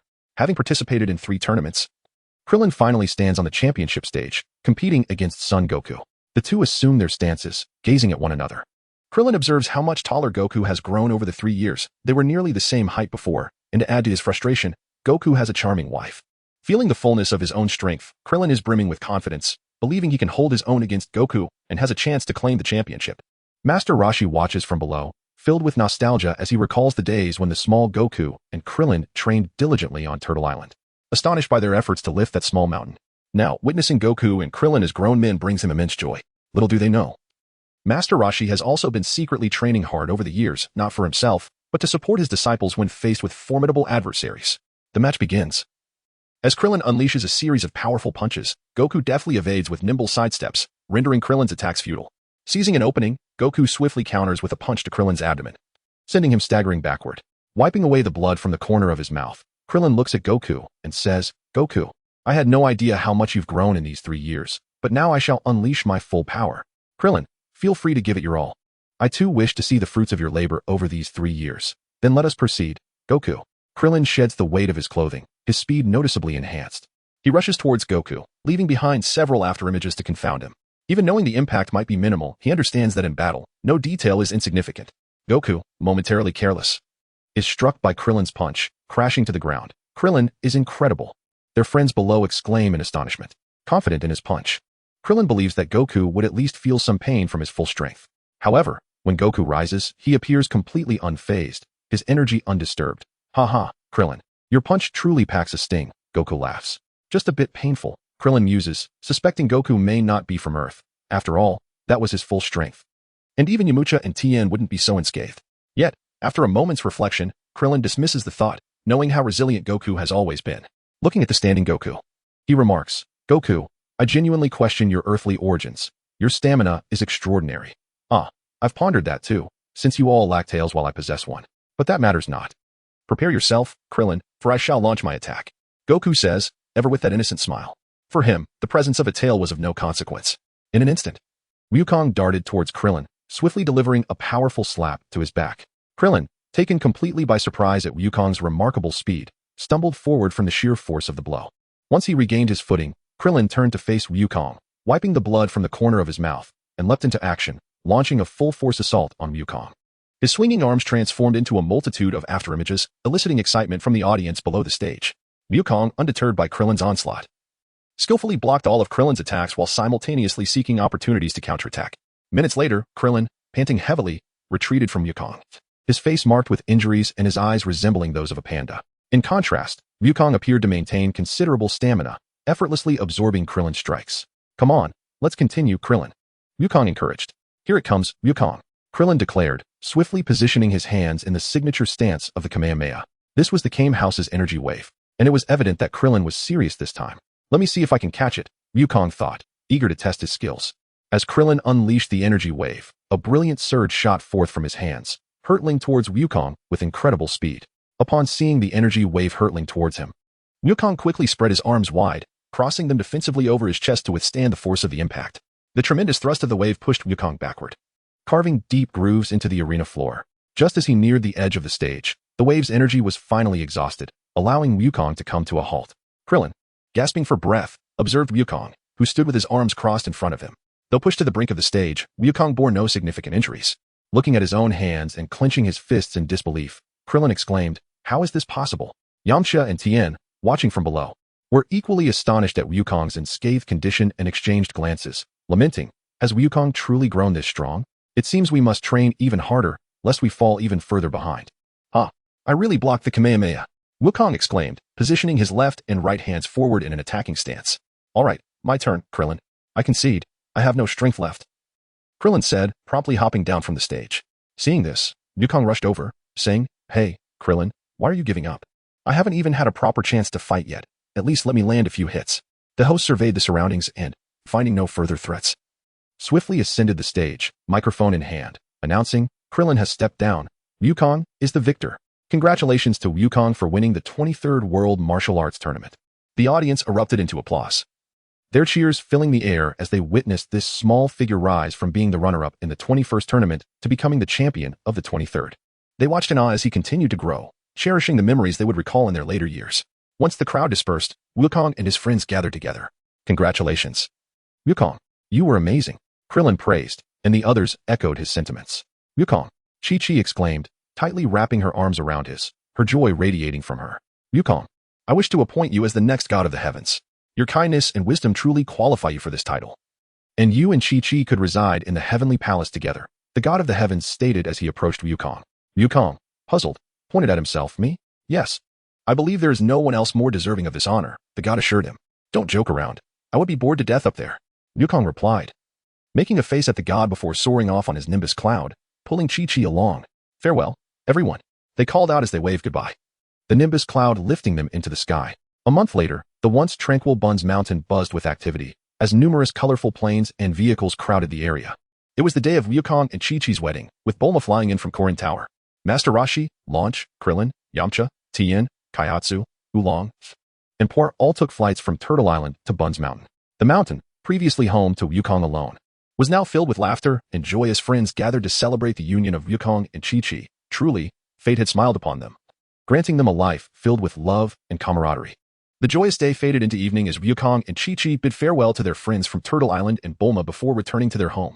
Bulma piloted her aircraft back to Karin Tower, disregarding Master Roshi, as she rushed into a dream to share tales of Wukong's wedding and Chi-Chi's wedding gown. Xiaobai gazed at Bulma, whose face was suffused with envy. With a mere flourish of his hand, a dazzling golden light materialized before her.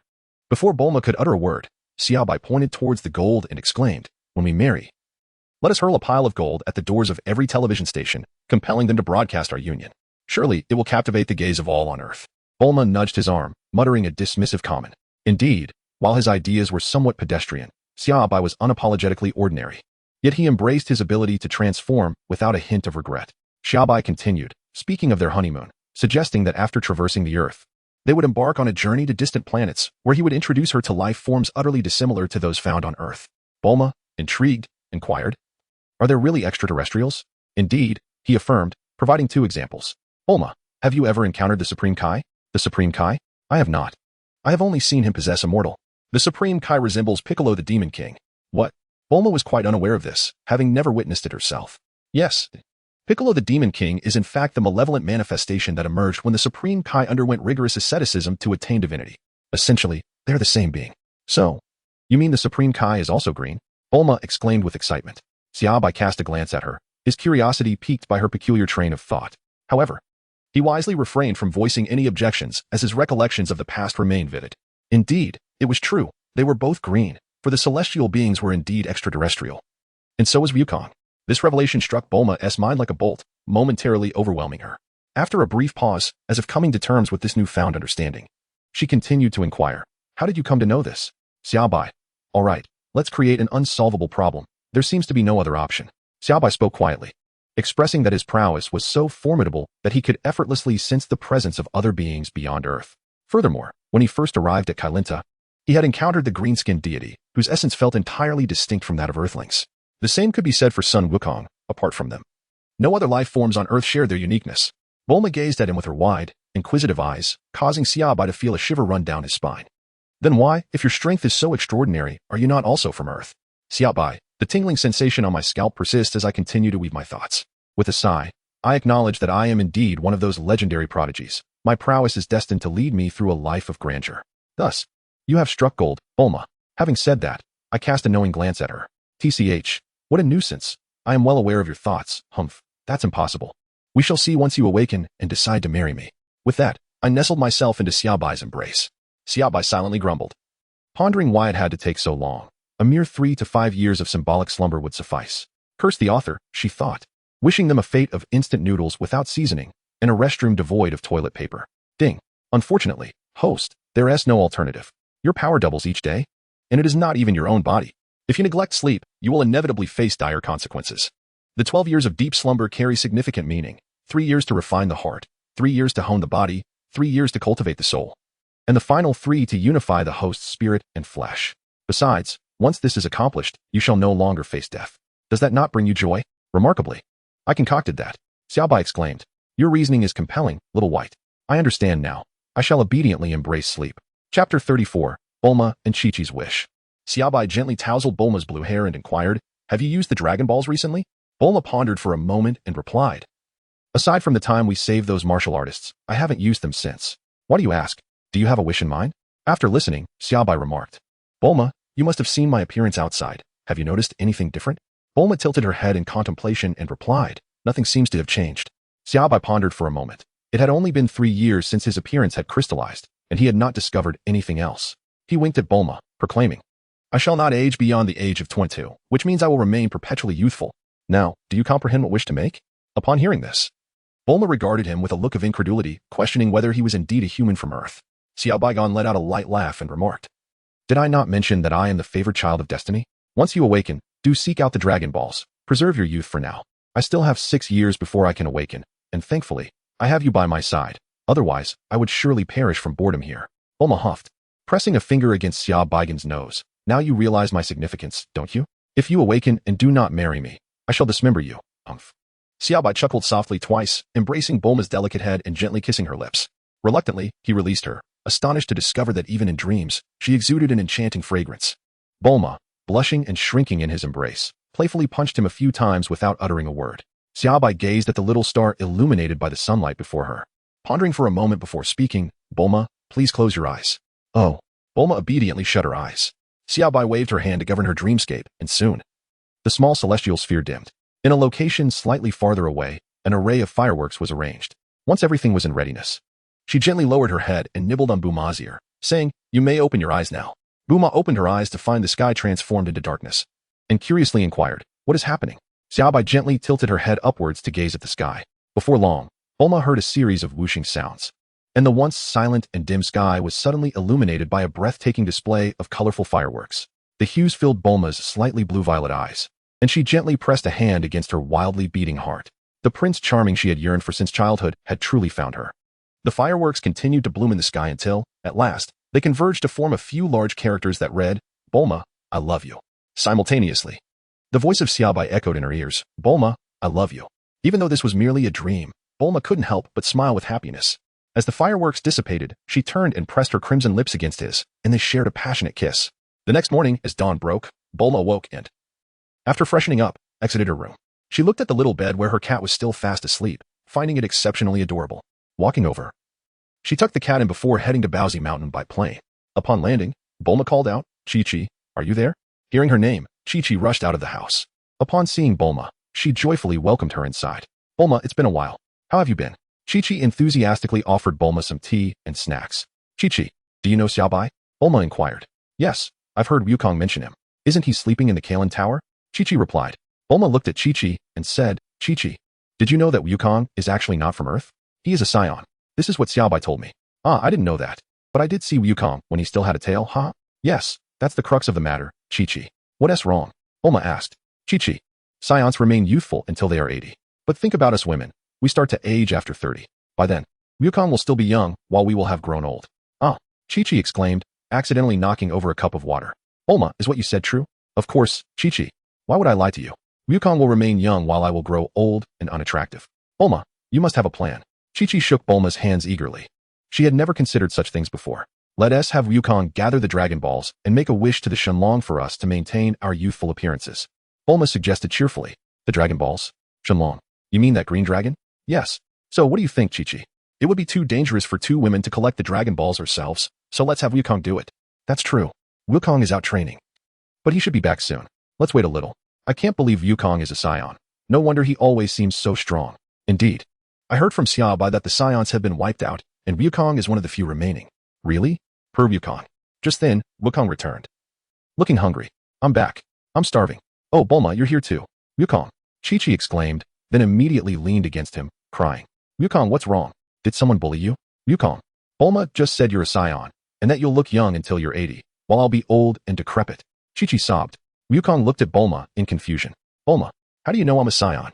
I didn't even know. Bulma stepped forward and replied, Xiaobai told me. He said that besides you, the god of heaven is also an alien. Nanny? So I'm a Saiyan? No wonder I have a tail while you don't. And the god of heaven is an alien too. That explains why his complexion is so different from ours. Wukong didn't change his demeanor just because he was a Saiyan. So, Wukong, Chi-Chi, and I would like to ask you to gather the Dragon Balls for us. We want to make a wish. A wish? Yes. Chi-Chi and I want to keep our youthful appearances. After all, you're young until 80, and Xiaobai told me that his appearance would be fixed at 22. Just think. Chi-Chi and I will grow old while you remain young. Wukong, please gather the Dragon Balls for us. Chi-Chi looked at him expectantly. I see. Do you have the Dragon Ball radar, Bulma? I do. Here you go. Bulma pulled the radar from her pocket and handed it to Wukong. Yoshi, Bulma and Chi-Chi. Wait for me. I'll be back with the Dragon Balls in no time. Wukong said, clutching the radar as he prepared to leave. Good luck, Wukong. We'll be waiting for you. Wukong, be careful. Wukong flashed them a smile, summoned his nimbus, and vanished before their eyes. Chapter 35, Strength Can Still Grow Stronger. Chi-Chi. You did well just now. Seeing you cry made Wukong rush off to find the Dragon Balls without saying a word, Bulma said, sitting on the sofa and smiling at Chi-Chi. Yes, Wukong cares for me a lot, but I was a bit anxious and just cried, Chi-Chi admitted shyly. Oh, it seems our beautiful appearances are safe for now, don't you think, Chi-Chi? Bulma said, pinching Chi-Chi's cute little face. Chi-Chi retaliated by pinching Bulma's face, and a playful tussle ensued, unnoticed by anyone else since Bulma was relatively weak, while Chi-Chi had a battle power of over 40. Chi-Chi, when do you think you'll have a baby? I'll prepare a big gift for you then, Bulma asked, gently rubbing Chi-Chi's belly. I don't know yet. I just married Wukong not long ago. Bulma, when do you think you'll marry Xiaobai? Me? Sigh. I guess I'll have to wait until he wakes up in 6 years. I've never met someone who sleeps for 12 years. If he hadn't claimed to be from Earth, I'd suspect he was an alien like Wukong and the god of heaven. Bulma looked utterly helpless. At least you can still meet him in your dreams. Oh, by the way, what do you two do in your dreams? The two chatted for half the day, and by evening, Wukong finally returned, looking uninjured. Chi-Chi, I'm back. I'm starving. I haven't eaten anything yet. I've prepared everything for you, Wukong. You can eat soon. Yes, but wait until you finish your wish. I still need to keep the 4-star ball. Bulma piled the 7 Dragon Balls together and called out, Come forth, Shenlong, and grant my wish. As night fell, Shenlong appeared. On Turtle Island, a group of people was having dinner. Has someone gathered the Dragon Balls to make a wish? It's been a while since I've seen Shenlong. But from this direction, it seems to be Bowsy Mountain. I bet Wukong is making a wish. I wonder if he's been training seriously. Tianjin Fan, Yamcha, after dinner. Shall we have another battle on the island? Sure. I'm looking forward to it. Things were lively on Turtle Island, and Master Roshi looked at the table full of people, feeling quite happy. After all, he used to have only the sea turtles for company, and the phoenix had also perished. Now, everything was much better. Bulma and Chi-Chi eagerly gazed at the magnificent Shenlong before them. Speak your wishes. I can grant one of them, no matter what it is. I, along with Chi-Chi, wish to maintain our current appearances indefinitely. Is that possible, Shenlong? This desire is quite simple. Upon uttering this, Shenlong's eyes gleamed with a crimson light, and an indescribable force surged into the bodies of the two. The wish has been granted. Farewell. Shenlong remarked, I thought I would have to save the world again, causing me unnecessary excitement. Subsequently, the 7 Dragon Balls scattered into the sky, with Goku intercepting the 4-star ball while the others flew away. All right, our wish has been fulfilled. Chi-Chi. Thank you, Goku. Yes, indeed. It's wonderful, Chi-Chi replied. Bulma, why not stay and join us for dinner? Goku suggested, glancing at Bulma. Sure. I actually have some matters to discuss with you, Bulma responded. At Goku's home, Chi-Chi beamed as she watched Goku devour his meal. Goku still adored the dishes she prepared. He wolfed down an entire table of food, wiped his mouth, and turned to Bulma, asking, What is it, Bulma? Chi-Chi paused her tidying up and listened intently. Xiaobai has asked me to research a machine that can enhance your combat abilities. I have made some progress and should be able to create it soon, Bulma explained. Really? What kind of machine is it? Goku inquired with excitement. It's a device that can increase gravitational intensity. Training with this will be far more comprehensive than the clothing Xiaobai provided. Moreover, you mentioned that your battles might take place on other planets, which possess varying gravitational forces, some being tenfold or even dozens of times that of Earth. This could put you at a significant disadvantage, hence my research into this machine, which I shall call the gravity chamber. Is that so? Thank you so much, Bulma. I can hardly wait to use it for training, Goku exclaimed, feeling invigorated. Additionally, Shabai warned not to become complacent with your current strength. His power can effortlessly annihilate the entire universe, not just the Milky Way where Earth resides, but the universe as a whole. There are many more powerful beings beyond your comprehension, and you must remain vigilant, as you are responsible for protecting Earth and your companions.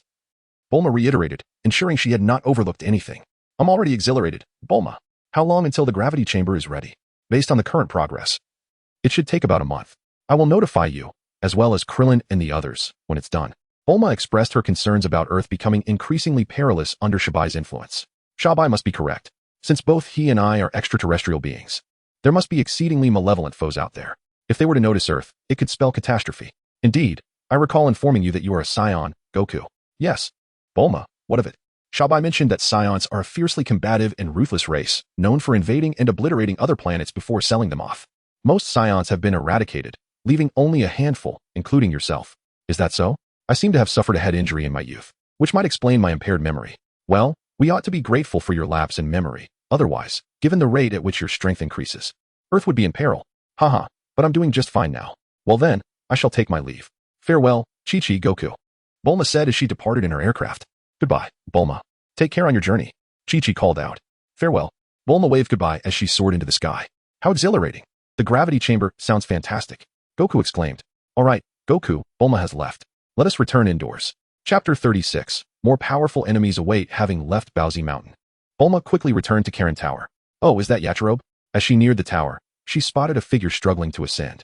Upon closer inspection, she recognized him and piloted her aircraft toward him. Hello, Yachirobe. What brings you here? Bulma greeted the exhausted figure. Bulma, long time no see. I'm attempting to climb Karin Tower. What made you decide to take on this challenge? I heard there's a guardian here, and if there's a guardian, there must be plenty of delicious food. However, I got lost along the way. Otherwise, I would have reached it much sooner. Ah, that explains it. Keep pushing forward. There truly are some delightful treats at Master Karin's. Bulma chuckled to herself, finding Yachirobe and the cat quite the amusing pair. Hey, Bulma, can you give me a lift?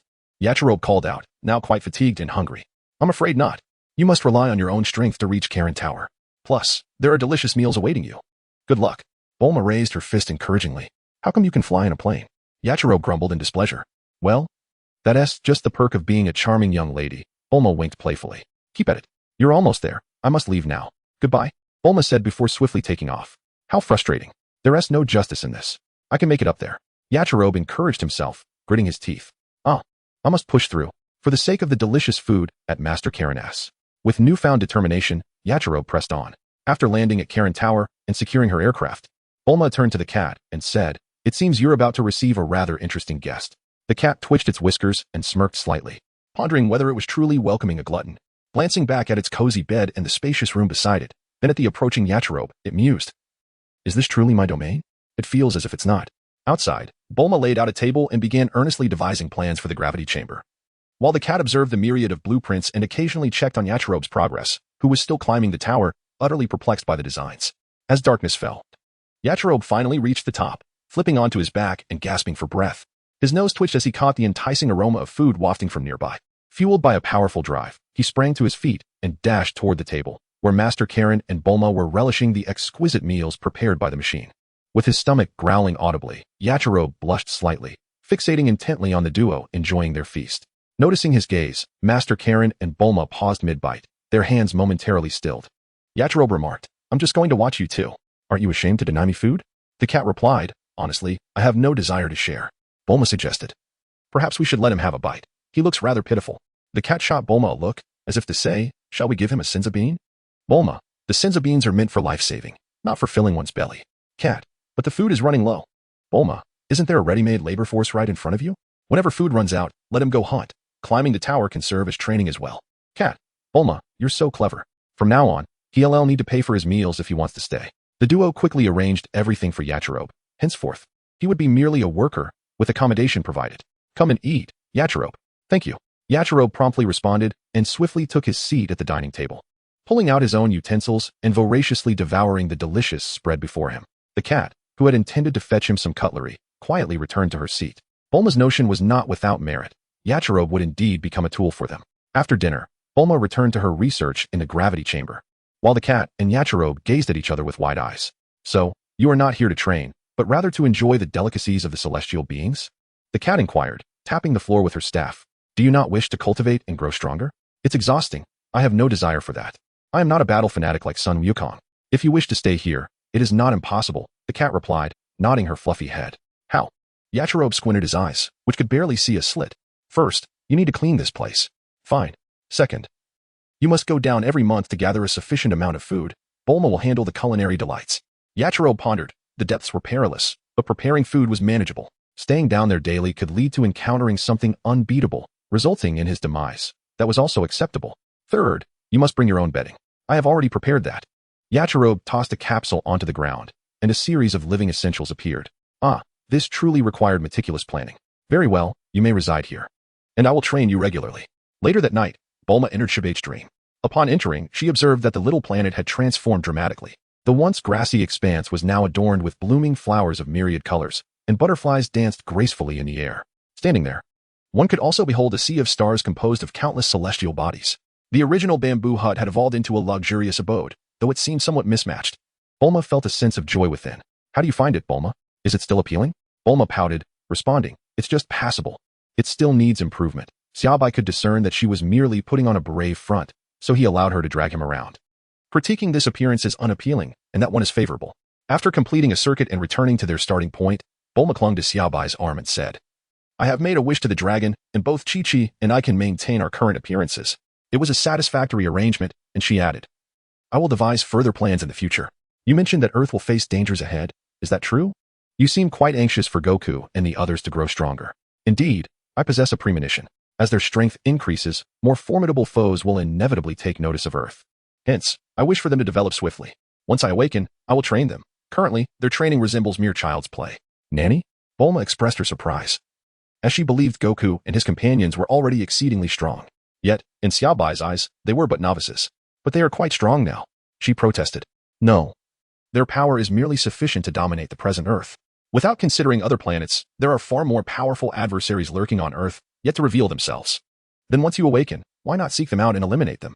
After all, did you not claim that your strength is formidable? Bulma swung his arm playfully. But as Xiaobai looked down, he noticed a faint glow flashing in his eyes. Cough, cough.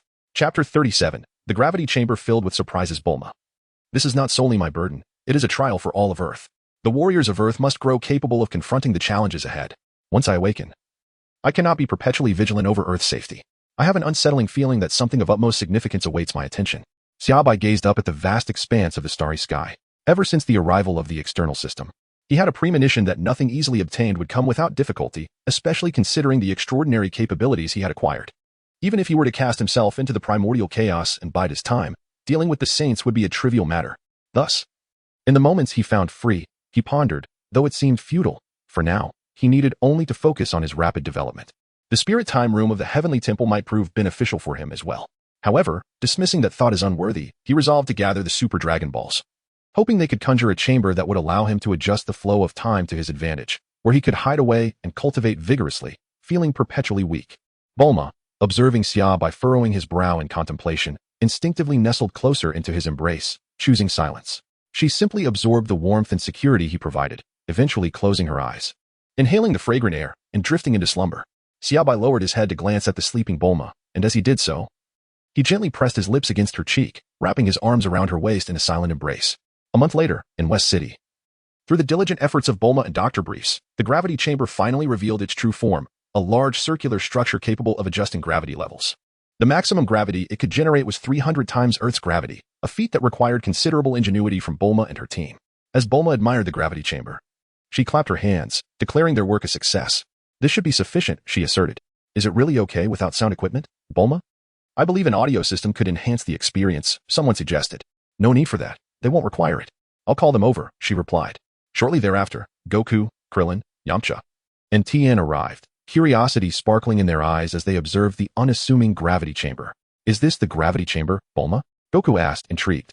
Yes, for now. The materials on Earth only allow for a maximum of 300 times gravity, but that should be adequate for your training. Let's give it a try, they said, entering the chamber in single file to explore. The control panel for adjusting gravity is right beside the entrance. You can take it from here. I won't join you, Bulma instructed. Krillin approached the control panel, adjusting the gravity to 10 times Earth's normal level. In an instant, the group felt the intense force pressing down on them, almost forcing them to the ground, particularly Goku, whose weighted clothing added to the strain. This is incredible. Training here will surely accelerate our strength. Goku remarked as he struggled to take a few steps. I can feel my cells vibrating with excitement. 10 times gravity is already this intense. 300 times would likely crush us, especially with added weight. If we train here for a while, gradually overcoming 10 times, then moving to 20 times. I can't even imagine how powerful we will become once we adapt to 300 times, Krillin said. Xiaobai is truly a genius for devising such a training method. Hey, Goku, ISNT at about 6 years until Xiaobai wakes up? Indeed, when he emerges, I must challenge him, even if I may not win. I won't give up. Let us all go see him then. He'll surely be astonished by our growth. I hope when he wakes. He'll gift me and Jiaozi each a piece of clothing that can adjust weight. Magic, perhaps? It would eliminate the need for my current daily mountain training. Absolutely. Xiaobai is a good person, Bulma affirmed.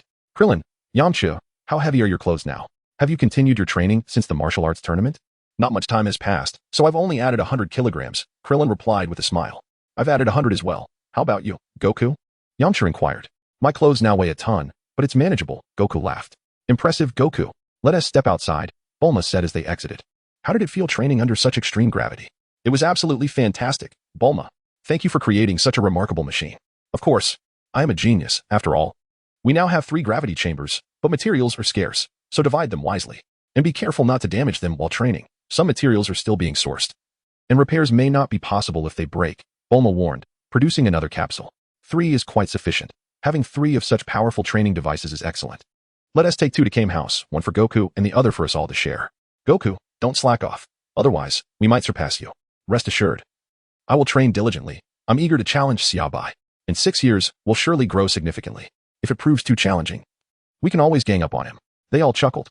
After distributing the capsules, they stayed for a lavish meal prepared by Bulma, expressing their gratitude before departing. Once they left, Bulma returned to her cozy abode, exhausted from a month of labor.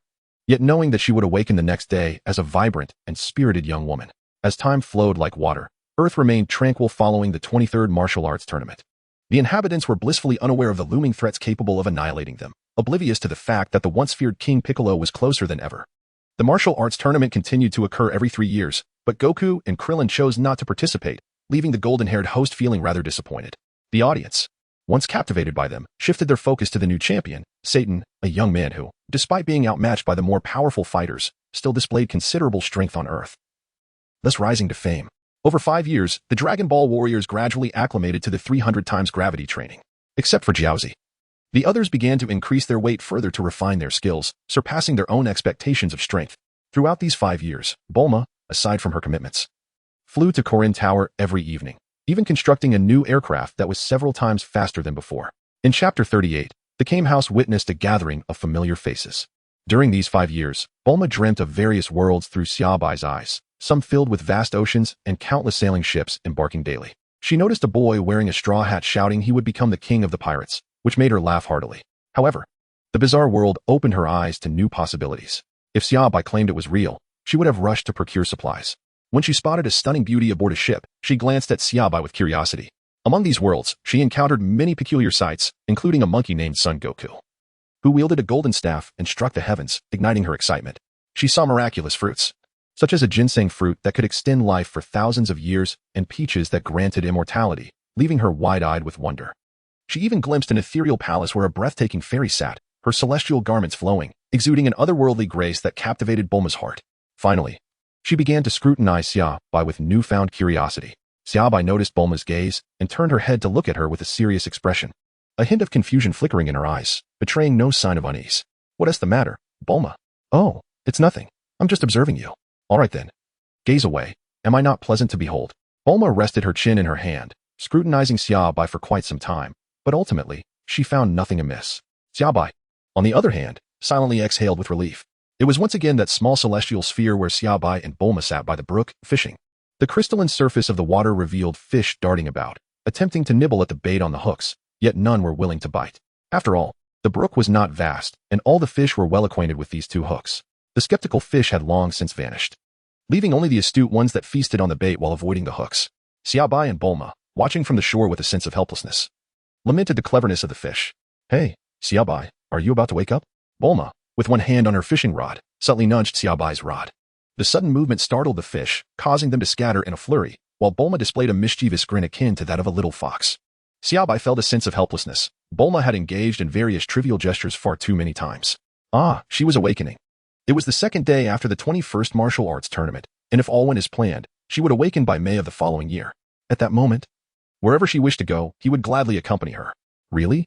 Bulma's eyes sparkled with excitement. Indeed. If you wish to visit distant planets, that is entirely possible. If you desire to explore other universes, that too can be arranged. Other universes? This was a concept Bulma had never encountered before.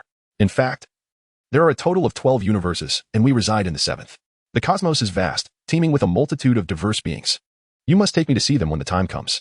I still remember a galactic patrolman from my childhood who resembled a boiled egg, haha. And I wonder how my sister Ties is faring these days. Bulma was lost in nostalgia. Bulma, aside from Earth, the Namekian Dragon Balls can also grant 3 wishes. And they are somewhat larger than those on Earth. Do you have any wishes of your own? I shall take you there once I awaken. Really? At present, I do not possess any particularly significant wishes that require the dragon to fulfill. Nevertheless, as you are nearing awakening, my desires shall be entrusted to you. And if they remain unfulfilled, I shall tease you. Very well. Xiaobai controlled a fish that boldly bit Bulma's hook, prompting her to cheer with delight as she hurriedly attempted to reel it in. Alas, her strength proved insufficient, and the fish, agitated, thrashed about, cautiously evading the hook.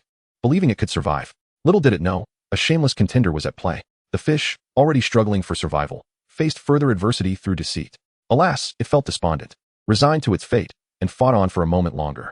Ultimately, the fish could not escape its golden destiny and became the subject of ridicule among countless others below, who chided it for disobedience and for biting the hook. Thus, the tale of this fish spread through the school, and each time a hook was mentioned, it was dubbed a fool. Tomorrow, I shall visit Turtle Island, Bulma remarked to Xiaobai. It feels like ages since we last gathered. I wish to see how they have fared. Tomorrow? Indeed?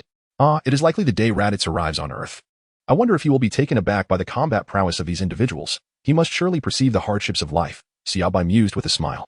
Then you should go. It has been quite some time since you last saw them. It would be delightful to witness how they are now. Turtle Island should be rather lively tomorrow. Indeed, with more people, it shall be quite bustling. I find myself missing Lan Chi. I wonder how she is faring. Did you not mention she wished to be with Tenshinhan? You will know tomorrow, Xiaobai replied. Goku and Tenshinhan are both fervent practitioners, while Krillin and Yamcha are more laid back. Xiaobai, you mentioned that the gods and Goku are extraterrestrials. Tenshinhan cannot possibly be one as well, can he? He possesses 3 eyes. Indeed, he must be an alien, for there are no 3-eyed beings on Earth. Perhaps he is a wayward extraterrestrial, Xiaobai speculated. I had never noticed before, but now it seems there are numerous aliens on Earth. It feels as if the world has transformed, Bulma reflected wistfully. For you. It all began with that Dragon Ball at home, Xiaobai noted. Indeed, it is the Dragon Balls that have intertwined our fates, leading us on a journey to seek them and forge friendships. It has been over a decade, and reflecting on it feels like a dream, Bulma concluded. Xiaobai chuckled and said, You are also dreaming now. Humph. Bulma's petite fist landed squarely on Xiaobai's chest. Dare to speak? I've endured this dream for over a decade. I can hardly fathom how I have managed all these years. In the past, Xiaobai held her gently in his arms, softly comforting her until her emotions stabilized, and he did not release her. The two remained embraced. All right, I must take my leave. Time's up. Be safe, Bulma. I understand. With that, Bulma's figure gradually faded from view. That noon, the inhabitants of Kame House swiftly gathered. Bulma arrived piloting an aircraft, while Krillin, Yamcha, and Tien Shinhan returned from their training on another island, leaving only Goku and his companions unaccounted for. Lan Chi busily prepared an opulent feast, eagerly awaiting Goku's arrival. In front of Kame House, they gazed towards the horizon. Goku has yet to arrive. He should be here soon. Let us wait a moment longer. Chapter 39. You were truly pathetic as they awaited Goku. A circular spaceship streaked across the sky, descending onto a nearby farm and creating a massive crater. A farmer, armed with a gun, witnessed this event and, uncertain whether it was a meteor or something else, hastily drove towards the landing site, hoping for a potential airdrop. Upon disembarking, he scampered towards the crater, peering down with curiosity. What is this? At that moment, the spaceship's hatch opened, revealing a tall, muscular figure with long hair and a tail. The farmer, startled, stepped back, only to be noticed. The Saiyan Raditz hovered before him, glancing at the human and activating his scouter, which registered a power level of merely 5. He scoffed derisively. Humph, a power level of 5? How pathetic. In a panic, the farmer raised his gun and pulled the trigger, but the bullet was effortlessly caught by Raditz. After examining it briefly, he returned the projectile, striking the farmer with his own bullet, leading to his demise. Airdrops are not simply for the taking. Raditz cast an indifferent glance at the fallen farmer before surveying the intact surroundings. Has Kakarot failed his mission? Truly useless. He then adjusted his scouter, detecting a high power level over 4,000 kilometers away. Raditz swiftly took flight, shouting, Kakarot, is that you? I came house. Goku finally arrived with his family, not only with Gohan but also Chi-Chi, who had come to find Bulma. The 3 women, Chi-Chi, Bulma, and Lan Chi gathered together. "Oh, is this your child, Goku?" Krillin inquired, observing Gohan, while the others, including Master Roshi, looked on with curiosity. "Yes, this is son Gohan, my child with Chi-Chi, named after your grandfather. I see," they remarked, noting Gohan's tale. A joyful gathering ensued, filled with discussions of training and weightlifting. "Goku, we have managed to overcome 300 times gravity and are now increasing the weights for our training. You haven't slacked off, have you? Now that we're all together. Let's warm up over there." "Sure, Krillin, I'm eager to get started." "Haha, us too." Upon hearing Bulma and the others discuss their wishes to the Dragon Balls to retain their youthful appearances, Lan Chi suddenly seized Tien Shinhan, exclaiming, "Tien Shinhan, I too wish to maintain my youth. Help me gather the Dragon Balls." Tien's face flushed a deep crimson, eliciting laughter from Goku and Krillin. "All right. I'll borrow Bulma's Dragon Radar and help you find them." "Thank you, Tien Shinhan." Goku remarked, "I have 3 Dragon Balls. You just need to find the other 4. I wonder why they all desire to preserve their youthful looks. Years ago, I sought the Dragon Balls, and Chi-Chi and Bulma made their wishes."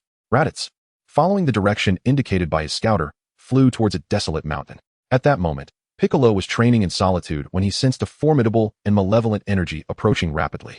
Alert, he glanced up to see a long-tailed figure drawing near.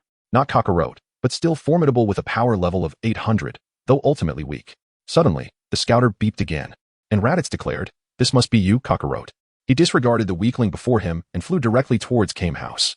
Piccolo stood in bewilderment but decided to follow stealthily, suspecting that the emergence of a stronger being could interfere with his ambitions for world domination. However, had he seen Goku's current strength, his composure might have shattered. At Kame House, Tien and Goku engaged in tentative sparring, withholding their full energies, while the others sat on small stools, enjoying fruits and watching the spectacle. "Goku, go for it." Chi-Chi cheered from below. Gohan mimicked his mother, cheering for Goku as well. Lan Chi and Yamcha also joined in, supporting Tien. "Wait a moment, Tien," Goku called, stopping his assault. "What is it, Goku?" Tien asked, looking at the paused Goku. "There's an evil presence approaching. Though not strong, we should wait and see who it is." Goku landed on Kame House. "I sense it too, but the energy is quite feeble." "What?" Bulma and the others, who had been enjoying the moment, suddenly halted. Krillin explained the situation to the others.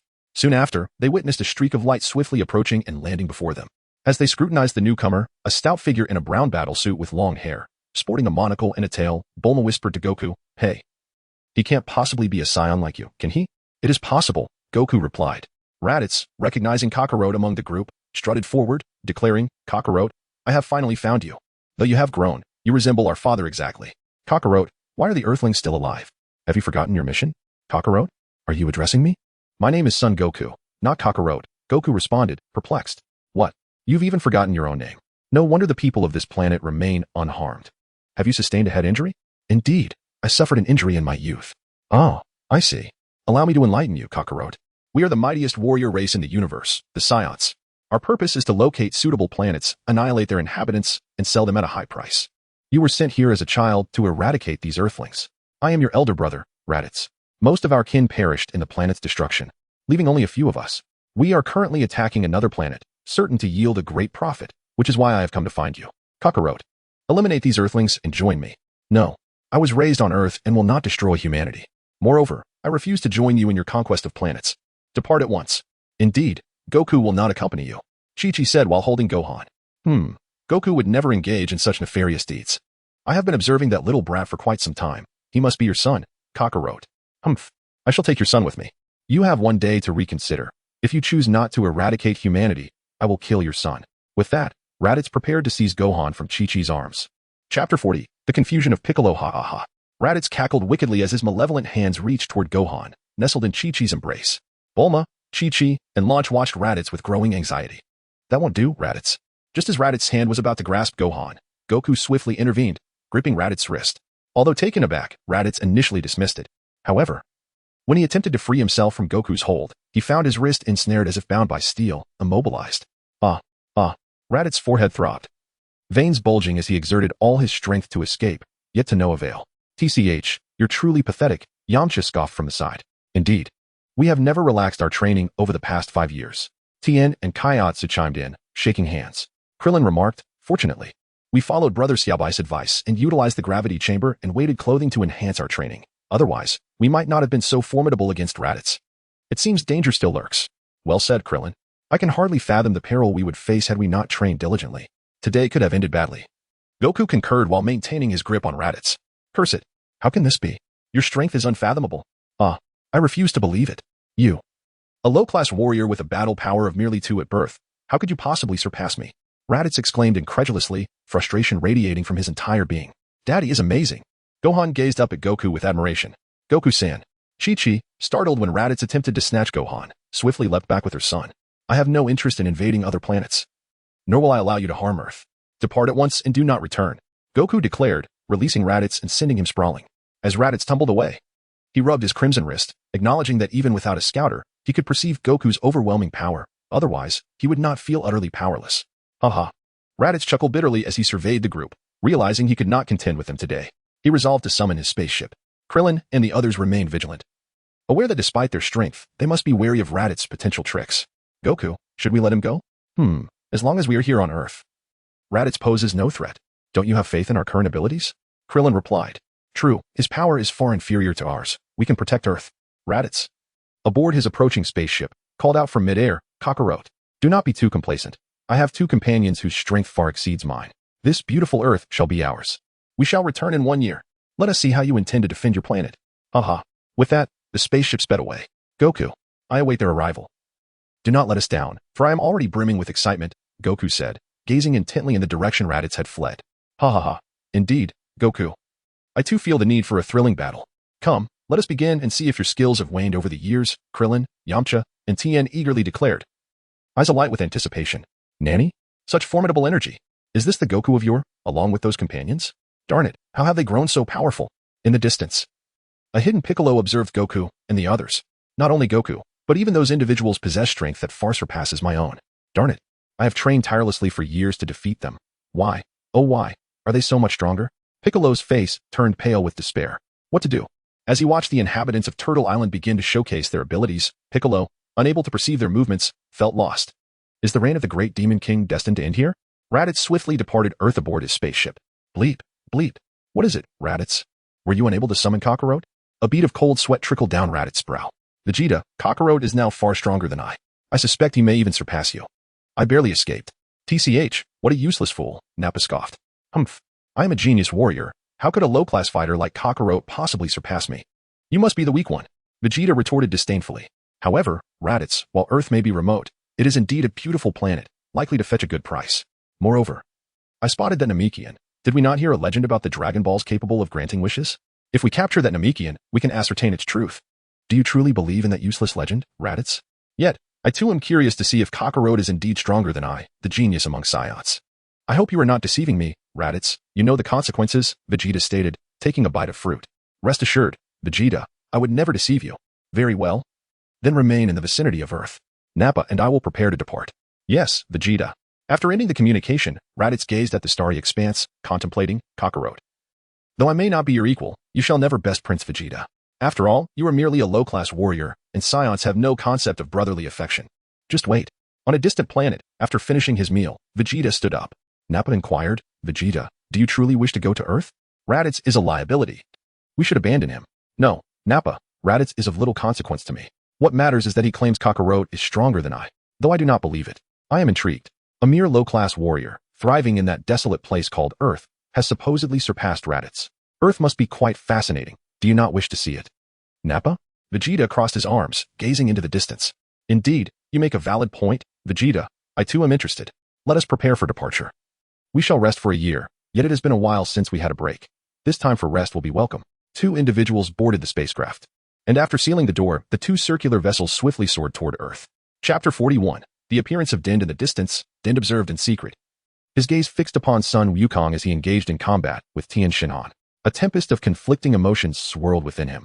The yearning for strength intertwined with an overwhelming pride, leaving Din caught in a dilemma. He hesitated, taking a step forward to beseech them for the means to enhance his power, fully aware that his green visage would inevitably transform into a crimson hue. A testament to the pride of a great demon king. Should he retreat? Gazing at the formidable figures before him, far surpassing his own prowess, he felt a deep sense of reluctance. Din held a profound confidence in his innate talents, even if a few had cultivated their skills for years and surpassed him. He could accept that. However, the minuscule figure of the dumpling before him was undeniably stronger, leading Din to conclude that either they had stumbled upon extraordinary fortunes or possessed tools to rapidly augment their abilities. As he watched the combatants on the ocean's surface, Din's expression grew increasingly conflicted. Ultimately, the desire to grow stronger eclipsed his pride. The mighty demon king humbly sought guidance from these humans. A pain within him that was almost ineffable. The arrow was knocked. It had to be released. Din revealed himself and flew towards Sun Wukong and the others, his form slightly trembling. At that moment, as Din became visible, Wukong and the others took notice. They ceased their battle, hovering in the air, awaiting Din's arrival. Unlike Raditz, they were familiar with Din.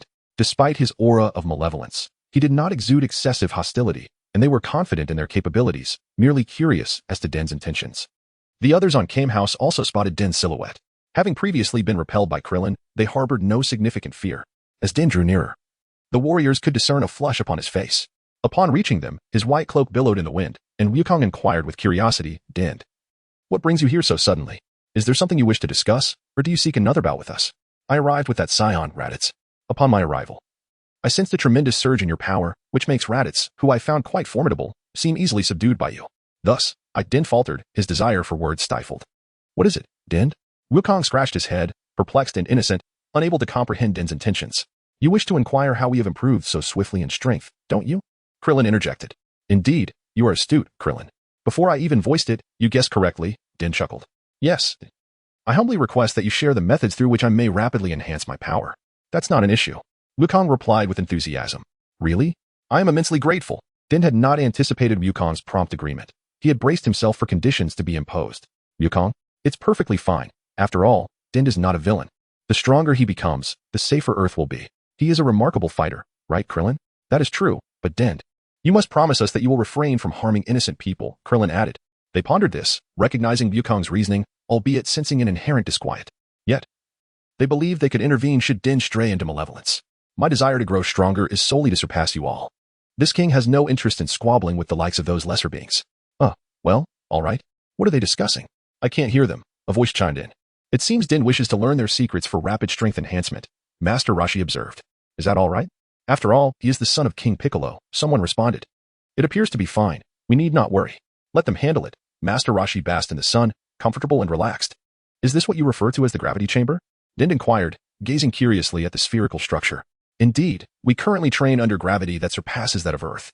It is quite arduous, yet we have managed to endure 300 times Earth's gravity, they explained. Let us enter, Din. Upon entering the gravity chamber, Wukong adjusted the gravity to 10 times that of Earth.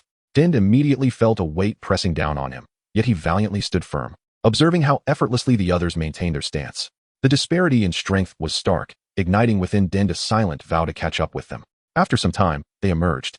And Wukong inquired, so, Din, do you find it effective? Din assessed his body and nodded. If I train here frequently and gradually acclimatize, my strength will undoubtedly grow. I envy your possession of such a remarkable training facility.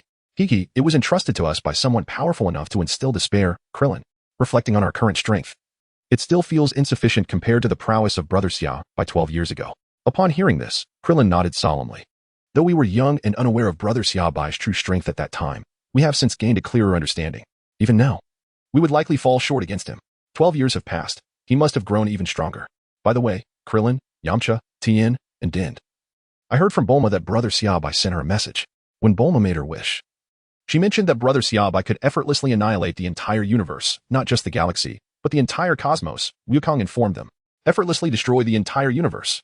Krillin and the others were taken aback. While they could easily obliterate a planet, annihilating the universe with such ease was an entirely different level of power. Indeed. We still have much ground to cover. Wukong? Yes? What is it, Tien? I believe you have misjudged your opponent. The universe contains countless planets, separated by vast distances. To effortlessly destroy the entire universe in an instant, I've lost all confidence in my ability to compare myself to him. I feel the same way, Wukong. Well, it's merely a matter of setting goals. There's no need to rush. By the way, Brother Xia Bai should awaken on May 8th next year. At that time, we can visit Karin Tower together and showcase our current strength. We certainly haven't been idle over the years. Plus, we can seek Brother Xia Bai's guidance in our training. I can hardly contain my anticipation, Wukong said, patting his clothes. Absolutely. Let's gather at Karin Tower next year. I believe Brother Xia Bai will be pleased to witness our growth. Krillin and Yamcha agreed, gazing at their attire. Din, upon hearing their conversation, was left in profound shock.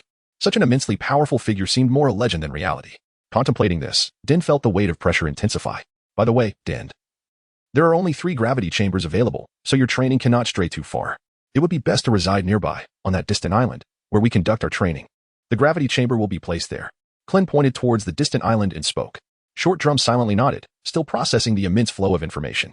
He had thought himself to be the mightiest dark overlord in the world, yet time and again, formidable opponents emerged, each surpassing him by a margin. Just when he dared to hope for a turnaround, an insurmountable mountain loomed before him, leaving him immobile. Observing Short Drum's nod, Krillin and the others felt reassured. After all, Bulma had only constructed 3 gravity chambers, and none had been built in recent years. With 2 chambers, they could barely accommodate Kame House's needs. Wukong, in a year, 2 even stronger Saiyans will arrive. You must not let your guard down during this time. Otherwise, we might surpass you, Tianjin Fan cautioned. Rest assured, Tianjin Fan. I will diligently train every day, Wukong replied. Krillin wondered aloud about the strength of the 2 Saiyans that Raditz had mentioned. Krillin, have you forgotten? Brother Xiaobai will awaken even before they arrive, so there is no need to worry about potential dangers. We should focus on our training and combat, he reassured. All right. Wukong, I had forgotten. Chapter 42, a grand scene in the evening. Wukong's family bid farewell and departed from Kame House, riding on their flying Nimbus. Kame Sennin observed the trio's ability to ride the Nimbus, unsure of how to express his feelings. Bulma also took out her aircraft, waving goodbye as she left. Hey everyone. See you next year at Karin Tower. Don't forget. Bye. Bye, Bulma. She swiftly soared away, her speed remarkable. Kame House returned to its usual tranquility. So many events had transpired today, from a Saiyan seeking Wukong to Short Drum's desire for training, yet there had been no complete battle with Wukong. Tianjin Fan remarked, gazing in the direction Wukong had gone. Haha, Tianjin Fan, if you crave battle, you still have me and Krillin, don't you? Are you feeling like we might be beyond your reach after our training? Yamcha said, his eyes fixed intently on Tianjin Fan. Hee, Tianjin Fan, catch this. Energy round slash. Krillin exclaimed, and upon seeing the glowing orb in Klin's hand, Tianjin Fan immediately leaped away from the spot. Well aware of the technique's formidable power from their previous encounter on the island. Krillin, are you serious? Then take this. Kamehameha. The 3 soon found themselves embroiled in a fierce skirmish, with Jiaozi watching from the sidelines, applauding to cheer them on. The sounds of their intense combat drew Kame Sennin and Lanchi's attention, who had not fully satisfied their curiosity earlier. Short Drum observed for a while before retreating into the gravity chamber. Time was of the essence, and he needed to train diligently to bridge the growing gap between them. While training in the desolate mountains, he had felt confident at his peak, yet upon arriving at Kame House, he realized his previous assumptions were flawed. Dismissing the arrogance of the Dark Overlord, he reminded himself that he was not here to play. The gravity chamber would undoubtedly enhance his strength significantly. Raditz seemed to have vanished on some distant planet, as no one had made an effort to seek him out on Earth, as if he had been forgotten. In the remote expanse of the cosmos, Vegeta and Nappa were sleeping aboard their spaceship, awaiting their arrival in a year, when Earth would prepare to greet them with surprises. The 3 Saiyans had never contemplated the possibility of defeat. Vegeta held an unwavering confidence in his power. Time flew by, and on the afternoon of May 8th, 762, Wukong's family reached Karin Tower. The small summit soon buzzed with activity, as little Gohan chased after the cat sage, filled with curiosity. The cat sage, unperturbed, playfully evaded Gohan. Before long, Kame Sennin arrived with Lanchi, Krillin, Yamcha, Tianjin Fan, Jiaozi, Oolong, Puar, and the expressionless Short Drum, totaling 12 individuals and 1 cat at the tower. The cat observed the lively gathering, occasionally stopping to tease Gohan, clearly enjoying the commotion. Although Xiaobai was present in the tower, he remained as silent as a statue. While Bulma primarily functioned as a provider of snacks. Among them, only Yachirobe was a true foodie. The cat, watching the crowd, squinted its eyes and twitched its whiskers, clearly relishing the attention of those calling for the cat sage. Hey, Bulma, do you know when Xiaobai will awaken? Kame Sennin inquired. All eyes turned to Bulma, as Lanchi helped her set a sumptuous feast on a large table. Glancing at her watch, Bulma replied, it's 11:55. Xiaobai told me he would awaken at noon precisely. In 5 minutes, he said he would be overjoyed to see all of you. With 5 minutes remaining, Kame Sennin, Wukong, Krillin, Yamcha, Tianjin Fan, and Jiaozi lined up near Xiaobai's door, eagerly awaiting his arrival. I'm so excited, Krillin. It's been 12 years, and we will finally see Brother Xiaobai again. He must be astonished by our current strength. Haha, Wukong, I share your excitement. Every time I see this outfit, I think of Brother Xiaobai, despite our fierce battles. This attire has always safeguarded us. Kame Sennin chuckled softly, reminiscing about a box of magazines Xiaobai had given him. Though he had read them all, they had become cherished memories he occasionally revisited. The others who had yet to meet Xiaobai gazed expectantly at the door. At 11:59, the clock struck 12. In the chamber of Xiaobai, as he reclined upon his opulent bed, he gradually opened his eyes, which had remained closed for 12 long years. He felt the roundness of his rejuvenated physique, yawned softly, and subtly released a fragment of his mental energy to sense the external world. In that fleeting moment, several warriors outside experienced an overwhelming pressure descending upon them, rendering their bodies as heavy as lead. They summoned all their might to remain upright, avoiding collapse. Yet, this was merely the beginning. All combat-capable beings surrounding the earth were instantly subdued by this mysterious and immense mental force. Indeed, The entirety of life on the planet was compelled to bow in submission, an event that would later be referred to as the Day of Divine Descent. Leaving behind numerous legends for posterity, this mental energy rapidly expanded outward. On a distant planet, Frieza, seated in his exclusive cradle, was commanding his subordinates to annihilate enemy worlds when he was suddenly crushed to the ground by an extraordinarily potent force. As he tasted the soil, he swiftly transformed into his complete form, striving to resist, yet found himself utterly immobilized, helplessly gazing at the earth beneath him. On planet Vampa, Broly and his father were consuming the planet's unpalatable insects when they too were abruptly flattened by the pressure. This force prompted Broly to transform into a Super Saiyan. But his efforts to resist were in vain. Witnessing the failure of his formidable son, Paragus lost all motivation, resigning himself to the ground in silence. On King Kai's planet, the deities felt the weight of this mental pressure with grave expressions. Fortunately, the energy was devoid of malice, merely causing them to stoop slightly. In the realm of the god of destruction, the angel Whis hummed a tune while tending to the flora outside, and Beerus was in deep slumber. The sudden influx of mental energy pressed upon them, causing Whis to tense, unleashing his angelic power. However, all attempts at resistance proved futile, and he could only let his arms droop while maintaining his stance. Beerus tumbled from his bed, his temper flaring as he unleashed his immense strength in defiance of the mental force. Yet, upon seeing Whis struggling to remain upright, he too surrendered, opting to recline. First to feel the impact was the 7th universe, followed closely by the 6th, 5th, and 8th. All beings and deities across 12 universes sensed this overwhelming mental pressure, their attempts at rebellion proving fruitless. The angels of the 12 universes fell into contemplation. In the palace of the Omni King, the little Omni King was playing games with the Grand Minister when they both sensed the enigmatic mental pressure. Fortunately for them, being the Omni King and Grand Minister afforded them some leniency. They only experienced a modicum of pressure. Although the mental energy of Xiaobai spread across 12 universes, it dissipated in an instant. After a minute, Xiaobai retracted his mental force, allowing all subdued beings to return to normalcy. This action, however, sparked a considerable uproar as deities engaged in lively discussions. Did you feel that overwhelming force today? On that day, discussions erupted everywhere regarding the pressure they had all experienced. Yet, this was of little concern to Xiaobai, as his release of mental energy was merely an exploration of his own strength, devoid of any intent to bully Frieza or Beerus. Even the playful tap on the back of the Omni King and Grand Minister's heads was but a moment of mischief, lacking any malicious intent. Beep, congratulations, host. Your slumber has concluded. Reward, 1 spatial origin seed. Is that all? Beep, indeed, that is all. Well, I suppose I should be content. After all, I am not dead. What more could I possibly desire? He retrieved the spatial origin seed, which, despite being called a seed, bore no resemblance to one. Instead, it was a smooth, spherical object, transparent and shimmering in his hand, causing the surrounding space to ripple. Upon understanding its purpose, Xiaobai opened his mouth and swallowed it, feeling it gradually merge with his entire being. Time to rise. After all, there are many awaiting me outside. Xiaobai rose from his slumber, tidied his attire, and cast a satisfied glance at his reflection, nodding approvingly. He then ambled towards the door, stifling a yawn, and reached out to pull it open. Expecting to find his companions waiting eagerly outside, he was taken aback to discover them sprawled on the ground, breathless. Upon seeing Xiaobai emerge, everyone waved at him enthusiastically. Hello, Brother Xiaobai. You finally come out, Sun Wukong greeted weakly, raising a hand. Brother Xiaobai, it has been quite some time, another chimed in. Indeed, it has been a while. What brings you all to the ground? Xiaobai inquired curiously, standing beside them. Xiaobai, wasn't he that wave of pressure just now released by you? Pressure? Oh, I merely let out a bit of energy to glance outside as soon as I opened my eyes, he explained. Well, we need to rest for a moment. We had planned to welcome you at the door, came the reply. Ha, no matter. Here, take this. With a smile, Xiaobai waved his hand, and 10 magical beans appeared before each person, including their pet. Wukong gazed in astonishment at the beans and asked, Brother Xiaobai, aren't these beans quite precious? How come you have so many? Xiaobai smiled, seated on the sofa, basking in the warm sunlight, and cheerfully remarked. The cat sage has amassed a jar of celestial beans, most of which I have appropriated, fearing that some of you might unknowingly consume them and waste too much. Now, indulge yourselves and replenish your strength. There is plenty to go around, as long as none is squandered. He continued, the pressure you face this time is indeed invaluable. Although it was a mental strain, I intentionally condensed your spirits while passing by, which will render you more astute and responsive in future battles. Upon hearing Xiaobai's words, everyone eagerly began consuming the celestial beans before them, diligently saving the remainder. Chapter 43, Atop the Tower. Hey, Xiaobai. You must be hungry after such a long time without food. Let us dine first, and we can converse afterward, Bulma said, clasping Xiaobai's arm. Indeed. Let us have our meal, Xiaobai agreed with a chuckle.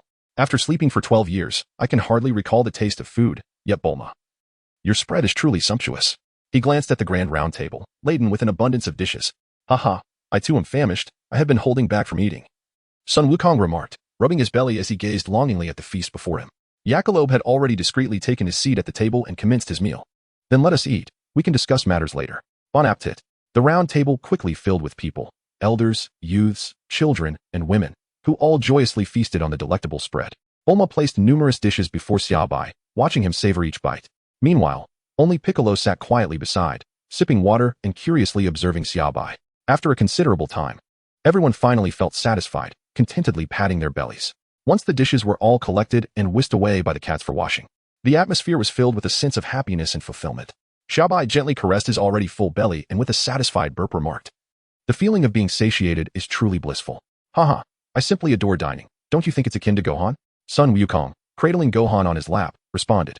"These are Yachirobe, Chi-Chi, Tien, Dumpling, Piccolo, and perhaps Lan Chi, if I recall correctly, as Bulma has informed me." Xiaobai gazed at the unfamiliar faces before him, stating, "The pinnacle of deception. I believed I truly did not know them, yet I spoke nothing but the truth." The group nodded in acknowledgement of their identities. "Indeed. These are the companions we have come to know over the years. By the way, Xiaobai Gage, Tien, Dumpling, and Piccolo are eager for you to create a garment that can adjust its weight," Sun Wukong said, looking at Xiaobai. "Ah, that is a simple task. However, speaking of clothing, I have just remembered something," Xiaobai mused for a moment. Tien and Dumpling were filled with joy, as a weight-adjusting garment would be exceedingly convenient for them. Considering the excessive weight and size of objects on Earth, carrying mountains for training had proven to be quite burdensome. A fleeting smile appeared on Piccolo's face, almost imperceptible. Unnoticed by anyone, he had spent nearly a year in the gravity chamber, witnessing a remarkable surge in his strength, and finally comprehended the benefits of such training. Realizing why Wukong and the others had advanced so rapidly. "What is the matter, big brother Xiaobai?"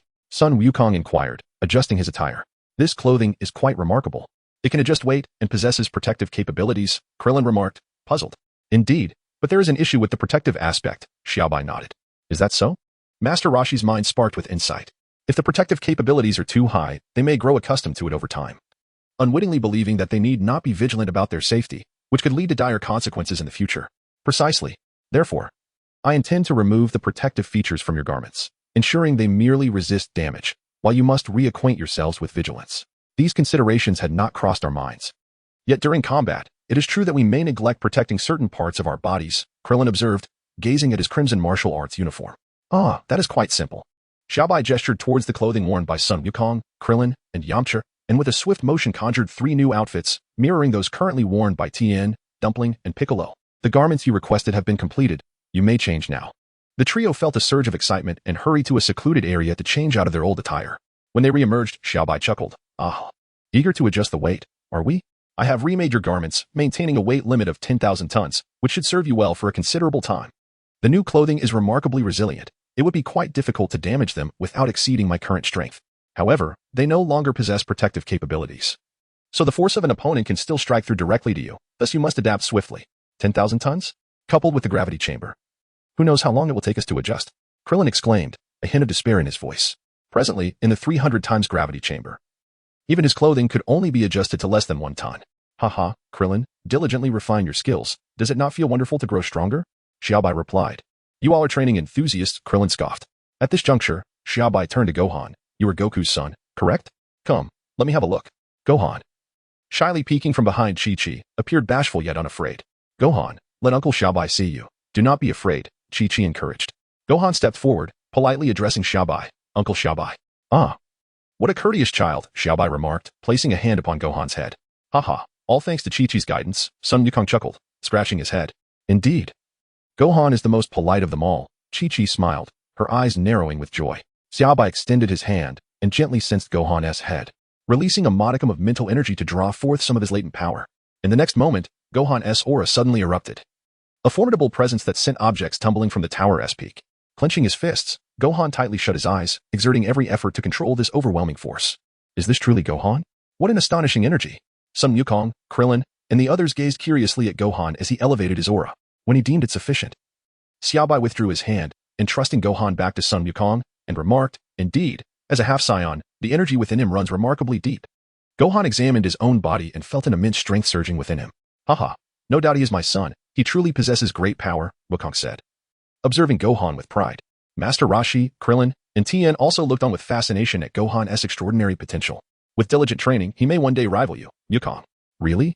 Wukong blinked, glancing at the still youthful Gohan. Xiaobai, could you possibly guide Gohan in his training?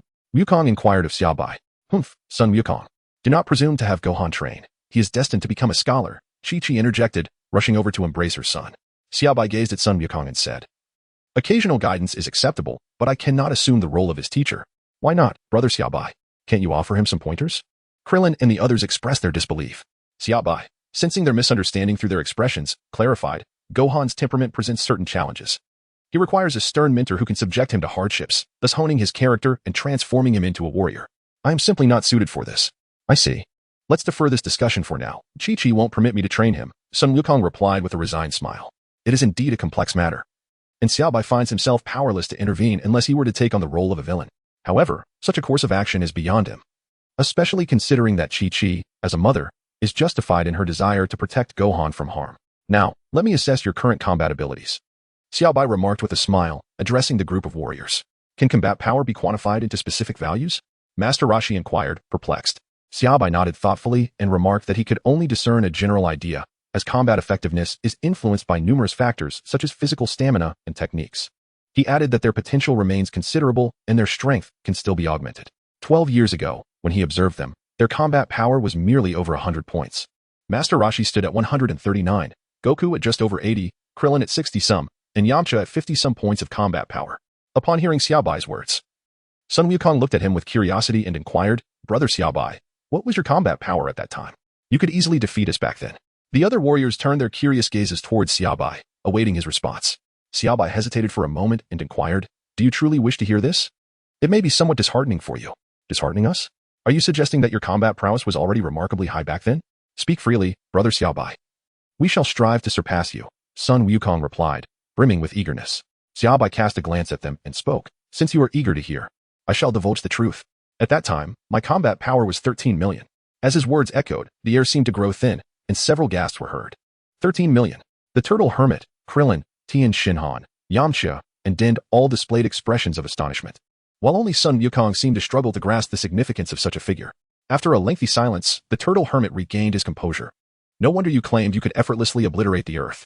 It seems your assertions regarding the existence of even stronger beings from other planets are indeed true. Thankfully, we are all diligently cultivating our powers now.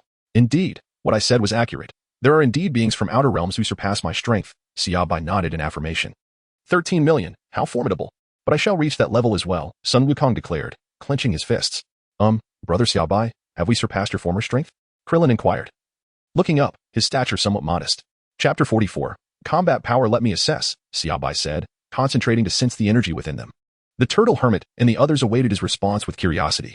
The Turtle Hermit possesses a combat power of approximately 900,000. Krillin stands at 2,600,000. Yamcha is at 2,300,000. Wukong is 4,800,000. Tien Shinhan, 2,900,000. Chaozu, 800,000. And Dend is currently at 1,700,000.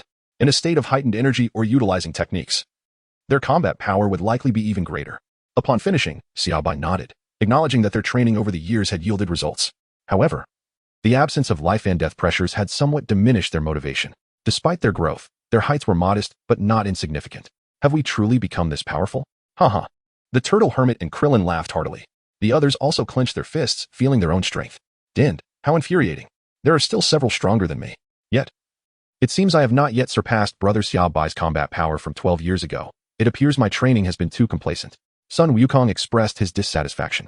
Wukong, we have surpassed our former selves significantly over these years. You ought to be content, Krillin remarked, observing the still discontented Sun Wukong. Indeed, Wukong, the Turtle Hermit added. No. Brother Xiaobai mentioned that there are even stronger foes beyond Earth, correct, Brother Xiaobai? Sun Wukong said earnestly, fixing his gaze upon Xiaobai. Indeed? Yes. Your current combat powers, in the millions, can only contend with beings on Earth and some nearby planets. You have just sensed that overwhelming spiritual pressure, haven't you? Xiaobai inquired, looking at them. Yes, we found it exceedingly difficult to withstand. Ha, it is indeed overwhelming, Krillin chuckled. Xiaobai rose to his feet and approached the edge of the tower, gazing at the sun radiating a brilliant light and the billowing clouds below. Wukong and the others, intrigued by Xiaobai's focus, followed suit. After a moment, Xiaobai finally spoke. It is merely a trifling fragment of my spiritual energy. A trifling fragment of power. Just that. I recall that we could scarcely stand under that immense pressure. Xiaobai, you must be jesting with us, one of them remarked. No, I am not jesting, Xiaobai replied. I was merely surveying the state of the entire universe. surveying the entire universe? They echoed in disbelief. Indeed, there are many who surpass you in strength. There are always those stronger than oneself. Do you feel content with your current state? Xiaobai addressed them. While I can ensure your safety here on Earth, what if one day I am no longer present? What if I am not on Earth? Xiaobai inquired. Only by strengthening your own powers can you confront all crises. Your current abilities are entirely insufficient. Xiaobai's words sent chills down their spines. Since his previous admonition, they had indeed devoted themselves to rigorous training for a time. However, the subsequent tranquility of life dulled their ambition to grow stronger. In a gravity chamber with 300 times the normal weight and with adjustable weighted clothing. The better the conditions, the easier it became to lose one's drive for progress. Do you wish for me to inform you of the recent crisis? I can see that they are already turning their gaze in this direction. Should I reveal to you his combat prowess, so you may feel the weight of this pressure? Xiaobai smiled as he regarded them. Xiaobai, the one you mentioned, is he powerful? Master Rashi inquired. No, he is quite weak. Master Rashi exhaled in relief. Of course, that is merely from my perspective. He is an adversary I could vanquish with but a breath. Brother Xiaobai, please don't jest with us. Just tell us plainly, Krillin said, a bead of cold sweat trickling down his forehead, feeling as though Xiaobai was merely toying with them. Well then, let me speak. Are you prepared to listen? Speak quickly, Brother Xiaobai. We are ready and will strive to protect this world. The Cosmic Emperor possesses a combat power of 120 million. 120 million? This figure caused even the mighty Demon King Piccolo to break into a cold sweat. That is 100 times my current strength and several dozen times yours. Such a formidable foe. Indeed, the reason you are still able to train peacefully is that Earth is merely a remote planet, one that holds no interest for them. However, with the arrival of Raditz, their attention will soon be drawn here. Would you like me to provide a brief explanation of this Cosmic Emperor? Would you care to hear? Xiaobai asked with a mischievous smile. Master Rashi and Krillin found that smile somewhat devilish. Go ahead, Brother Xiaobai. I feel my blood boiling. I had no idea such potent adversaries existed in the universe. Sun Wukong laughed. Soon, the others joined in his laughter. After all, as martial artists, they were quick to adjust their mindsets. Regardless of whether or not he is the Cosmic Emperor, we shall not succumb to him. Nor will we permit him to slay our comrades or threaten our Earth. Moreover, we still have you, Brother Xiaobai, to train us, right? Xiaobai surveyed the expressions of those around him and nodded slightly. The Cosmic Overlord, named Frieza, commanded countless battalions, yet they were merely fodder. Frieza's mission was to locate promising planets, annihilate their indigenous inhabitants, and subsequently sell the planets to others. Oh, by the way, Goku. The Saiyans from your original planet were engaged in this very task, slaughtering all native beings under Frieza's orders before selling the planet. Is that what the Saiyans originally did? But it matters little to me. I was raised on Earth. The planet Vegeta, home to the Saiyans, was indeed obliterated by Frieza. Now, apart from you, there are only a handful of Saiyans remaining, and among them, aside from you and Gohan, there might be one more. The rest are merciless and warlike Saiyans to them. The annihilation of a planet is of little consequence. Xiaobai, I have a question. Go ahead, Master Rashi. Why did the Saiyans serve Frieza? Only to be exterminated by him? This touches upon a Saiyan legend, Xiaobai replied. The others turned their gaze to son Goku, who, with a rather foolish expression, said, Don't look at me. I know nothing of Saiyan legends. After all, it was Xiaobai brother who informed me of my Saiyan heritage. Indeed, Goku had suffered a head injury in his childhood. Otherwise, he might not be your companion today. According to legend, the warrior race of Saiyans would give rise to a Super Saiyan every 1,000 years, a being of immense power that could pose a threat to Frieza, prompting him to eradicate their race. Super Saiyan. The group circled around Son Goku, failing to recognize him as a Super Saiyan. Well, Goku's potential exceeds yours, for his lineage remains intact. A Super Saiyan emerges when one's combat power reaches a certain threshold, triggered by intense emotional upheaval, resulting in a transformation that amplifies strength by 50-fold. 50-fold. So if Goku transforms, his power would surpass 200 million. I Super Saiyan Son Goku, he declared, clenching his fists. Krillin, do not forget, there are conditions. Achieving Super Saiyan status is not so easily attained. True enough, yet Goku has already reached the foundational combat strength. Before you confront Frieza, no amount of training will elevate your power to 100 million, considering it took you 5 years to reach your current level. Thus, we need Goku to transform into a Super Saiyan to contend with Frieza? Precisely, unless you wish to avoid battle and allow me to deal with Frieza directly. Is that feasible? No, please, Xiaobai brother, leave Frieza to me. I can surely handle it. Goku. Krillin, old man, Xiaobai brother is right. We can rely on him once, twice, even thrice, but eventually he will leave us. What then? Should we expect him to eliminate all the villains for us? That is unrealistic. We must become stronger ourselves, and with Xiaobai brother training us, don't you think that is already quite advantageous? Indeed. Goku makes a valid point. I cannot eradicate all evildoers. There are those stronger than Frieza who have not taken action against him. Where there is good, there is evil. So you must strive to cultivate your strength to confront every danger that arises. Xiaobai brother, When will you begin training us? It is not yet the time. But there is a place well suited for you, where you will learn valuable lessons. Xiaobai squinted and smiled. Acknowledging that although his arrival prevented Goku's demise and his learning of the Kaioken and Spirit Bomb, it did not preclude him from sending Goku to train there.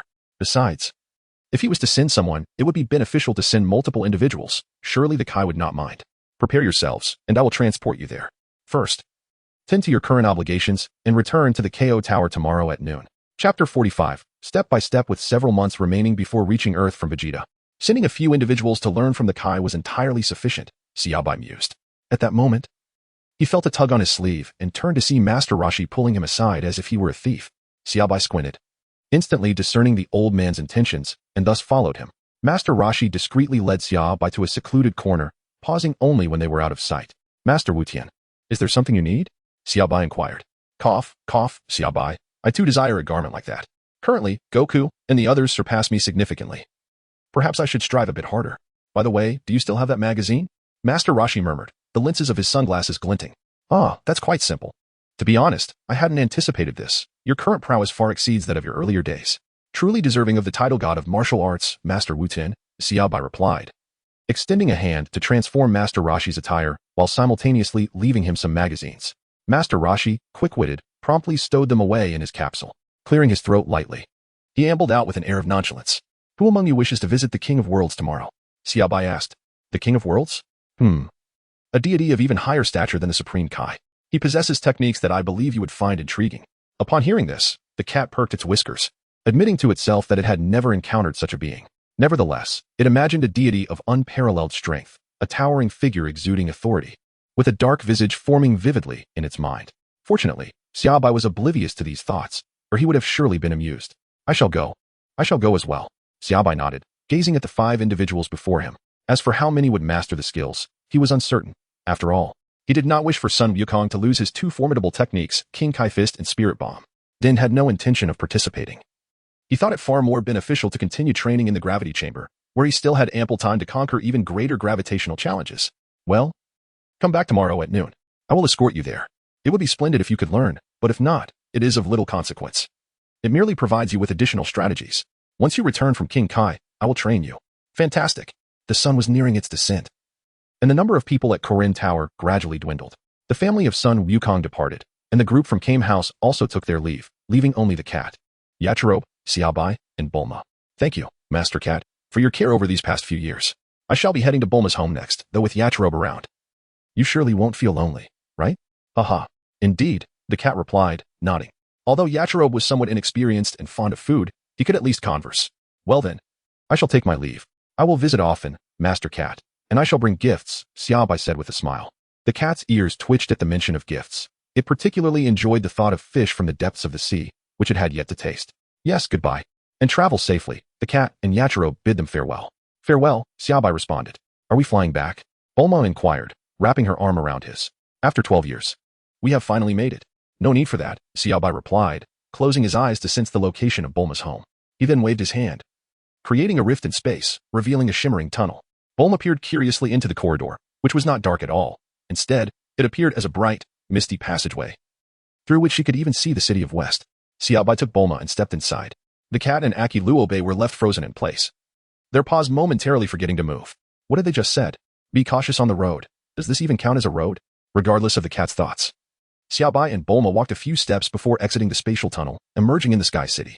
Bulma had barely comprehended her surroundings before they arrived. Have we reached the Sky City? She wondered, gazing at the familiar sights below.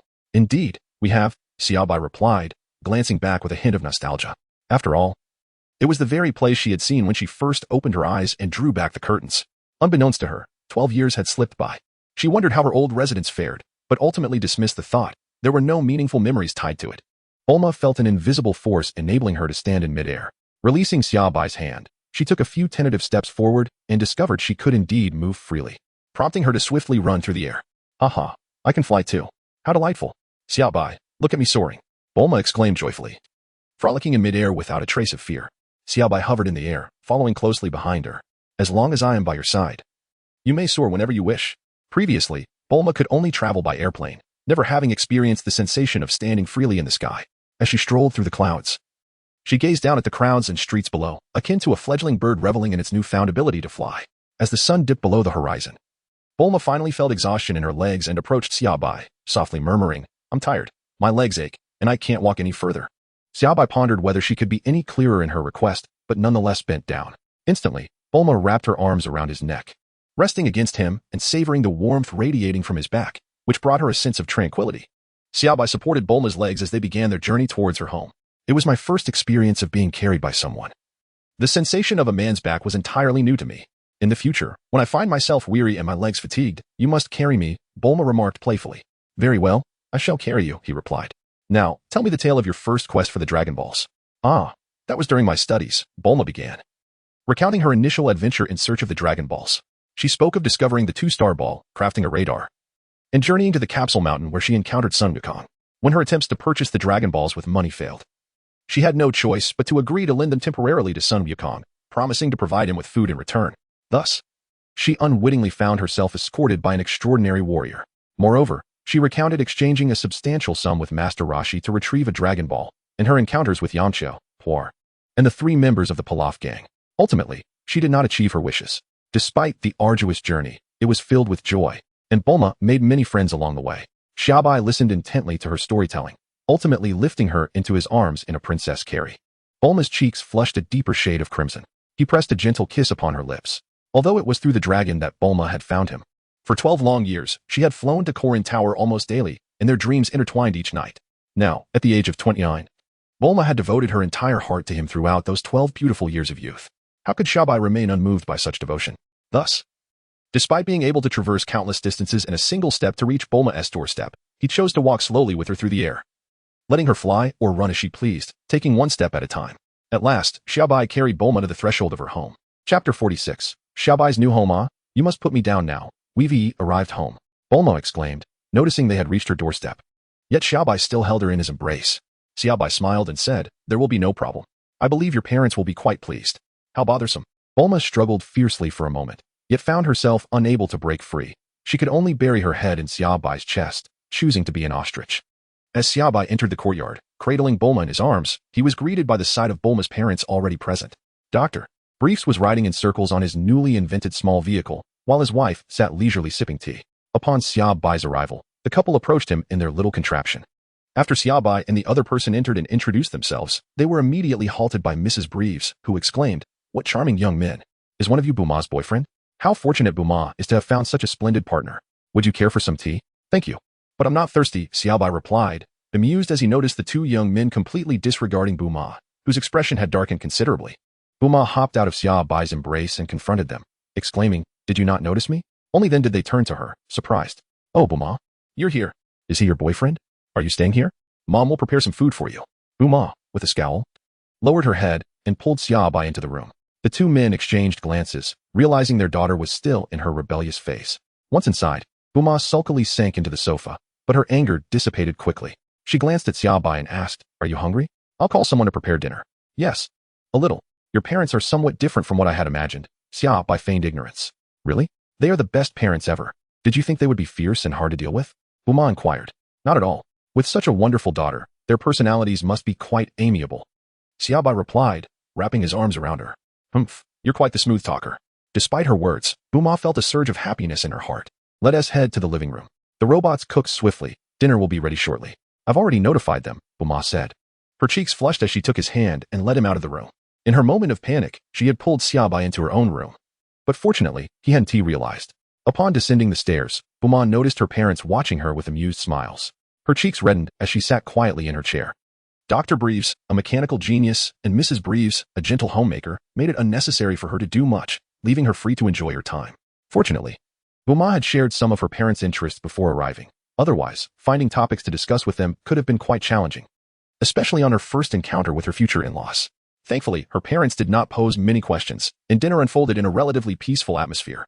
The initial interaction was slightly awkward, but it improved over time, particularly since Xiaobai planned to stay there. He had little interest in returning to his old home across the street, preferring the comforts of his current arrangement.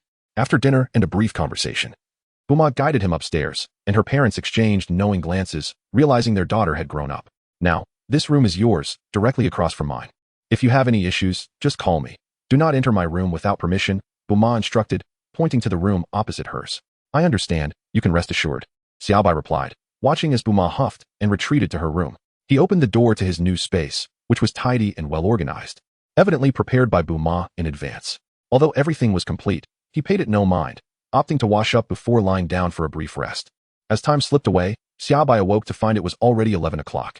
He quietly opened his bedroom door. Meanwhile, Buma lay in bed, unable to drift off. Having spent nearly 12 years in Kailenta, she had grown accustomed to sleeping beside Xiaobai every night.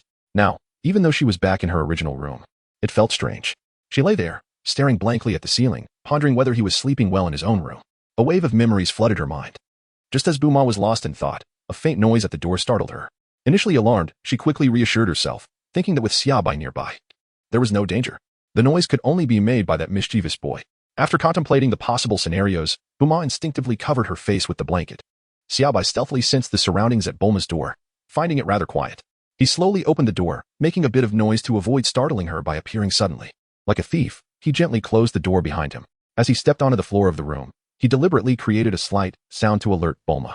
Listening to the approaching footsteps, Bulma's heartbeat quickened, and she curled up tightly, feeling a shyness she had never experienced even in Karin Tower. Now, her face flushed with warmth.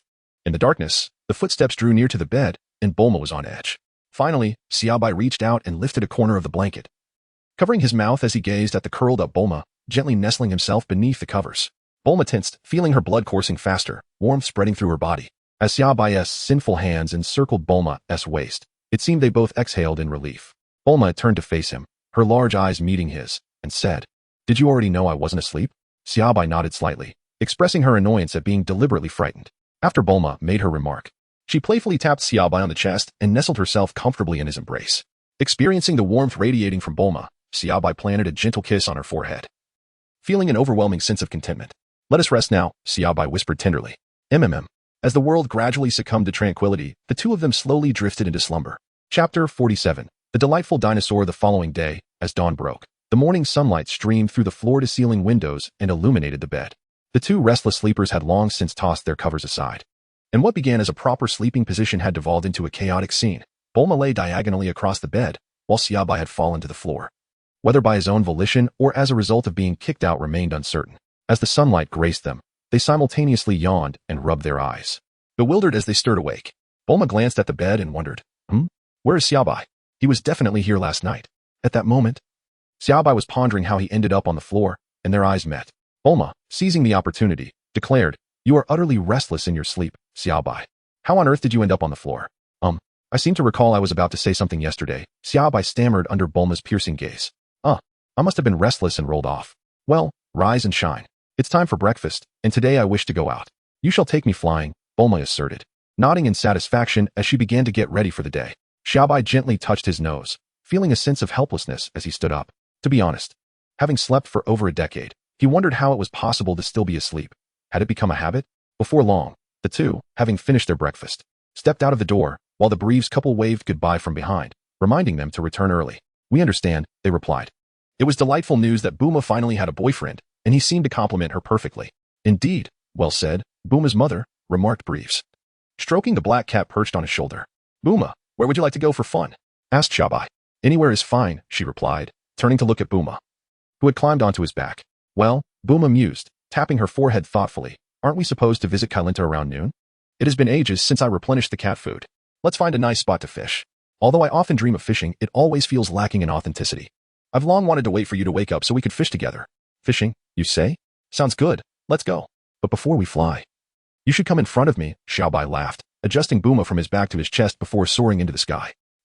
Slow down a bit. "Flying too fast makes me dizzy," she exclaimed. "How's the speed?" Xiaobai asked, moderating his pace. "Hey, why do I see Yukong and the others flying horizontally while you're standing?" Buma curiously pointed at his chest. Perhaps it's to reduce air resistance," Xiaobai answered, somewhat puzzled himself. But he felt that flying upright looked more elegant. "Now I understand. Never mind, let's go," Buma exclaimed, excitedly shaking her tiny fist in the air. "All right, we are off." Xiaobai tightened his hold on Buma and flew towards a distant lake. Not long after, they descended onto a patch of lush green grass beside the lake, carefully approaching the water's edge to avoid trampling the nearby flowers. As for the grass, there was little they could do. They needed a place to land, and fortunately, it was resilient.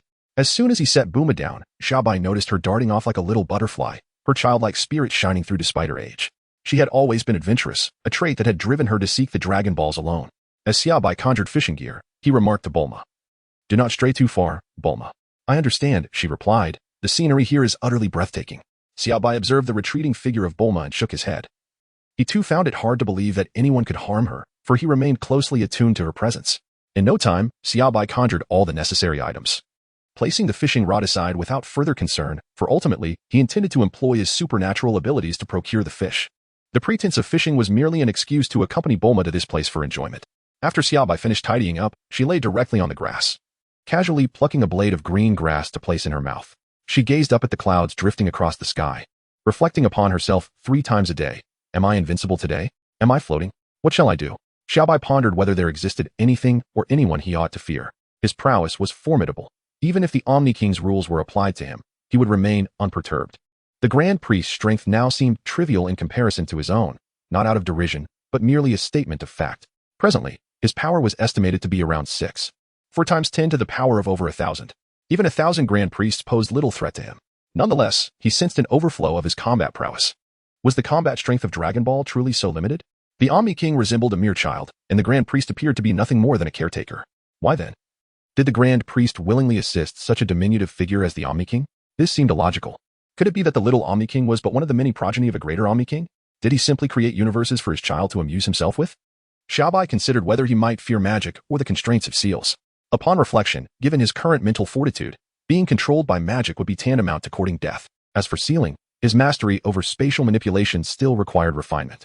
He felt confident that he could rend open a spatial tunnel to access all 12 universes. Sealing should pose no difficulty. After much contemplation, Xiaobai concluded that he was grounded today. However, something unexpected seemed to be occurring with Bulma. In an instant, he appeared before her, only to discover that she was being pursued by a dinosaur. Bulma, caught off guard while attempting to flee, collided directly into Xiaobai. Xiaobai gently wrapped his arm around her waist and patted her shoulder to reassure her. As Bulma discerned the identity of the figure before her, she felt a wave of relief wash over her, nervously patting her chest. Bulma, there is no need for trepidation. You are enveloped in a protective shield that will automatically activate in the face of danger. As long as the threat does not surpass my strength, it shall not breach your defenses. Therefore, when you accompany me, you are free to engage in whatever manner you desire. Is that truly the case? Bulma inquired with curiosity. Indeed, it is true, Xiaobai affirmed with a nod. Very well, I trust you. With that, Bulma boldly approached the dinosaur. Bulma, what are you doing? Xiaobai asked, intrigued by her actions. Haha, I'm going to feed the dinosaur. Bulma exclaimed confidently as she approached the creature with a smile. The dinosaur mused. I have just spotted a humanoid morsel and am preparing to chase it down. It should suffice to fill my gaps, as it appears rather small. However, suddenly, a humanoid food item has appeared right before me. Though unexpected, I am unperturbed. It must be a trick. With my gaping maw salivating, I gaze at them. Chuckling to myself, surely they are frightened to the point of panic. No, I must adopt a gentler demeanor. I have heard that those who are terrified taste sour and are unpalatable. Thus, I present a cheerful countenance. And the effect is indeed favorable. The smaller one is drawn to my smile and rushes towards me. Heeding the dragoness advice, I shall eat to my heart's content. I truly am the cleverest little darling. Lowering my head and opening my mouth, I await their offering. I am indeed a fortunate dragon. Even the heavens favor me, as sustenance comes willingly to my very being. How delightful. Xiaobai gazed in bewilderment at the dinosaur before him, which appeared to wear a smile. He was utterly perplexed by its thoughts, helplessly rubbing his forehead. Both Bulma and this dinosaur were truly unique wonders of this world. Are you really that joyous? Chapter 48. The journey to King Kai's planet. The dinosaur opened its mouth wide in anticipation, eagerly waiting. It had resolved that when the humanoid morsel approached its jaws, it would chew gently, ensuring not to frighten them. Here they come. With unwavering confidence in Xiaobai, Bulma stepped into the dinosaur's mouth. Though apprehensive, she firmly believed that she would be just fine. Will there truly be a protective shield? She pondered. Turning back to glance at Xiaobai, she found him beside her, smiling and nodding encouragingly. Xiaobai finds himself increasingly perplexed by Bulma's thought process. Why must one venture into the jaws of a dinosaur to test the protective shield? Such reasoning seems quite absurd. Nevertheless, one must proceed along the chosen path, even if it is fraught with tears. The dinosaur, with its large eyes, noticed the food entering its mouth and gently closed its massive jaws, chewing thoughtfully. However, a sharp pain shot through its teeth, prompting a more vigorous bite. To its dismay, one of its exceptionally sturdy teeth flew out, followed by an intense ache that reverberated through its simple mind. Bulma felt a surge of anxiety as he witnessed the dinosaur's jaws clamping shut, its formidable teeth aimed at him. Fear not, he reassured himself, bolstering his courage. Just as he contemplated abandoning the endeavor and calling out to Xiaobai for help, a radiant, multicolored translucent shield enveloped him. The dinosaur's teeth collided with the barrier and were deflected away. Indeed, It was real. Xiaobai had not deceived him. Elated, Bulma emerged from the perilous experiment with his head held high. Approaching Xiaobai, he pointed at the dinosaur, which was now cradling its head in anguish, and proclaimed with righteous indignation, "Xiaobai, it just attempted to consume me. I too have a desire for dinosaur meat." A moment of silence ensued, during which the dinosaur lamented. "I may not be human, but you are truly the ones acting like dogs." Xiaobai cast a sympathetic glance at the dinosaur before turning to Bulma and saying, "The leg meat is delicious, so let us spare its life. It seems rather pitiful. Just a leg will suffice." Bulma nodded, feeling somewhat remorseful for her earlier intentions. As Xiaobai stood before the creature, the dinosaur sensed an overwhelming pressure bearing down upon it. Instinctively sensing danger, it attempted to flee, yet it was futile.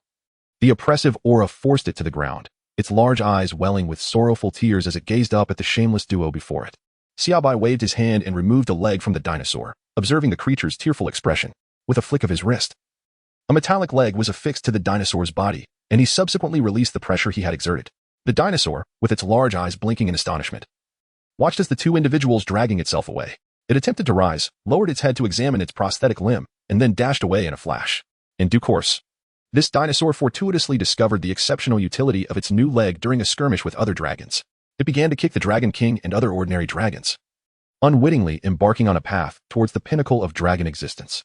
It became renowned for its prowess, even defeating the formidable Sleeping Beauty dragon. According to the recollections of its descendants, there existed a dragon that was invincible, having vanquished all challengers and amassed 36 dragon consorts. All other dragons aspired to emulate its greatness. There was even a legend that whoever obtained that dragon's leg would dominate the dragon clan, prompting many young dragons to embark on quests for the leg and inspiring one to pen a tome entitled The Rise of the Rogue Dragon. Unbeknownst to Xiaobai, his seemingly trivial act had sparked such a plethora of tales. The inferior item he had bestowed upon the dinosaur had unwittingly set off a chain of events. Meanwhile, when Xiaobai returned to the lakeside with Bulma, she too could not find tranquility. As she observed Xiaobai's fishing float bobbing, she mischievously sought to cause a disturbance. By midday, Bulma's small fish basket was brimming with catches, while Xiaobai's contained a solitary, pitifully small fish measuring merely an inch in length. Surveying this disparity, Bulma nodded in satisfaction, declaring the fishing contest concluded with her victory, thus leaving Xiaobai indebted to her for a wish. Xiaobai lamented, "Who am I? Where am I? When did this competition even begin?" As noon approached, he suggested, "Let us head to Karin Tower." Bulma, rising and stretching lazily, he prompted her to move along.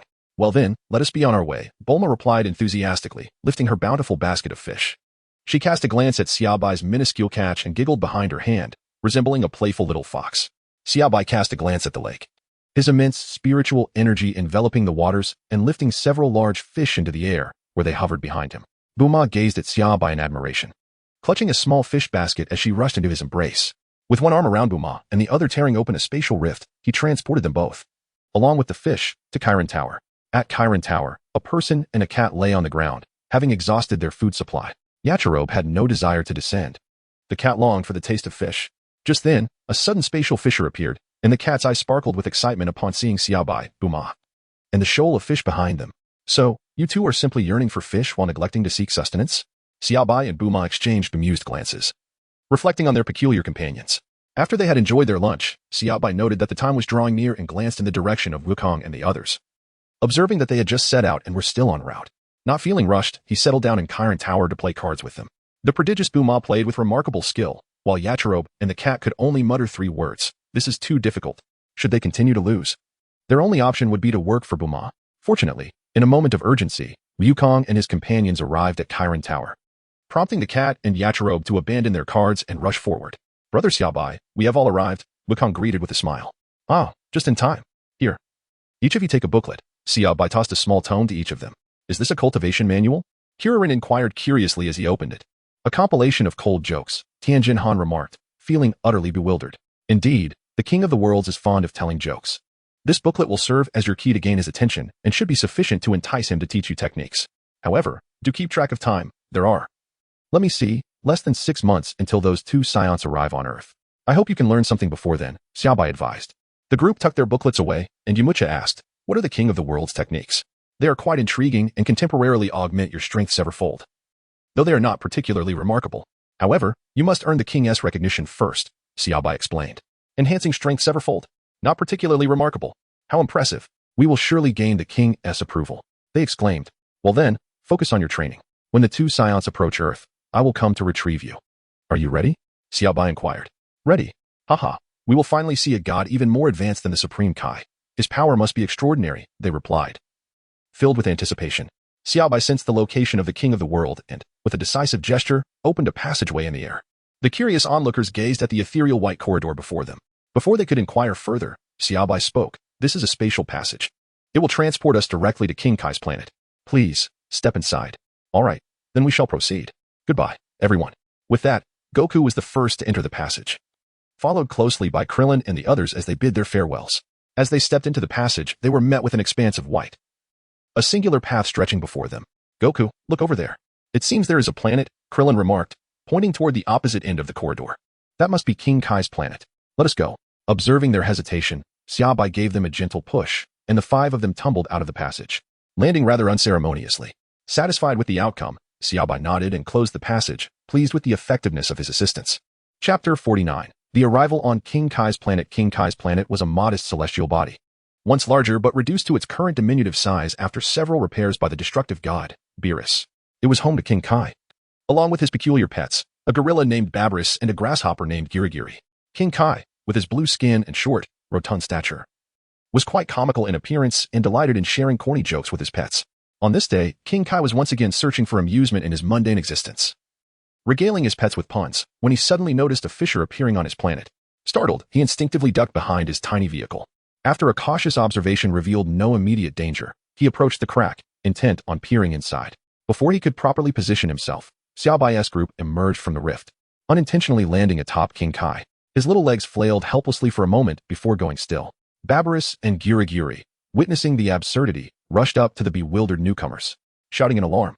As Goku and the others were still trying to comprehend their surroundings, they were greeted by the sight of a gorilla and a grasshopper vociferously addressing them. Is that the king? His appearance is rather unusual, Goku observed, gazing at the peculiar duo. The others exchanged bemused glances, realizing that must be his pets, Goku. Yet this planet is so tiny. The gravity here is 10 times that of Earth, but fortunately, we've adapted to the increased weight, or it would have been quite challenging. Krillin remarked, surveying the surroundings. But it seems these pets are trying to convey something to us, though we cannot understand them. Yamcha stepped closer, intrigued. They appear to be pointing at us. Perhaps they wish to communicate, he added. Amidst the confusion, Babris and Girigiri attempted to extricate their master from beneath the stranger's feet. Observing the scene through a large mirror he had created to monitor Goku and his friends, Xiaobai couldn't help but chuckle. He had devised this mirror to project the happenings on King Kai's planet, allowing Bulma and the others to witness the antics unfold. Xiaobai, is that King Kai? He looks quite amusing, Bulma remarked, nudging Xiaobai with curiosity. Indeed, that blue fellow is King Kai, and those two are his pets. Though they may not be striking in appearance, they are certainly more advanced than the deities we are accustomed to, Xiaobai replied. Chuckling, Bulma added, I wonder how Goku and the others will handle this situation, having quite literally stepped on King Kai. While the onlookers found amusement in the scene, Goku and his companions felt the weight of embarrassment on King Kai's planet. As Babris and Girigiri struggled to free their master, the newcomers exchanged glances, feeling as though time had frozen. They had only just arrived to learn, yet they had already trampled the king. If only they could rewind time, they would never have mistaken the soft surface beneath their feet for grass. As they witnessed the gorilla and grasshopper attempting to revive King Kai, the group hurried over to assess his condition. Just as they were anxiously watching King Kai, who remained unconscious, he suddenly sat up and proclaimed, I'm pretending to be dead. With that, he turned his head away, stifling laughter. Seeing King Kai awake, the group exhaled in relief. Although his statement was perplexing, it was of little consequence. Just as Goku, eager to engage with King Kai, made a move, Krillin swiftly restrained him. Goku was known for his candidness, and in that moment, the others felt it best to keep him in check. Noticing the laughter around him, King Kai turned to the group. Was my joke not amusing? Realizing they had been reminded of Xiaobai's description of King Kai's character, they exchanged knowing glances and erupted into laughter, clutching their stomachs. Pleased to see them laughing at his humor, King Kai nodded in satisfaction. After brushing off the dirt from his body, he inquired, What brings you to King Kai's planet? You appear to be Earthlings. Have Earthlings become this formidable? With determination, Krillin stepped forward. Great King Kai, we have come to request your training, but your powers far exceed mine. There is nothing I can teach you. You should return, King Kai replied, turning away. Great King Kai, I have a special gift for you, Krillin said, stepping forward carefully and presenting a collection of corny jokes, placing it into King Kai's hands. A gift for me? King Kai took the booklet and opened it to the first page, reading. My pants fell down. A jolt of surprise coursed through him, and he stumbled back, covering his mouth as he burst into laughter. After a while, he composed himself and addressed Krillin. You wish for me to train you, then? I accept. If you can make me laugh like this, I must admit you have considerable talent. Seeing the effectiveness of his approach, Krillin exchanged glances with Tien and Goku. And they took turns sharing jokes with King Kai, successfully amusing him and ensuring their journey would not be in vain. King Kai carefully tucked the little book away before asking, "Why do you wish to train?" "We seek to become stronger to protect Earth and our friends from harm." They responded in unison, fists clenched and spirits high. "How did you learn of King Kai's planet?" "The deities of Earth have not informed me of your existence." "And you shouldn't know about me?" King Kai inquired, puzzled. "It was Xiaobai who brought us here," one of them explained. "Xiaobai?" King Kai pondered. Unfamiliar with the name. "Goku, do you think it's all right to mention Xiaobai's name so casually?" Krillin whispered. "Of course," Goku replied confidently. At this moment, Xiaobai appeared beside them, and under the gaze of several individuals, it seemed as though he had been standing there for an eternity.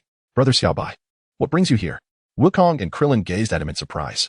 Even the King of the Worlds was taken aback by Xiaobai's sudden arrival. Initially reluctant to move, he found himself unexpectedly asking a question. "It's no trouble to make a visit. Would you deem it inappropriate, my lord?" Xiaobai slightly released a fragment of his mental energy, pressing it upon the king. The king felt as if his body were weighed down by 1,000 pounds. Cold sweat beading on his forehead. This familiar sensation reminded him of the mental pressure he experienced the previous day.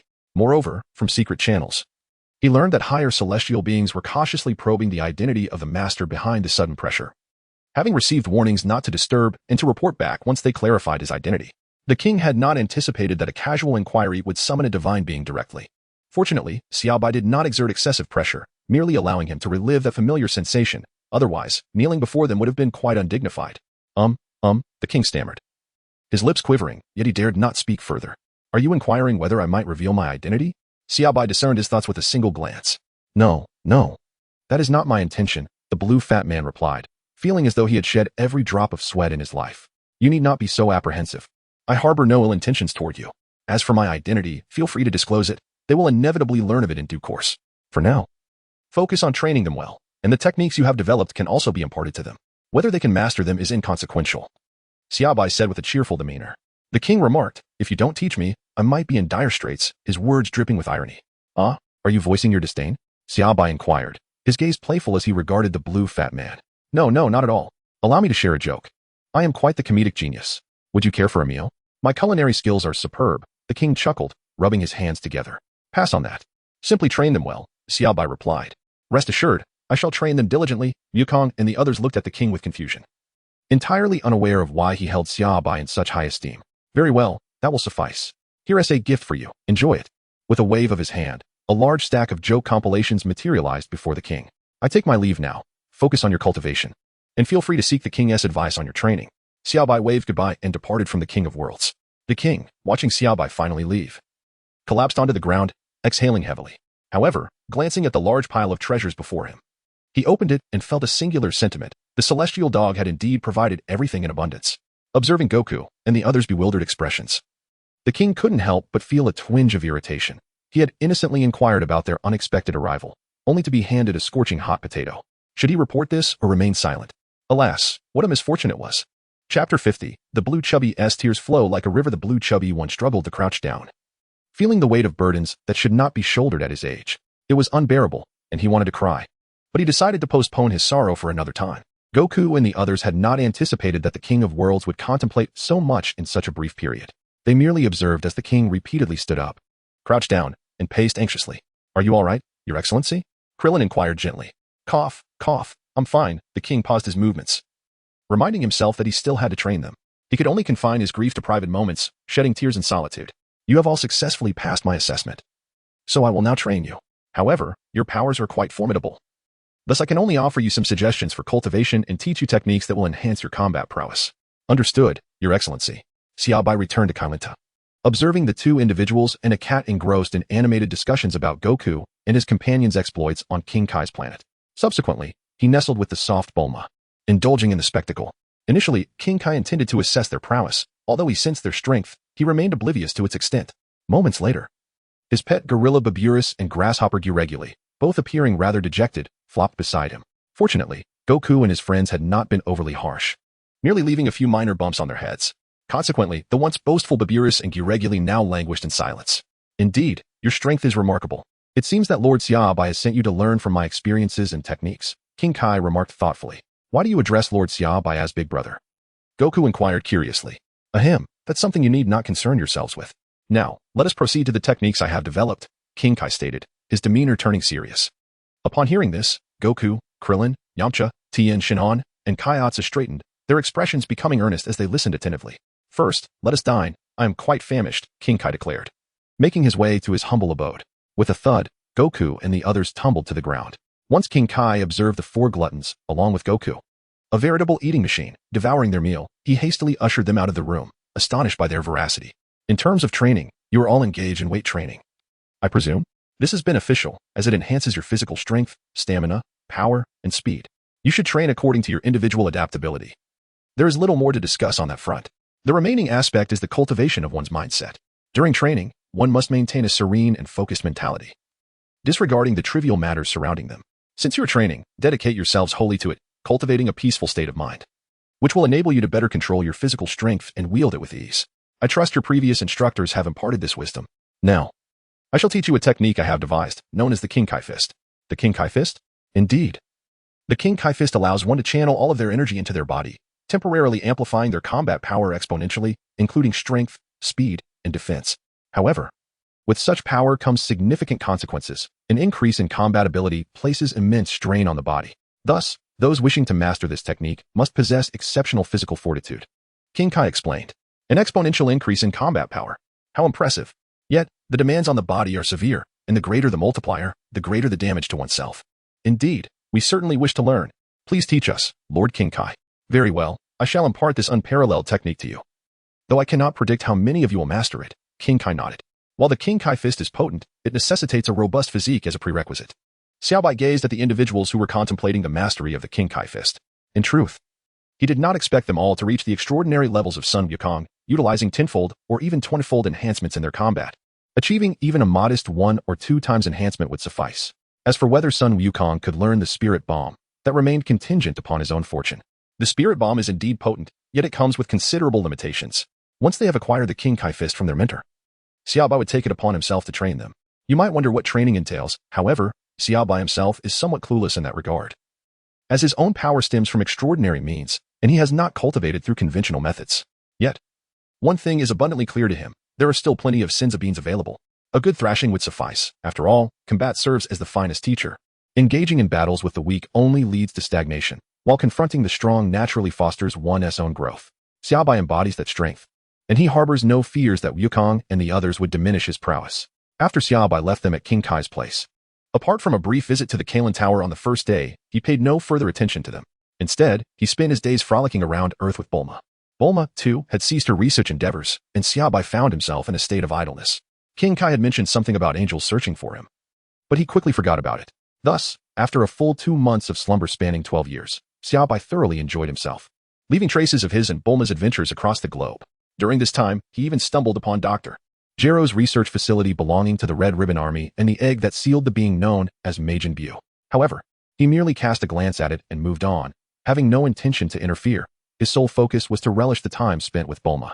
When Bulma expressed a desire to visit the sacred world of the Kais, Xiaobai obliged her, showing her the tall Kai and the dark, shadowy bubbles. Xiaobai had always been curious about what kept the Kai and bubbles occupied, yet he could not discern their busyness. Was it the maintenance of Earth's rotation? It seemed unnecessary, as earthly matters did not require their intervention. Were they preoccupied with controlling the weather? That, too, fell outside their jurisdiction. After a day of inquisitive observation, he ultimately decided to let the matter rest. While soaring through the skies with Bulma in his arms, Xiaobai spoke to her. My dear Bulma, in due time, I shall take you to see the Dragon Balls of planet Namek, including the ones capable of summoning the eternal dragon, which are as large as planets. You may ponder your wishes during this period, and I shall gather them for you when the time comes. Dragon Balls as grand as planets? Bulma gazed at him with sparkling eyes, intrigued. Indeed, colossal Dragon Balls capable of granting any wish, he affirmed. Then I shall contemplate my desires. When shall we embark on this quest for the Dragon Balls? Her anticipation was palpable. Perhaps after a while. We have been entertaining ourselves for 2 months now, and those 2 Saiyans will soon arrive on Earth. A brief respite will allow us to enjoy the spectacle. That sounds reasonable. I, too, feel a bit fatigued. Shall we return home then? I find myself longing for the comfort of your large bed. How cheeky. Just as Xiaobai and Bulma arrived home, he heard King Kai's voice calling. King Kai? What is it? Xiaobai glanced towards King Kai's planet. Remarkable. ISNT it. Xiaobai? Even from such a distance, I can hear his voice. Bulma marveled beside him. Indeed, it is part of his abilities. Did you not notice the 2 antennas on his head? That serves a purpose. Ah, then are those 2 on Piccolo's head also antennas? Those are merely his natural appendages, and his companions have completed their training. And there is little else I can teach them, so they are ready to return now, King Kai stated, several individuals standing behind him. Already? Yes, their talents are commendable. They can now utilize 1 or 2 times the Kaioken technique, and they have all learned a spirit bomb, albeit with varying degrees of potency. Oh, I see. That is acceptable. I did not expect them to master everything completely. I merely wish for your guidance on their training. I shall bring them back now. After Xiaobai finished speaking, a spatial passage emerged beside the king of the world. Observing the passage before him, now considerably more stable than before, Xiaobai nodded with satisfaction. Although he had been indulging in leisure during this period, he had not neglected the refinement and application of the spatial seed. Its growth over the past 2 months had been substantial. On the king of the world star, Goku and the others gazed at the spatial passage ahead, bidding farewell to the king and his companions. Over the course of 2 months, their relationship had blossomed. Well then, my lord king, until we meet again. As they departed, the king, donning his sunglasses, looked back at the battered and pockmarked planet, along with his beloved, damaged car, feeling a mix of sorrow and disbelief. After bidding farewell to the king, the group stepped through the spatial passage, emerging right in Bulma's home. You're learning quite rapidly, Xiaobai remarked as he settled down to observe them. Indeed, the King's Fist and Spirit Bomb possess remarkable power. Although they impose a significant burden on the body, they offer numerous strategic options during combat. A mere doubling of strength could alter the outcome of a battle. Yes, and beyond just the King's Fist. The Lord also provided us with ample advice on the manipulation of energy. With continued practice, I believe our control and consumption of energy in battle will become more agile. Xiaobai nodded at the 5 of them. Although constrained by their lineage, individuals like Jiaozi, Yamcha, and Krillin cannot experience the same exponential growth in combat prowess as the Saiyans. They will need to employ their intellect to study techniques. With less than 4 months remaining before the Saiyans arrive on Earth, Xiaobai inquired, what are your plans? Goku and the others sat down in the living room. Goku turned to Xiaobai, asking, are those 2 Saiyans very strong, brother Xiaobai? Xiaobai observed the gazes directed at him, smiled lightly, and remarked that, compared to their current prowess, the 2 individuals were rather feeble. Even Jiaozi could easily vanquish them. What? I could also defeat them? Jiaozi exclaimed, pointing to himself in disbelief. Haha, Jiaozi, you are indeed quite formidable now, Yamcha said, affectionately ruffling Jiaozi's hair. In that case, those 2 Saiyans are not frightening at all. I can rest easy. Krillin commented, patting his chest. Brother Xiaobai, is there something you haven't mentioned? Well, one of those Saiyans is a prince. Quite haughty in nature, he is the son of King Vegeta.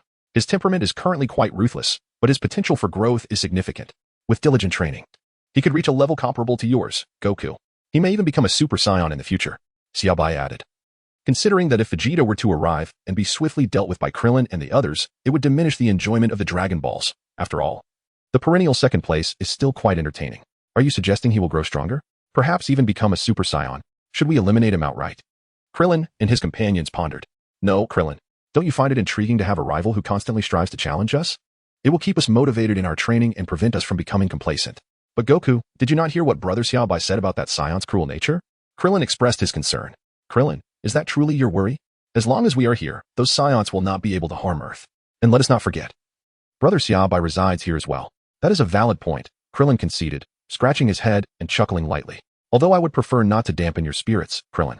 Yamcha, it is an undeniable fact that Saiyans are a naturally combative race. Their lineage assures it. It will be increasingly challenging for you to surpass Goku in the future. However, if you can gradually win over that Saiyan named Vegeta to your side, it would indeed be beneficial for Earth, given the Saiyan's immense potential for growth. Though reluctant to admit it, Xiaobai understood that while Krillin and Yamcha could currently match Goku, it would become increasingly difficult as time progressed. Is it not apparent? As time passes, Krillin and the others have begun to realize the widening gap between them and Goku. Do not be disheartened, Krillin. Brother Xiaobai has not claimed that you cannot grow stronger. Besides, the enemy has yet to arrive. We cannot afford to lose hope, Goku said, patting Krillin on the shoulder. Indeed, and Brother Xiaobai has yet to commence our training. He has merely spoken of it. We cannot simply give up. Goku, we still wish to fight alongside you, they exclaimed in unison. Haha, well, I must warn you, the training I have in store for you will be quite arduous. So prepare yourselves. But, Brother Xiaobai, are you also an alien? Oh, no, I am a pure earthling, Xiaobai responded, noticing the puzzled expressions on Krillin and the others' faces. You are curious about why I am stronger than Goku, aren't you? They nodded eagerly, awaiting his explanation. Though I am an earthling, my body possesses a peculiar power that I have yet to fully comprehend. While you may not have witnessed my training, I assure you that I grow stronger each day. Xiaobai clenched his fist, feeling that this was the best explanation he could provide. Growing stronger every day, without even training. Xiaobai sensed the room was filled with the fragrance of lemons. You need not ponder too deeply. You should be grateful that I am on Earth and not your adversary. Indeed, if such power were to manifest in the hands of an enemy, we would find ourselves in a state of utter despair. Krillin and the others understood this well. Fortunately, Xiaobai is not our foe. You have just returned from the realm of the kings. Let us postpone your training for a week so you may rest. Yes, brother Xiaobai. Then you may return for now, and when the time comes, we shall seek out a deserted island near Kame House. I hope you can endure until then. There are less than 4 months until Vegeta's arrival. Chapter 52, The Siege on the Deserted Island. A week later, on a deserted island near Kame House, Xiaobai gazed at the 6 individuals standing orderly before him, including the short flute player. Ah, Jiaozi, do come forth and stand by my side. Simply observe their training, he said, waving his hand to draw Jiaozi closer. The others, observing this, remained silent. After all, this training could pose a risk to Jiaozi, whose pace might not align with theirs, making injury a likelihood. Thus, Jiaozi obediently stood beside Xiaobai, offering encouragement. Behind Xiaobai stood Master Rashi and the others. In the past, you have merely exercised within the gravity chamber, limited by its constraints, which rendered direct combat impossible. Today, I present you with an opportunity. I shall elevate the gravity of this island to 300 times that of normal, reinforcing it further. You may engage in combat here as you wish, whether in groups or one-on-one. Unleash your full potential without fear of death. I am here, alongside an abundance of Sinza beans and even the Dragon Chiron. Should any of you feel apprehensive, you are free to step away. Xiaobai gazed ahead, observing the spirited warriors who showed no signs of retreat. He nodded in satisfaction. If such extensive precautions could not deter them, he would indeed feel a twinge of disappointment. I shall construct a viewing platform beyond the island. The island is shielded, so you need not fear for the earth, nor for Master Rashi, nor for your own lives. In fact, you may all converge to attack me. Combat is the finest teacher. It will unveil your shortcomings and enhance your command over your own abilities. Now, let us commence. What are you waiting for? Xiaobai gestured, ushering aside a group of onlookers to the newly erected platform, addressing Sun Wukong and the others. As his words echoed, the 5 individuals before him exchanged glances and nodded. Such an opportunity to battle Xiaobai was rare, and missing it would be regrettable. Are you preparing to besiege me? How audacious. Very well, let me witness your current prowess. Xiaobai shook his head and stretched his body. He merely needed to refrain from delivering fatal blows. Injuries would suffice. Haha, brother Xiaobai, we shall commence our assault. Brace yourself. It appeared the 5 intended to flank Xiaobai, and I too was eager to witness their strength. It promised to be a captivating duel. Master Rashi squinted, smiling. Xiaobai, give it your all. Bring them all down. Bulma cheered from the side, raising her fist in support. Tien, you must win. Yamcha, strive to defeat brother Xiaobai. In a matter of moments, Xiaobai found himself encircled by the 5. Although this was their first encounter with an opponent, they exhibited remarkable teamwork, remaining silent as they closed in on him. They had acclimated to the 300 times gravity. Yet the overwhelming force hindered them from unleashing their full potential in battle. However, that was precisely the desired effect. Fighting under ordinary conditions could significantly enhance their combat abilities. As they surrounded him, Xiaobai extended his right hand, folding his other fingers into his palm, leaving only the index finger pointing at them. Today's training. If you can make me raise a second finger or even use my left hand, you shall be deemed victorious. You may employ energy waves or engage in close combat. Begin. Wukong and the others exchanged glances, promptly readying their techniques. Although Xiaobai was formidable, they doubted he could fend off their collective assault with merely 1 finger. After all, 2 fists could hardly contend with 4 hands. Wukong and his companions unleashed their full energy, their bodies emanating brilliant white light, heating the air around the island, and sending debris flying in their wake. Yoshi, let us go. Someone shouted, and the 5 advanced in unison, 2 from the front and 1 on each side, charging towards Xiaobai. In an instant, they stood before him. With only Master Rashi and Din among the spectators able to perceive their movements, the others could hardly keep up. In the blink of an eye, as their fists approached Xiaobai, he narrowed his eyes. Time seemed to freeze as he extended his finger, swiftly tapping the fists of the 5 without any motion from his body. The 5, oblivious to any action from Xiaobai, found themselves suspended in midair for less than half a second before they were sent hurtling away, crashing to the ground with no ability to resist. They felt a sharp pain in their fists, but Xiaobai had not struck with great force. It was merely a gentle tap. Rising from the ground, they regarded Xiaobai with solemn expressions.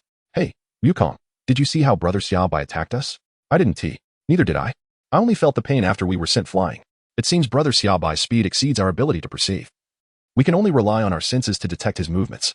So, have you conferred on how to proceed with your attack? Feel free to use whatever you wish. Close combat, your signature moves, the solar flare, the Kaioken, Din's special beam cannon, Yamcha's spirit ball, anything goes. Hiki. Brother Xiaobai, do not blame us for being ruthless. Tien declared, preparing the solar flare. I've brought sunglasses. This time, I'm sure we can find an opportunity. Krillin chimed in, tossing sunglasses to the others. Your preparations are quite thorough, Xiaobai remarked, somewhat exasperated. How could you not be ready for a battle with me? Well done, Krillin. Combat requires strategy. Even a slight chance of victory warrants preparation. Hiki. Solar flare. Tien placed his hands at his temples, channeling his energy into a dazzling light. The island was engulfed in blinding brightness, save for Xiaobai, who remained oblivious. The spectators and their pets donned sunglasses, clearly aware of the impending brilliance. Kamehameha. As Tien unleashed the solar flare, Sun Wukong and Krillin assumed their stances for the Kamehameha, channeling their energy into their hands at lightning speed. Yamcha's spirit ball and Din's special beam cannon followed suit. In an instant, the island erupted into chaos as a myriad of techniques surged towards Xiaobai. Chapter 52, The Battle in the Snow and Ice. Xiaobai gazed at the various techniques poised to erupt around him, stroking his chin. He pondered whether raising a protective shield would be deemed inappropriate. Neglecting to do so might soil his attire, specially tailored by Bulma. He had no intention of conjuring an outfit that required no laundering. Ultimately, he decided to deflect the oncoming assaults instead. As he observed the energy orbs approaching him, Xiaobai curved his index finger, akin to flicking a glass orb, and sent them hurtling back. Those watching his response soon realized that the energy waves they had launched were now returning at an accelerated pace. By the time they attempted to evade, it was too late. They could only brace themselves against the impact. With a series of resounding explosions, the area was engulfed in a cloud of dust. After a considerable time, as the haze dissipated, the figures of the individuals emerged, their once pristine garments now tattered and their breaths heavy, evidently exhausted from the effort of defending against their own unleashed energy waves. If your attacks are only of this caliber, then I shall have to take action, Xiaobai remarked, observing their disheveled states. Damn it, we didn't even see how he deflected our attacks. The solar fist had no effect on him, one of them grumbled. We can only face him head on. After all, we know that brother Xiaobai's power far exceeds ours. Let us seize this opportunity to acquire some experience from this battle. With that, the five charged forward once more, abandoning energy waves in favor of direct confrontation. Ah, so you wish to engage in close combat, Xiaobai mused. Very well. I shall indulge you for a while. After all, I did promise to assist in your training. He watched as they rushed toward him once again. Xiaobai slightly tilted her body, deftly evading the onslaught of Sun Wukong's furious attack. With a swift flick of her finger, she sent Krillin's entire form sprawling. In the blink of an eye, she darted behind Yamcha, Tien Shinhan, and Piccolo, delivering a resounding strike to their heads. The impact was thunderous. Tien Shinhan, Yamcha, and Piccolo collapsed to the ground, their foreheads swelling with considerable lumps. Observing this, Sun Wukong and Krillin rushed forward, eager to exploit what appeared to be a moment of vulnerability in Xiaobai. However, as they approached, they too met with a similar fate as the others. Subsequently, the five of them lay on the ground, transformed into an exceedingly thick sandwich. Xiaobai stood before them, observing as they each cradled their swollen foreheads, resembling steam buns. With her arms crossed over her chest, she inquired, Do you now perceive the disparity in strength? There are numerous experts, hence the necessity for diligent cultivation. However, do not lose heart, for there is only one like me. Once they regained their composure, the skirmish concluded. They had not attempted the Kaioken technique, but instead experienced the magnitude of Xiaobai's power and the sensation of clashing with a formidable opponent. Now, you may engage in combat amongst yourselves. Consider it a life and death struggle. Rest assured, I shall observe from the sidelines without any unforeseen incidents. You may choose to engage in free-for-all battles or one-on-one duels, whatever you believe will enhance your abilities. Furthermore, while you fight, I may alter the environment of this island at any moment, so remain vigilant. Begin. Upon finishing her statement, Xiaobai gracefully descended beside Bulma at the observation platform, comfortably crossing her legs and taking a sip from her drink. Watching the battle unfold was far more enjoyable than participating. After all, it would merely be a case of overpowering the weaklings, a sentiment that resonated more profoundly as Xiaobai's strength intensified. You truly are impressive, Xiaobai? Bulma remarked as she awaited Xiaobai's arrival. Indeed, Xiaobai is formidable, Master Roshi observed, noting the chaos that had erupted among the fighters on the island. Do you have any further suggestions regarding this training method, Master Wu Tian? Xiaobai inquired humbly. You have articulated a truth. Combat is the finest teacher. Although Goku and his comrades possess great strength, they have yet to encounter an adversary that could push them into a life and death battle, which may not be beneficial for them. Yet, there is little we can do but refine their skills. Fortunately, their characters are quite resilient, so they do not require a complete re-education. This line of thought reminded him of Gohan. Gohan harbors tremendous latent power, but alas, I cannot be a strict teacher. Otherwise, Gohan could become an invaluable ally. Xiaobai reminisced about Gohan's journey in Dragon Ball, from his initial encounters with Raditz to the battles against the Saiyans, followed by the conflict on Namek against Frieza, and culminating with the emergence of Cell. This progression spanned many years and numerous life-or-death confrontations, which gradually shaped his growth. Regarding Gohan, I have sensed his power as well. Unfortunately, Chi-Chi and Goku have been overly protective of him since childhood. Change will require time, yet that boy undeniably carries the Saiyan bloodline, which does not permit the existence of those who fear battle. Thus, let us patiently anticipate. Gohan's lineage shall not go to waste. Xiaobai pondered for a moment and conceded that the Saiyan bloodline destined Gohan to not merely lead a scholarly life as Chi-Chi envisioned when the time for battle arose. He would surely rise to the occasion. With that thought, he dismissed further musings. Observing Goku surrounded by several adversaries, Xiaobai smirked mischievously and addressed Master Roshi. What do you think, Master Turtle? How would it be if I transformed the entire island into a winter wonderland? The ground would be slippery, and snowflakes would dance in the air. I believe it would provide them with quite an exhilarating experience. Master Roshi's eyes sparkled with intrigue as he nodded in agreement, stating, I find this scenario rather appealing. It could indeed help them better master their own bodies. The advantages of such an environment could even be discussed historically. Bulma and a few others exchanged incredulous glances at Xiaobai and Master Roshi, who were animatedly conversing. While their discourse was compelling, Bulma and her companions sensed that Xiaobai and Master Roshi were merely eager to heighten the spectacle. Nonetheless, they found delight in the prospect of the ensuing chaos. The thought of someone slipping and falling amidst the fray struck them as utterly amusing. Thus, though outwardly unimpressed, they secretly applauded the whimsical notion. And so, the fates of those on the island were whimsically decided by the young and the old. Xiaobai observed that, aside from the short flute player, everyone else had already engaged in fierce combat utilizing the King Kai fist, and the intensity of the battle was escalating. Nodding in approval, he felt prepared. Although the icy, desolate landscape might seem harsh for Goku and the others, it would ultimately be of great benefit to them once they adapted to the environment. In addition to this frigid setting, Xiaobai had meticulously prepared numerous other scenarios, which he need not elaborate on, suffice it to say. They would bring considerable hardship to Goku and his companions. The icy expanse was merely a child's play in comparison. At this juncture, he must express gratitude to the system for bestowing upon him the extraordinary ability to conjure reality from nothing. Thus altering the weather of a small island was but a simple and delightful task. I shall commence now, Xiaobai declared. This is excessive, yet we relish it. After Xiaobai spoke, he extended his right hand and struck the entire island. In an instant, the verdant landscape transformed into a realm of ice and snow. The ground, once adorned with lush grass, became a slick surface of ice, making it perilous to maintain balance without careful footing. Enormous snowflakes floated down, significantly obstructing their line of sight. Done. Xiaobai clapped his hands. The effect appears commendable, he observed, noting that the combatants, who had been engaged in a fierce struggle moments earlier, now moved with caution. This unexpected shift provided an excellent opportunity for them to hone their ability to control their bodies. While the falling snowflakes compelled them to rely on their instincts to locate their opponents, as vision could often be misleading. Master Roshi, standing nearby, summarized the situation. Well said. Teacher Wutian, Xiaobai nodded in agreement. It's truly beautiful. Bulma gazed at the large snowflakes before her and remarked to Xiaobai. Let's create a snowman on the observation platform. Oolong, Pu'er, come over and assist me. Nanny. The two pets, who had been joyfully watching the spectacle, were momentarily bewildered. Realizing the fire of the situation could indeed affect them. However, they reluctantly agreed to help. Chapter 53. The blooming fireworks. The previously intense battle raged on among the combatants, who, despite the 300-fold gravity, had all adapted well except for Piccolo, who struggled slightly. They surrounded Sun Wukong, engaging in one-on-one duels and double teaming. While the atmosphere of the island, now free from the threat of destruction, allowed them to fight with full vigor. Having trained in the gravity chamber for 5 years, they were eager for an exhilarating battle to better acclimate to their strengths.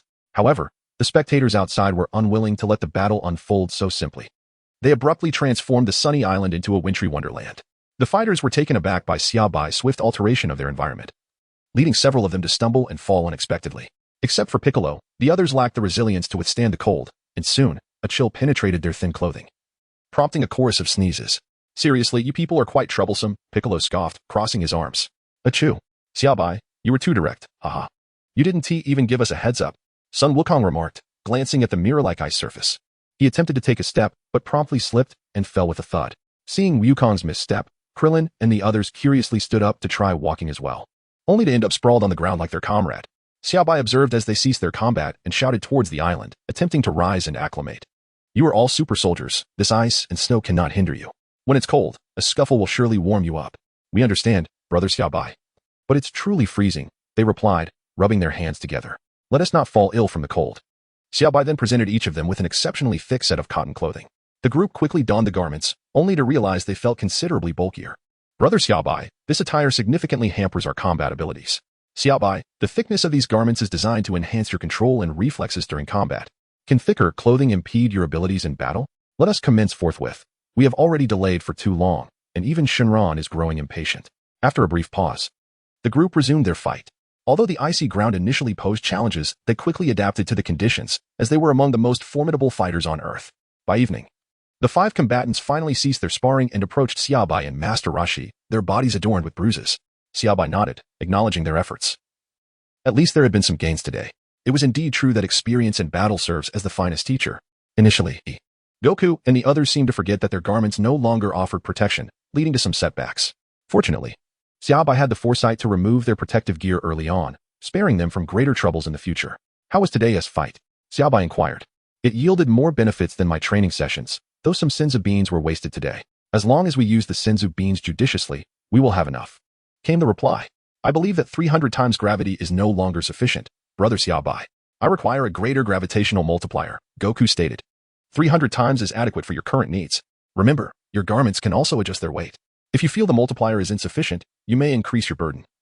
And the effect will be similar. Do you have any further questions? No. We wish to engage in combat with each other for a short while to rapidly enhance our combat abilities. Indeed, especially for the Saiyans. After a life and death battle, Goku's strength will likely escalate more swiftly. Do you feel you have reached a plateau, Goku? I somewhat sense that I have attained a new pinnacle. My body feels incredibly light and my power formidable. Now is the time. Allow me to explain the Super Saiyan transformation, Xiaobai remarked, glancing at the sky. Upon hearing this, the others perked up with curiosity. Although they had previously heard about it at Karin Tower, the details were scant.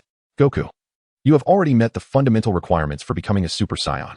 The necessary condition I mentioned is a drastic emotional upheaval. Essentially, you must become enraged, allowing your fury to reach a boiling point. Once you transform into a Super Saiyan, your strength will increase 50-fold, as I have previously stated. Yes, we all remember. And we also recall Frieza, who was indeed formidable, Goku replied, gazing at Xiaobai. However, provoking Goku's anger is quite challenging, Brother Xiaobai, Krillin observed. Glancing at the currently carefree Goku. Haha, I think it would be difficult for me to become enraged as well, Goku chuckled, scratching his head. This requires a solution. Xiaobai mused internally. Merely prompting Goku to envision a scenario where his friends are slain by an enemy would not suffice, given that he was still by Goku's side. Goku, though innocent, was not naive enough to directly harm Krillin and the others. Thus, Xiaobai had to devise an alternative approach, one that would be worth attempting. All right, let us conclude for today. We shall head to Master Roshi's house. I presume Launch has prepared dinner, Master Roshi said, glancing at the sky. Indeed. Let us go. Haha, finally, a meal. I have been quite hungry for some time, and I have missed Launch's cooking, Goku exclaimed. At Roshi's house, the group gathered around the dining table. Bulma sat beside Xiaobai, joyfully watching him eat, while Launch attended to Tien Shinhan and Chaozu, leaving Krillin to eat enviously at the side. After finishing their meal, with plenty of time before bedtime, Xiaobai set up a line of rocking chairs outside the house, each person taking a seat. Xiaobai reclined with Bulma in his chair, gazing at the starry sky, while the others chatted among themselves. By the way, Bulma, let us set off some fireworks, Xiaobai suddenly exclaimed, inspired by the beautiful night. Sure, that sounds great. Bulma clapped her hands excitedly. Hey everyone, come watch the fireworks. Xiaobai called out to those nearby. Ah, it's starting. He continued, waving his hand towards the distant sea, where rows of fireworks erupted into the sky. Does anyone enjoy fireworks? Chaozu? Puar? Xiaobai inquired. I want to set some off. Chaozu replied, glancing at Tien Shinhan, who nodded in agreement. I'll join you, Chaozu. Yamcha, I'm going too, Puar exclaimed, trailing behind Chaozu to the fireworks display. Before long, the sky was alight with vibrant bursts of color, harmonizing with the countless stars above. After playing for a while, Chaozu and Puar returned, and Xiaobai ignited the majority of the fireworks. I truly hope this kind of life can last forever, Master Roshi sighed nearby. It surely can. By the way, Goku, next time, invite Chi-Chi and Goten to join us for a day of fun. Goten is also a Saiyan, and he possesses the same fighting spirit, Xiaobai suggested. I understand. Brother Xiaobai. Now, let me take a photo of everyone. When Chi-Chi and Goten arrive, we'll snap a few more to keep in the turtle house, Bulma said, standing up from Xiaobai's lap. That's a splendid idea. It will be even more lively when Chi-Chi and Goten are here. There's a camera here. Launch ran into the turtle house and retrieved the camera, placing it in front of the group. After setting the timer, she rushed to Tien Shinhan's side. 5, 4, 3, 2, 1, cheese. With the click of the shutter, the smiles of 10 individuals and 2 pets were captured in a moment frozen in time. Chapter 54. Xiaobai enters the dream in the following period. Xiaobai continuously elevated the island's gravity, subjecting the environment to increasingly harsh conditions. The relentless gales made it difficult for them to open their eyes, the scorching flames raised the temperature significantly, and the occasional strikes of lightning sent tremors through their bodies. The oppressive darkness enveloped them, as Xiaobai cycled through every conceivable scenario to challenge them. The onlookers silently prayed for the fighters on the island. marveling at their resilience against such brutal conditions. Despite their prayers, their curiosity got the better of them, and they occasionally cheered Xiaobai on, eager to share any good ideas they might have. Thus, they trained on the island for nearly 4 months, making significant progress in strength. On November 2nd, one day before the arrival of the Saiyans, Xiaobai observed Goku, who had fallen asleep after being subjected to some of his methods, and then turned to the gathered spectators, stating, for Goku to transform into a Saiyan, he must experience extreme anger.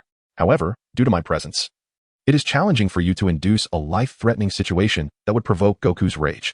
I suppose we must resort to this method. Whether it succeeds or not, we shall see. Is this truly without risk? It should be fine, as long as he retains that feeling. Once he transforms once, subsequent transformations will be much easier. I am eager to witness the true power of a Super Saiyan. Alright, I shall begin. Thankfully, Bulma has plenty of heart flowers. Otherwise, this would be quite troublesome. I will start now, so you all just wait. After Xiaobai finished speaking, he sat beside Sun Wukong, grasping the Lianxin flower and gently tapping it against Sun Wukong's palm before succumbing to slumber. Bulma, sitting nearby, cast a worried glance. Despite Xiaobai's formidable strength, he was, after all, within someone else's dream, and Bulma couldn't shake her concern. Rest assured, Bulma, Xiaobai is immensely powerful. There will be no issues. We shall wait until they awaken. Everyone was eager to witness whether he would succeed, for success would bolster Earth's strength. Ah, so this is Wukong's dream? Even in slumber, he does not forget to feast. Xiaobai quietly entered Wukong's dream, observing him alongside Chi-Chi and Gohan as they prepared a meal outdoors. The enormous fish before them left Xiaobai speechless. Even in dreams, the fish were not spared from his grasp. However, it was time to commence. Once he transformed into a Saiyan, the rest would be manageable, he mused. With a slight movement, Bulma's figure appeared beside him. Seeing the Bulma who looked indistinguishable from reality, Xiaobai nodded in satisfaction and pulled her directly in front of Sun Wukong's family. Ah, brother Xiaobai, what brings you here? Are you here to eat fish? Chi-Chi's cooking is rather excellent. Xiaobai gazed at the fish Sun Wukong offered him, rubbing his forehead. Wukong, Bulma and I are departing Earth to seek the Super Dragon Balls. We will be away for a while, and during this time, our focus will not be here. So you all must do your best. The Super Dragon Balls? Yes, they are the Dragon Balls that can summon a colossal divine dragon. In the future, you may have the opportunity to see them. Well then, we must take our leave. Farewell. Xiaobai departed with Bulma, bidding farewell. Oh, goodbye. Sun Wukong waved towards the direction where Xiaobai had vanished, utterly oblivious to any unusual occurrences, and continued to relish the delightful feast with Chi-Chi and the others.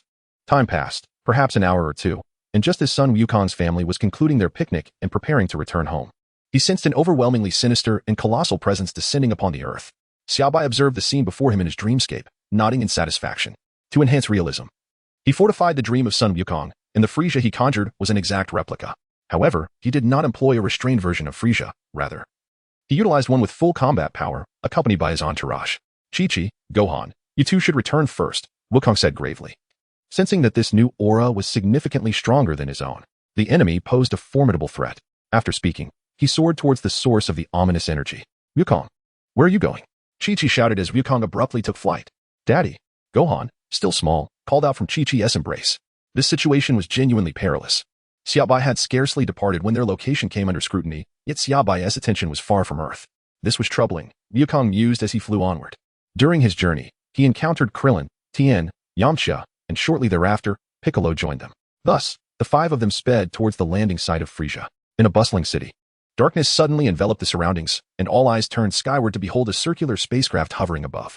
Coincidentally, Wukong and his companions arrived just as the ship appeared. The hatch of the circular vessel opened, revealing a diminutive figure stepping forth, followed by a rotund pink being and a green silhouette. Hey, Wukong, what overwhelming energy. Where is Xiaobai? Krillin inquired. Xiaobai took Bulma into space. I am uncertain if they can return in time. We must rely on ourselves now, Wukong replied. Frieza, emerging from the spacecraft, surveyed the curious humans below and chuckled ominously. So this is the Earth that harbors surviving Saiyans? Quite the delightful planet. If we eliminate the detestable humans, it could fetch a handsome price. He turned to the pink figure beside him. However, let these pests vanish, Dodoria. Understood, Lord Frieza. Watch closely. Soon they shall no longer pollute your sight, Dodoria sneered, extending his hands to conjure a massive energy sphere aimed at the unsuspecting crowd below. Damn it, Wukong, witnessing the red energy sphere hurtling towards the city, accelerated desperately to intercept Dodoria, yet the distance was too great. The energy sphere detonated within the city, unleashing a catastrophic explosion that obliterated the fleeing populace, reducing the city to a desolate crater. Lord Frieza, it is done, Dodoria proclaimed, bowing with one hand over his chest. Excellent work, Dodoria, Frieza nodded in approval, feeling a sense of relief wash over him. Thank you for your praise, Lord Frieza, Dodoria replied. Curse you. Wukong and his companions halted their flight, gazing at Frieza and his entourage. Frieza, a diminutive figure with white and purple skin, a tail swaying behind him, and cold red eyes, stood before them. Chapter 55. Frieza, this insufferable stench of monkey truly vexes me. It seems the earth indeed harbors surviving Saiyans, Frieza remarked, pinching his nose while addressing Wukong. Who are you? Why do you slaughter innocent humans? How do you know about the Saiyans? Wukong glared fiercely at Frieza. Dodoria. Aren't Saiyans typically cold-blooded and ruthless? What brings forth such a compassionate Saiyan here, speaking in such a nauseating manner? Frieza queried Dodoria. Perhaps the Saiyan has been softened by these inferior humans, Dodoria replied, turning to Wukong and his companions. You stand before Frieza, the ruler of the universe. Bow down and pledge your loyalty, and perhaps you may be spared. Dodoria, do not compare them to dogs. Even dogs are superior, Frieza remarked casually, glancing at the pink figure beside him. Yes, Lord Frieza. It was a slip of the tongue, Dodoria admitted sheepishly. Frieza's tail lashed through the air, generating a series of sonic booms. Is this the Frieza that Xiaobai spoke of? What a terrifying presence. Wukong, are you confident? This situation appears dire, Krillin said, clenching his fists anxiously. Indeed, he is formidable. How could Frieza arrive on Earth so quickly? Did Xiaobai misjudge? Wukong pondered, a sense of dread creeping in. I do not know, but it seems this will not be easily resolved. Prepare for battle, he declared, tightening his fists. It appears our earlier actions have angered them. What do you think, Zabon? Zabon, assessing their power levels with his scouter, laughed. Such low energy readings, one at 5,000, another at 3,000. One at 3,500, and one at 6,000. Oh my, there's even one at a full 7,000. Lord Frieza, allow Dodoria and me to handle this. We will swiftly deal with them. Very well, but save that Saiyan for last. After all, aside from Vegeta, there's another monkey here. He must experience despair, Frieza nonchalantly observed, inhaling the air appreciatively. The air on Earth is rather pleasant. Perhaps I could sell it to a wealthy developer. All right, Dodoria, take action and eliminate those weaklings surrounding the Saiyan. Wukong, those two are not particularly strong. Just be cautious. I will keep an eye on Frieza, Wukong cautioned. It seems we are being looked down upon by a bunch of scum, Dodoria sneered. Then let us show them what true suffering is. I am certain they will be most grateful, Zabon retorted. They dismissed Wukong's words as if a mere cockroach beneath their feet was cursing them.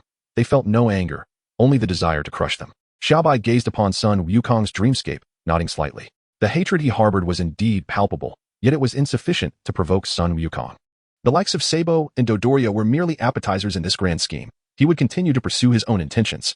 Sabo and Dodoria soared before son Wukong and his companions, having exchanged more than enough idle chatter. They now wished only to eradicate the insignificant pests before them. Tian Shinhan observed the group ahead and declared, there is no need for mercy. These wretches have already claimed countless souls. We must eliminate them without hesitation. Indeed, we harbor no thoughts of mercy, one replied. However, they seem rather weak. Shall we confront them together? Let us unite and end this swiftly. There is still Frieza to contend with, and we cannot afford to be careless. Agreed. A single energy blast will suffice to dispose of this refuse. Dodoria unleashed a crimson energy wave, hurtling it towards Krillin and his allies. This is too easy, Sabo. Look, they don't even dare to dodge. As the energy wave collided, a cloud of dust erupted, yet Krillin and his companions remained unscathed, merely observing with icy gazes. How could this be? It seems you have grown weaker, Dodoria, if you cannot even dispose of these fools. You have brought shame upon Lord Frieza. That was merely an accident.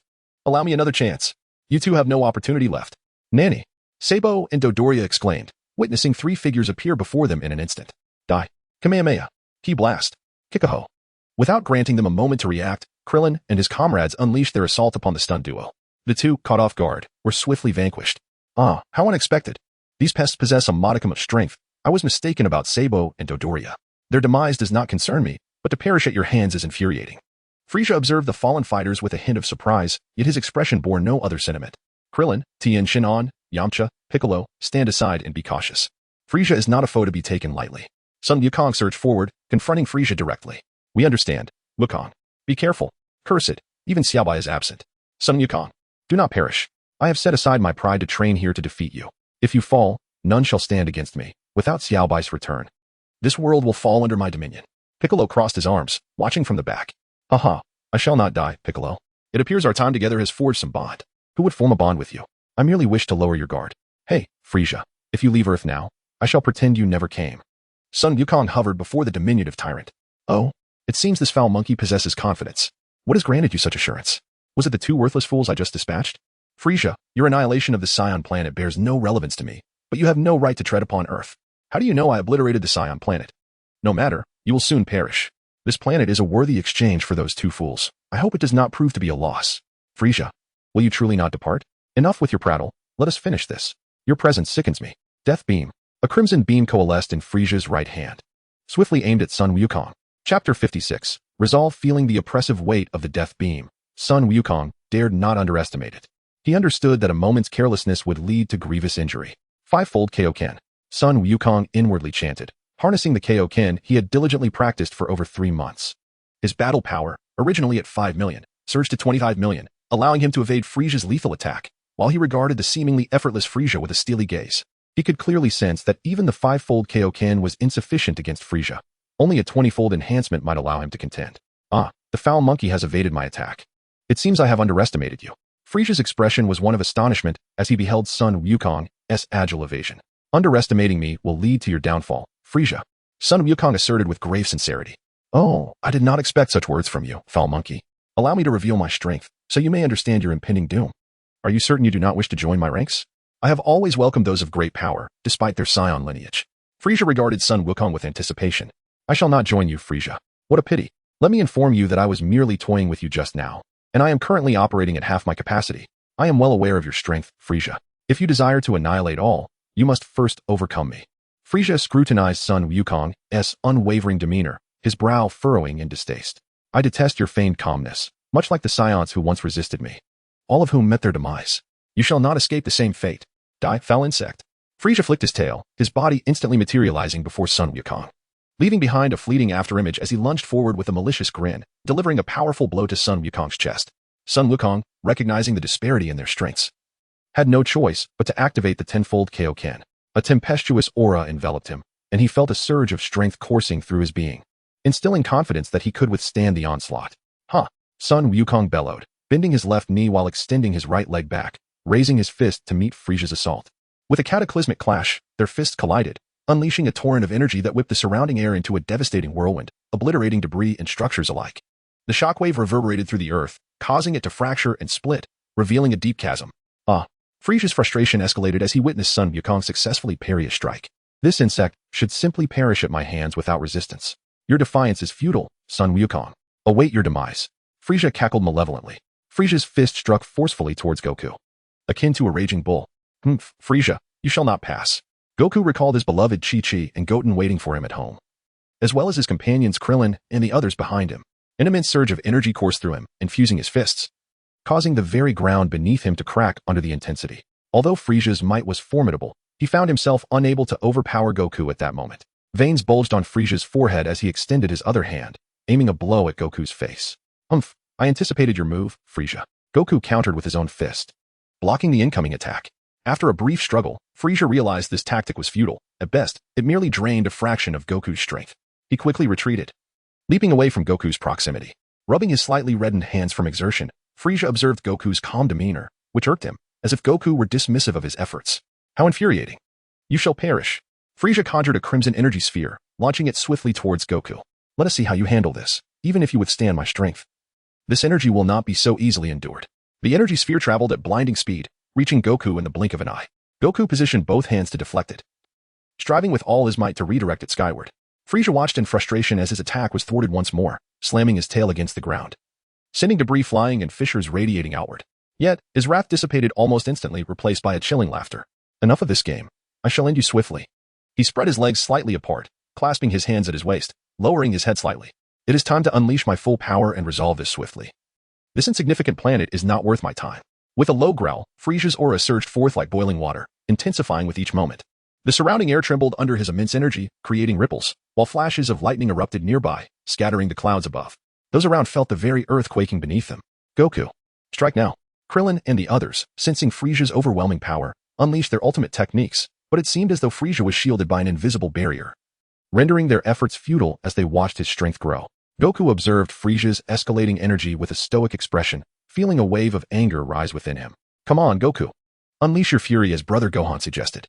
Despite his internal pleas, there was no sign of anger manifesting. There's no choice. I must resort to the 20-fold Kaioken. My body. Hold on, Goku declared, gazing at Frieza, who had reached the peak of his power. Such formidable strength. Though I seldom employ it, Using it occasionally is truly invigorating. This is the end for you, filthy monkey, and your pathetic friends. Frieza approached Goku, his footsteps creaking ominously, tail swaying nonchalantly. He stood before Goku, arms crossed, proclaiming, "This is my true power. Feel despair, Goku. Once you are vanquished, I shall execute every soul on this planet. They will fetch a fine price." Goku regarded the crackling Frieza before him and smiled faintly. "You are far too pleased with yourself, Frieza. Twinfold Kaioken, hold on." Goku's muscles quivered as he enveloped himself in a radiant red glow, his aura startling even Frieza. "Oh, it seems you possess a method to temporarily amplify your combat prowess. However, it appears to inflict significant damage upon your body. I shall wait. No one has ever compelled me to unleash my full strength. You are the first. Consider it a privilege." With that, Frieza smirked wickedly, his purple lips curling into an evil grin, standing before Goku with arms crossed, allowing the moment to unfold. Chapter 57, Transform. At last, Goku successfully harnessed the 20-fold Kaioken. He faced Frieza and declared, "I've kept you waiting. Frieza, I wish to witness my full combat potential. It's a rare delight to encounter an opponent who can truly match me, so let us indulge in this. Eager to meet your demise, are we? Since you have so earnestly requested it, I shall grant you this mercy." With a resounding clash, the two engaged in a fierce battle, their fists and feet colliding. The ground beneath them rapidly sank, deeply indented by the shockwaves of their onslaught. The potent energy swirled around them, extending outward. While Krillin and the others struggled against the tumultuous winds and debris, shielding their eyes to catch a glimpse of the fierce conflict. Xiaobai observed as Sun Wukong found himself at a disadvantage, realizing that the battle must come to a swift conclusion. Otherwise, the 4 hours would soon elapse, rendering his heart flower ineffective. After all, orchestrating such a spectacle was no small feat, and exceeding the time limit would be regrettable. Frieza intensified his assault on Sun Wukong, who was already preoccupied with defense. The relentless barrage from Frieza caused Sun Wukong to accumulate further injuries, and his 20-fold Kaioken was on the verge of collapse. Kamehameha. After swiftly evading Frieza's onslaught, Sun Wukong unleashed the Kamehameha wave, his final strike. The white energy beam propelled Frieza into the sky, while Sun Wukong, gasping for breath below, assessed the dire situation. The surrounding crimson radiance had vanished, and any slight movement sent waves of excruciating pain coursing through him. Wukong, Krillin, and the others were approaching. "Don't come near. Frieza is not dead." Frustration welled within him as he watched Frieza, having escaped the full force of Wukong's attack. Observe the damage to his own tail and his disheveled appearance. Frieza hurled in fury from the sky. "Die. I will make you watch your companions suffer and perish before it is your turn. You have thoroughly enraged me, Sun Wukong." Frieza's crimson gaze bore into Wukong as he conjured a death ray aimed directly at Krillin and the others. "Frieza, stop. Krillin, run," Sun Wukong shouted. But the agony coursing through him rendered him powerless, forcing him to watch helplessly as Krillin and Yamcha were struck in the head and collapsed to the ground. As he gazed at Krillin and Yamcha lying motionless, a profound stillness enveloped him.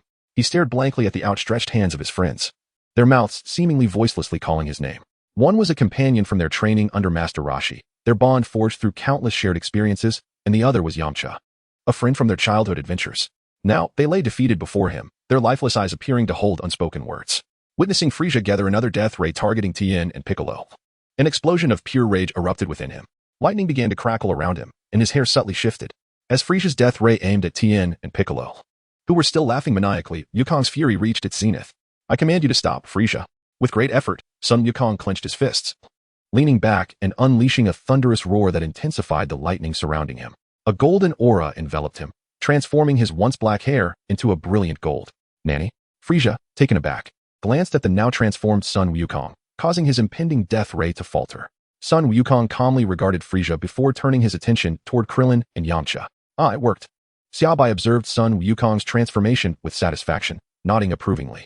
Though he had nearly exceeded the time limit, the outcome was still favorable, and his efforts were not in vain. Satisfied that the time was right, Xiaobai erased the scene he had conjured. Sun Wukong stood before the fading figures of his friends, bewildered.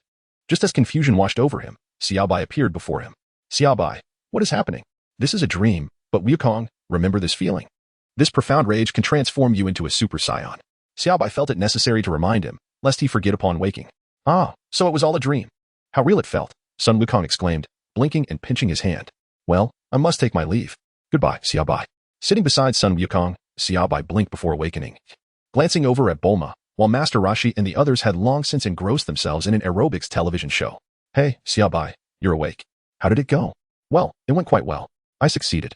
As soon as Xiaobai rose, he hurried to the table for a sip of water, awaiting Sun Wukong's awakening. Beside him, Bulma was gently massaging his shoulders, and Xiaobai reclined comfortably on Bulma's lap, his eyes half closed in pleasure.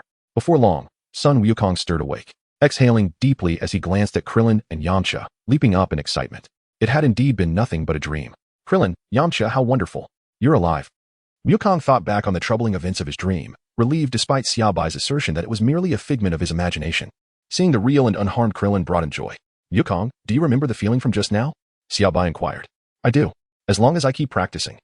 I will soon transform effortlessly, Wukong replied. That's good to hear. I was worried you might forget after waking, being the single-celled organism you are, Xiaobai teased, causing Wukong to sheepishly scratch his head. By the way, the Saiyans will arrive tomorrow. You should all head back to rest. You can handle tomorrow's matters yourselves. Bulma and I are off on a cosmic journey. Brother Xiaobai, are you truly leaving Earth? Bulma asked.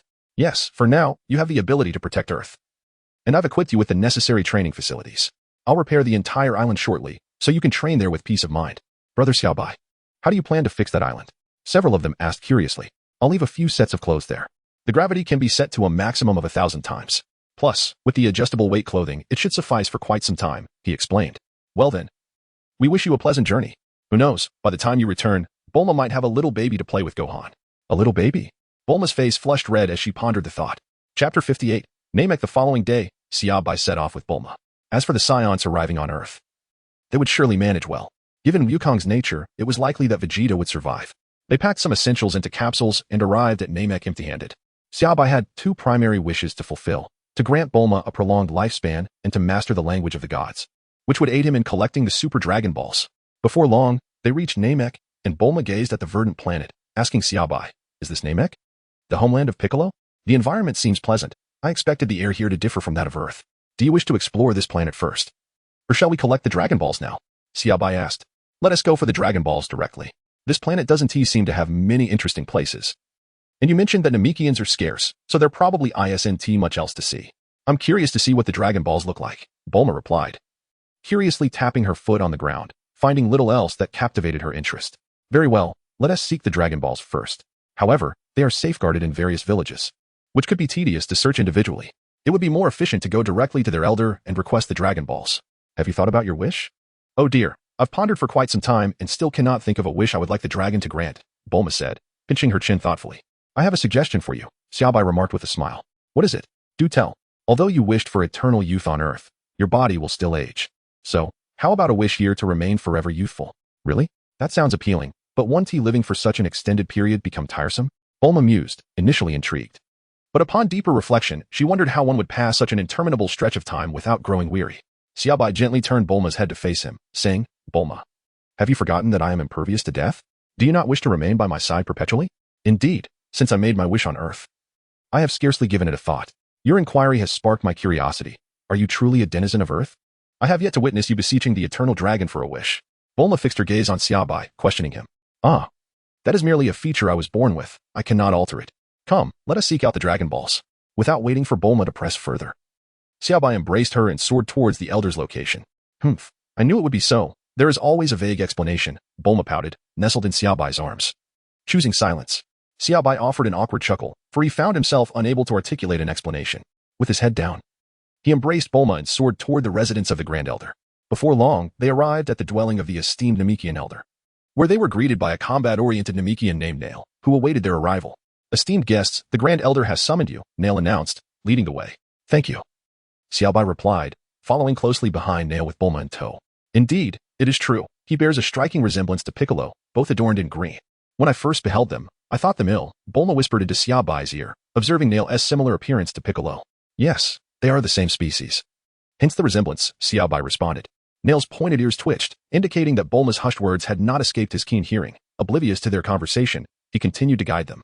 How imposing, Bulma remarked, glancing at the towering Grand Elder ahead, feeling a twinge of fear as she nestled behind Xiaobai. After all, the sheer magnitude of his presence was undeniably formidable. Xiaobai gently patted her shoulder, signaling her to relax a bit. In the distance, a guest coughed, inquiring about the purpose of their visit to Namek.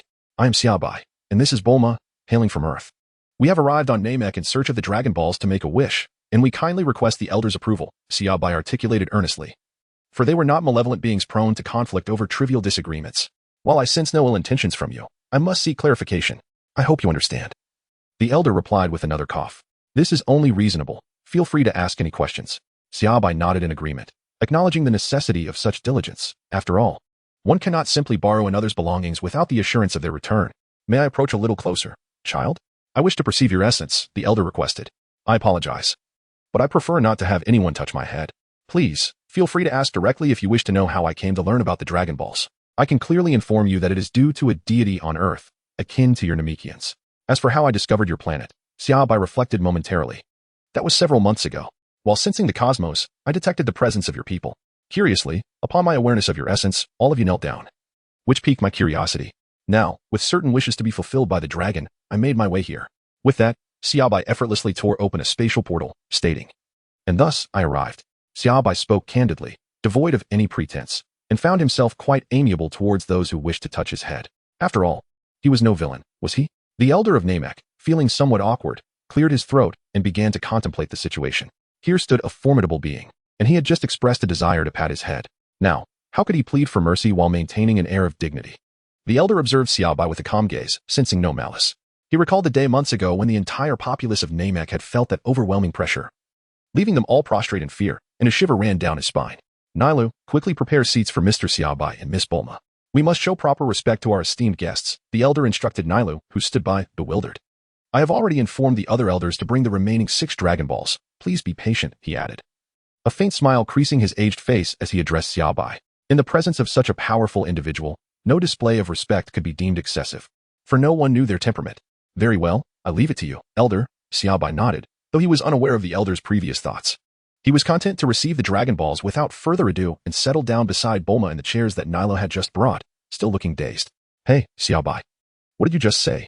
Why did he suddenly decide to bring the Dragon Balls? Bulma asked, glancing at the elder, who wore a broad smile. Didn't you hear?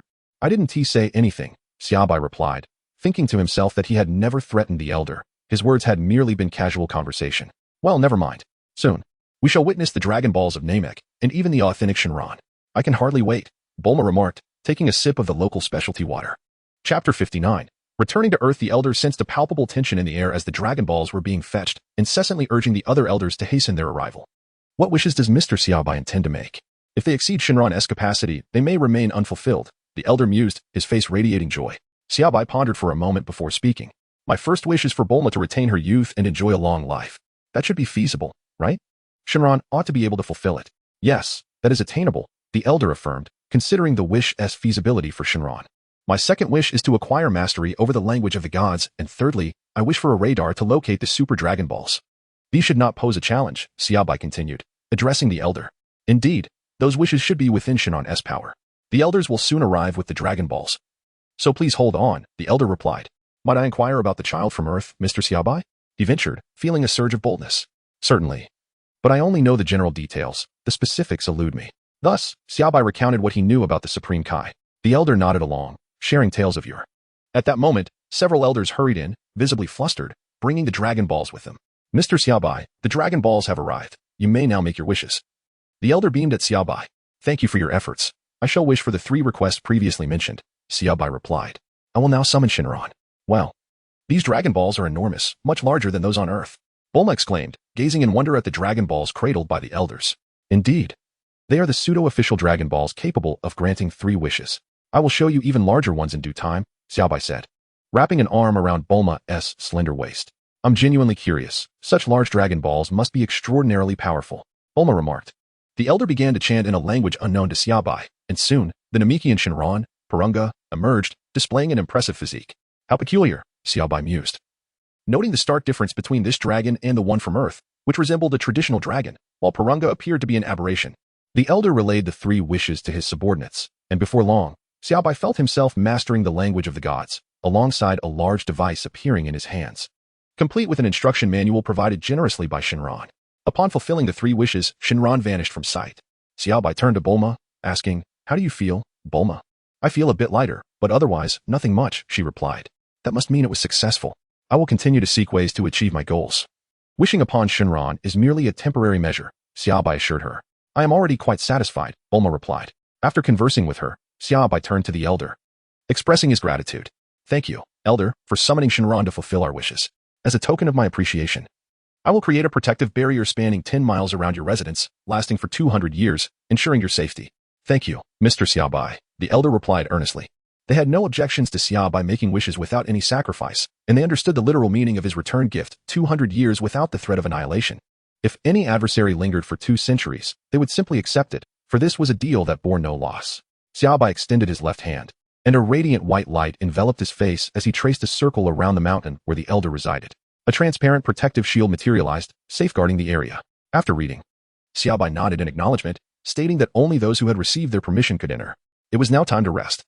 Perhaps it would be wise for them to take a moment here before embarking on their quest for the Dragon Balls, the Grand Elder suggested.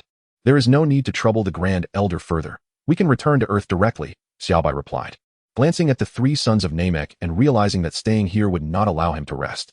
It was better to go back, after all. Opening a spatial portal to Earth was not a challenging task. Farewell, Grand Elder, Xiaobai said as he prepared to leave with Bulma. Thank you, Grand Elder, Bulma added, smiling and waving. Goodbye, Mr. Xiaobai? Yes, farewell, Xiaobai responded as he took Bulma's hand, and they traversed the spatial portal back to their home on Earth. Phew, that seemed rather uncomplicated. The Grand Elder exhaled deeply. Grand Elder, what is the matter? Do you remember a few months ago when you? Xiaobai and Bulma returned home just in time to prepare dinner. As they settled onto the sofa, with Bulma in his arms, Xiaobai felt a twinge of oddity. Was this what interstellar travel was supposed to be? It was quite different from his imagination, though today was merely about making a wish. It seemed exceedingly convenient to be back on Earth so soon, an entire day exploring outer space, then returning for dinner?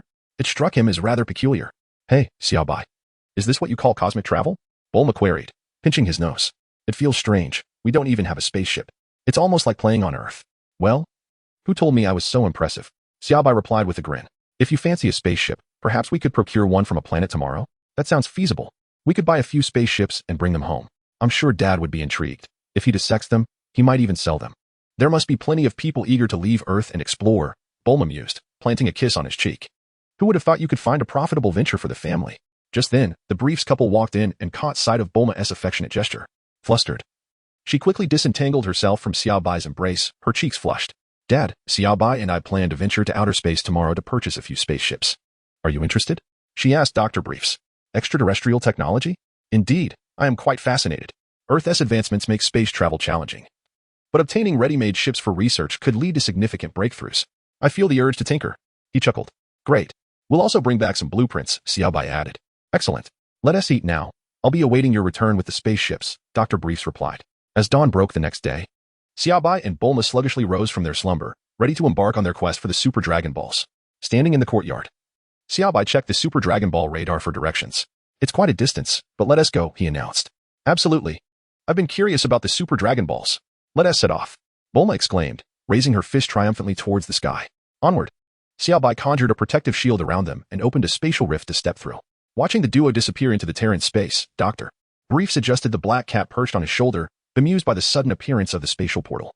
On a desolate planet in the 7th universe, a radiant spatial portal emerged, and Xiaobai and Bulma stepped through. They surveyed the barren landscape, devoid of life, filled only with soil and small hills. Be cautious, Bulma. The air outside may not be suitable for you. It's best to stay within the protective shield for a while, Xiaobai advised, glancing at the radar, which indicated their destination. What is wrong, Xiaobai? Bulma inquired, noticing his furrowed brow as he studied the radar. It shows the Dragon Ball is right here. Yet I see none in the vicinity, he replied, perplexed. Really? Let me take a look, Bulma said, peering at the radar herself, confirming the Dragon Ball's location. Surely, the dragon can't have given me a counterfeit. Bulma glanced skyward and then down at the barren planet beneath them. Suddenly, she smacked Xiaobai on the head. You fool. This barren planet is the Dragon Ball. Xiaobai's eyes widened in realization. He had been looking up, forgetting the ground beneath him. Haha, you're right, Bulma. I would have taken ages to figure that out. Of course, I'm a genius. I'll hold on to the Dragon Ball radar, she declared, clutching it tightly as she gazed at the lifeless world below. Let me show you what a true Dragon Ball looks like, Xiaobai said with a chuckle. After lifting off from the planet, he gently stomped down, causing a tremor that sent dust and debris swirling into space. Once everything settled, the magnificent Super Dragon Ball was revealed, its golden hue gleaming brilliantly, adorned with 3 enormous stars. Xiaobai and Bulma marveled at its grandeur. It's a 3-star ball. Xiaobai, it's truly enormous. But how do we retrieve it? Bulma pondered, momentarily awestruck before confronting the practical dilemma of its size. Well, I initially planned to store it in my dimensional space, but perhaps it's simpler to just levitate it with telekinesis. It's not heavy at all. Just imagine collecting a Dragon Ball that floats behind me like a game of Snake. What a spectacle that would be. Let us just take it with us. It's that easy. Let us move to the next one, Bulma said, checking the radar for the next Dragon Ball's location. We're headed east. All right, let us go, Xiaobai confirmed, ensuring their protective shield was intact. With a surge of power, he levitated the Super Dragon Ball, and in an instant, they vanished from their location, reappearing at a distant spot after a few swift movements. There is the second one, a 5-star ball. The next location is to the south. Let us go, Bulma exclaimed, glancing back at the 2 Dragon Balls trailing behind them, her face beaming with joy. Although they had lingered on other planets, this certainly counted as an adventure. Their considerable commotion inevitably attracted the attention of the Angel Whis in the 7th universe. Noticing the disturbance, he utilized his staff to observe the scene with Xiaobai and Bulma. Oh, what is this? Whis mused, raising an eyebrow as he witnessed their astonishing speed. Swiftly arriving at the 3rd Dragon Ball, even he found their velocity astounding. It surpassed even his own traveling capabilities. Pondering the implications of such strength emerging in the 7th universe, Whis realized he hadn't been informed by King Kai about Xiaobai's existence. Those aware of Xiaobai's power seemed to lack significant status. Should I awaken Beerus? He contemplated, reflecting on how improbable it was for such a formidable individual to appear in the 7th universe. He dismissed the thought as absurd. How could a human possess such strength? Considering Beerus' notorious temper, Whis decided it prudent to wait for a more opportune moment to rouse him, believing it best to remain uninvolved unless absolutely necessary. After all, this individual was in pursuit of the Dragon Balls and would likely venture into the 6th universe. With that thought, Whis resumed his task of watering the plants, a smile gracing his face. Xiaobai also sensed Whis' gaze, yet chose to disregard it. At present, the 2 had gathered 4 Dragon Balls, with 3 remaining in the 6th universe. Xiaobai and the others gazed at the clear barrier before them. Curious, Bulma inquired about it, having never encountered such a phenomenon before. After providing a brief explanation regarding the 6th and 7th universes, Xiaobai tore a rift in the barrier, and the 2 stepped into the 6th universe. Whis dropped the water jug from his hands. This was intolerable. What transpired could no longer be deemed mere smuggling. The boundary had been ripped asunder. By now, even the most carefree individual could discern that the strength of the person before them was extraordinary. For countless years, Whis had never witnessed such audacity in crossing cosmic boundaries. This matter necessitated alerting the god of destruction. Whis glanced toward the 6th universe, presuming that his sister, Vados, was already aware of the situation. Given her penchant for stirring trouble for Kappa, it was likely that the rotund feline was also informed. Clearing his throat, Whis entered Beerus' chamber, eyeing the devices designed to awaken him. With a wave of his staff, he covered his ears as all the alarms detonated, their cacophony resonating throughout the room. Beerus, abruptly roused from his slumber by the explosion, jolted awake, his feline form trembling. He let out an enraged roar, Whis, and instinctively hurled several destructive orbs. Chapter 61. We are surrounded. Whis extinguished a few of the destructive orbs and addressed the pajama-clad Beerus, who was swaying slightly. Lord Beerus, there is a matter of urgency. I have barely slept for months. What could possibly be so important?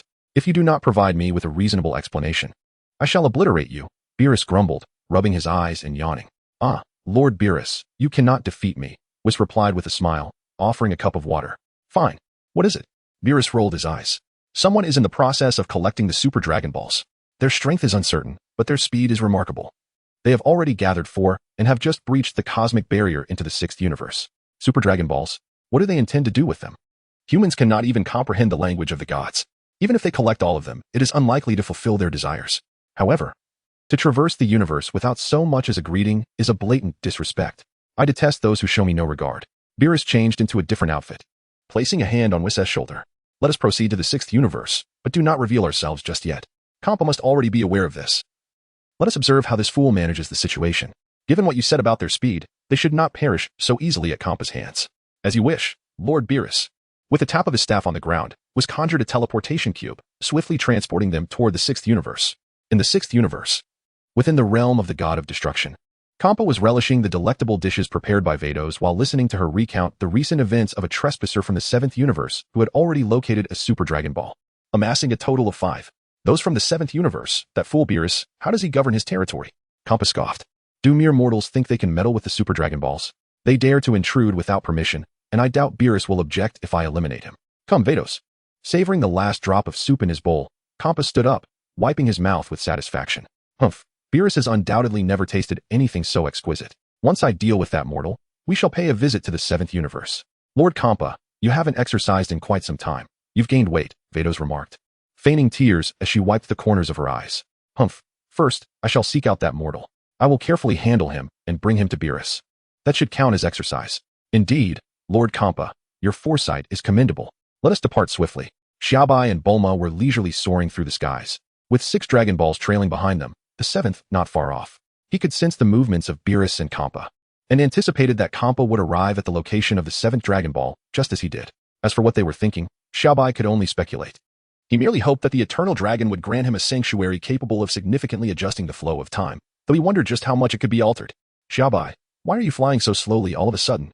Shouldn't we find the Dragon Ball sooner? Bulma inquired, tapping his head as she reclined against his back. She had grown weary from standing for too long and preferred to be carried.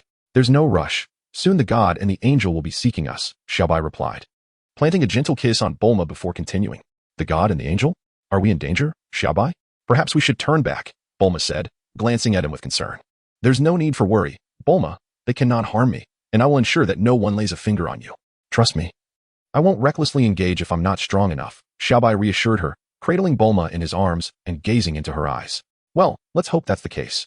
If we were to perish, at least I would be with you, though it's a pity we still haven't had a little one, Bulma lamented, absent-mindedly touching her abdomen. Suddenly recalling that they had yet to share a bed. Anger flared within her, and she playfully smacked Xiaobai's head. Xiaobai was bewildered, unsure of the circumstances. Believing that she was merely concerned about potential dangers, he could only offer her some words of comfort, only to receive a playful tap on the head, leaving him truly perplexed. Suddenly, he noticed a multitude of spaceships blocking their path. Xiaobai recalled his earlier conversation with Bulma, realizing he had been so engrossed in it that he and T noticed they were surrounded. Bulma, feeling a tinge of anxiety, glanced nervously at Xiaobai. Fear not. They are merely a band of insignificant minions, Xiaobai reassured her, stealing a light kiss from her lips. For reasons unknown, Bulma felt an overwhelming surge of confidence. She pondered what she had to be worried about. If her strength were truly lacking, how had she managed to navigate the past few days? The group encircling them would need their ships to pursue, while she and Xiaobai could effortlessly stand in space together. Thus, from a superficial perspective, the adversaries seemed quite unimpressive. Stay strong, Xiaobai. They must be drawn to the Dragon Balls we possess, Bulma remarked, stepping out from Xiaobai's embrace to stand beside him. Indeed, we have not concealed our treasures. We are boldly soaring through the cosmos. And those Dragon Balls appear rather valuable. It is only natural that we would attract the attention of these cosmic pirates, Xiaobai responded, grasping her hand. Absolutely. They are exceedingly audacious, Bulma agreed. Although she was uncertain as to how her confidence had surged so suddenly, she found it rather delightful. The two of them simply awaited the intruders to speak, for it was customary for them to exchange words before any confrontation, Xiaobai mused. From the encircling fleet, a ship resembling a formidable vessel emerged, approaching them. The hatch opened, and a humanoid creature with a tail stepped forth, accompanied by a cadre of minions. Ah, this is Frost from Universe 6, if memory serves. I believe he masquerades as a benevolent figure. How curious that he would reveal himself so abruptly, Xiaobai thought, glancing around. Oh, of course, if he eliminates us, there will be no witnesses. After all, no one is observing. And it would be advantageous to pass the time until Par and the others arrive. 15 minutes earlier, at the headquarters of the Cosmic Pirates, a technician named Lu Ringia reported to Frost, Lord Frost, we have encountered something that appears to be quite intriguing. I believe you would be interested. Oh? What fascinating trinket do you speak of? If it piques my interest, I shall reward you. If not, well, your fate will be dire, Frost replied, flicking his tail with a menacing gleam in his crimson eyes, casting a glance at the trembling technician. Lu Ringia hastily displayed the recently discovered images to Frost. What is this? It seems rather intriguing, Frost remarked, observing the line of Dragon Balls soaring through space. Lord Frost, these are undoubtedly valuable artifacts. We should approach those two and inquire what they are transporting. It may prove to be exceptionally useful, Lu Ringia suggested, beads of cold sweat forming on his brow, his survival instinct urging him to capture Frost's attention. Very well, your life is spared for the moment. Relay the orders to prepare for departure, Frost commanded. Yes, Lord Frost. Lu Ringia exhaled a sigh of relief, straightening his posture as Frost turned his gaze back to him, his body rigid, hands aligned at his sides. Thus, the vast fleet encircled Xiaobai and Bulma. Chapter 62. Everyone joined in the performance. Frost signaled for the two to land on a nearby uninhabited planet, and Xiaobai complied. As they descended, he observed the swarm of helmeted pirates surrounding them, remaining silent. Frost positioned himself before Xiaobai and Bulma, scrutinizing them and the array of Dragon Balls behind them. With a smile, he introduced himself. Greetings, I am Frost, the guardian of cosmic peace. Do not be alarmed. I simply noticed you carrying what appears to be exceedingly valuable items. My subordinates within the cosmic pirate realm informed me of your presence and expressed great interest in the golden sphere you possess. Therefore, I have led my crew to escort you, ensuring your safety from any potential harm by other cosmic pirates. You must trust us. My name is known throughout the universe. Xiaobai, are they truly benevolent? Bulma inquired, her eyes fixed on him. Xiaobai conveyed a message to Bulma, declaring that this was a villain masquerading as a benevolent individual, capable of committing heinous deeds at will. He assured her that as long as he was present, no one could harm her. Upon receiving Xiaobai's transmission, Bulma was utterly taken aback. Such a courteous person turned out to be a rogue. Nevertheless, her expression remained unchanged, and a playful spirit ignited within her. After all, with someone standing by to mitigate any repercussions, namely, Xiaobai, she felt free to engage in whatever antics she pleased. Frost turned to Bulma, extending his right hand gracefully across his chest in a courteous gesture. My dear and esteemed lady, I sincerely apologize for my earlier rudeness in neglecting your presence. Shortly, I shall prepare some gifts to express my contrition. Bulma blinked her large, expressive eyes, donning a curious yet joyful demeanor. I am quite intrigued to know what gifts you have in store. May I have a glimpse? I can only imagine the treasures you bestow upon me. Your thoughtfulness is truly commendable. It is no wonder that everyone in the universe holds you in such high regard. Xiaobai maintained an expressionless demeanor, yet internally he brimmed with enthusiasm, silently encouraging Bulma, becoming her staunchest supporter. Frost was utterly bewildered. This was not how the game was meant to unfold. Wasn't she supposed to refuse? I merely extended a modicum of politeness. Did she truly believe I was a fool? Just wait. Once I ascertain the nature of those orbs behind you, there shall be no mercy. Bulma, observing Frost's silence, donned a sorrowful expression, her voice laced with feigned distress as she lamented. So, did Lord Frost speak falsehoods? How could someone deceive me? With that, she leaned against Xiaobai's back, feigning tears. Frost felt as though a heavy stone lodged in his heart, discomfort radiating through him, yet he persevered, forcing a smile. How could that be? I was merely contemplating what exquisite gift might suit such a beautiful lady. Someone, please, fetch me some of the precious gems from my vault, remember? They must be valuable to truly convey my apologies. Yes, Lord Frost, came the reply. Frost turned to Bulma, smiling. Please wait a moment, I assure you. The gift will meet your expectations. Frost mused to himself, in the end, they will still belong to me, as will your lives.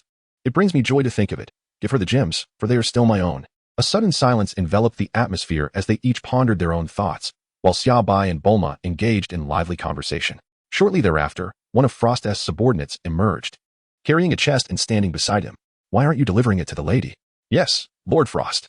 Bulma eagerly opened the chest, her eyes sparkling at the dazzling treasures within, gems of myriad colors, pearls, necklaces, and adornments. She gratefully nodded to Frost, exclaiming that these would now belong to her. It was serendipitous to discover such riches. She could even share some with Chi-Chi and Lan-Chi, as it was unexpected fortune. Frost, his eyes glinting with cold light, glanced back at his bewildered subordinate. Did you truly bring me valuable items? Are you daft? Seeing the clueless expression on his subordinate's face, Frost felt wearied, yet resigned. For ultimately, they were still his. At that moment, an irritating voice broke through from nearby, further exhausting Frost. Lord Frost, did you not mention that cosmic pirates wish to rob us?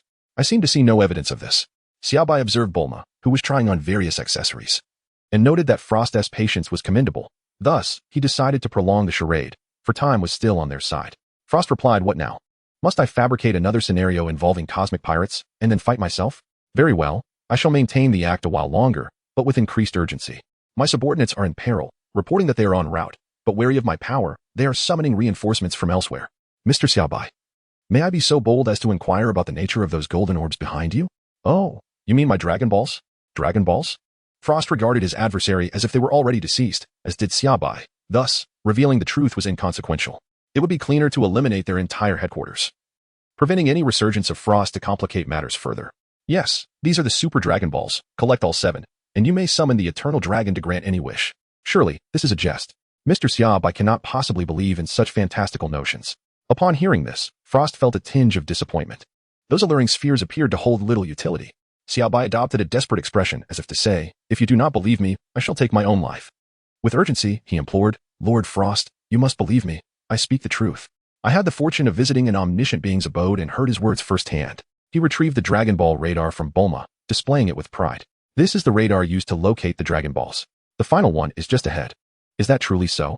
Once we gather all 7, the dragon will emerge, requiring nothing else? Indeed, but a spell is necessary. Can you share it with me? Of course. Lord Frost has bestowed so many wonderful gifts upon my lady, it is surely deserving of trust. The incantation is simple. After placing the 7 Dragon Balls together, one must call out to them, come forth, Shenron, and grant my wish. I desire. Yes, that is it. Are you certain there are no additional requirements? Frost's expression began to darken. Quite certain, there is nothing more. I cannot believe such a miraculous artifact exists. I am truly fortunate. Frost threw back his head in a maniacal laugh, which was echoed by his subordinates. Though they were oblivious to the reason for their master's mirth, they understood that laughter was expected in his presence. To refrain from laughter would surely draw his ire, for a smile would go unnoticed, but a frown would be remembered. Chapter 63, the most embarrassing situation unfolds. Lord Frost, what brings you such amusement? Xiaobai and Bulma exchanged puzzled glances as they regarded Frost. Haha. I have never encountered such fools as you, who genuinely believe I am a benevolent soul. Thank you for delivering the Dragon Balls to me. They now rightfully belong to me. Ah, Lord Frost, were you deceiving us just now? How could you? We placed our trust in you. Xiaobai gazed at Frost with disbelief. Lord Frost, how could you treat us this way? Bulma chimed in from the side. Humph, two naive simpletons. We are the cosmic pirates I spoke of. Haha. And you, foul woman, to think you could wrest treasures from my grasp. What a fanciful notion. Just wait. Soon you shall find liberation. In light of your imminent demise, allow me to offer a piece of advice. Do not be so naive in your next life. Ahahaha. Frost and his subordinates regarded the two, their expressions filled with a predatory amusement, akin to cats toying with mice. However, they were taken aback to find that instead of the panic they anticipated, the two remained remarkably composed in their demeanor. Oh, is this a facade of calm? It truly amuses me. Xiaobai cast a cold glance at Frost and remarked, I had intended to indulge you in a performance to amuse Bulma for a while. But your foul mouth is simply unbearable. How dare you speak ill of Bulma? I have never uttered a single word against her, and you have truly crossed a perilous line. Upon hearing Xiaobai's words, Frost turned to his subordinates and inquired, was he just implying that I am seeking my own demise? Am I mistaken? My Lord Frost, you must have misheard, Lu Rinjia replied respectfully. Indeed. I too wish to believe I misheard. Now, surrender the Dragon Balls, and I shall grant you the mercy of a complete corpse. Frost waved his hand dismissively, pondering what wish would be most prudent to make, immortality or eternal life. Alas, such deliberation was truly vexing. Bulma, are you afraid? Xiaobai inquired, blocking her path with his left hand. I trust you, Bulma replied, undeterred by the gazes around her, her eyes fixed intently on Xiaobai. Rest assured, you will not misplace your trust, Bulma, Xiaobai said, planting a gentle kiss upon her lips. Oh, are you bidding farewell? How delightful, two souls destined to perish together. Frost mused, finding the two individuals before him rather amusing. Ha ha, Frost, you won't be laughing for much longer, Xiaobai retorted, extending his right hand towards Frost's subordinates. Frost, observing Xiaobai's gesture, found himself laughing even more, as he had never encountered such a jest. He began to appreciate Xiaobai, admiring his eloquence, and momentarily hesitated to end his life. However, soon Frost's smile faltered, frozen in place. Xiaobai concentrated a modicum of his energy in his right hand, manifesting an enormous orb of white energy that floated effortlessly before him. Turning his head, he inquired, Bulma, should I close my eyes? It might get a bit intense. No need. With you by my side, I fear nothing. Splendid. As the two conversed, Frost felt a rising trepidation within him. He sensed that should this energy sphere be unleashed upon him, death would be inevitable. Was it too late to kneel and plead for mercy? No, he must flee at once. Frost yearned to propel his body into a swift escape, disregarding his subordinates. Focused solely on his own survival, he envisioned retreating to a secluded valley, hiding away indefinitely. This was perilously dangerous. It was a matter of life and death. The most excruciating realization was that while he believed he was manipulating others, he was, in fact, the one being played. In a frenzy, Frost desperately sought to escape. Yet his body felt as heavy as lead, immobilized and unresponsive. Run, move, he screamed inwardly, consumed by panic. Xiaobai cast a cold glance at him, and Frost felt as though he had fallen into an icy abyss, a chilling sensation permeating his heart. He could only gaze vacantly at Xiaobai's subsequent actions. Xiaobai summoned the energy orbs in his hand, and in an instant, a multitude of energy projectiles surged forth, racing towards all of Frost's subordinates. In the blink of an eye, the indistinguishable energy orbs reached the warriors before Frost, who, powerless to resist, could only watch in horror as the projectiles pierced through their bodies, causing them to collapse lifelessly to the ground. The world fell into an eerie silence as Frost, with vacant eyes, gazed upon his subordinates, who had moments ago shared laughter with him, now utterly annihilated. He felt no pity for them, only a profound fear rising from the depths of his being. Frost, Xiaobai called out to him.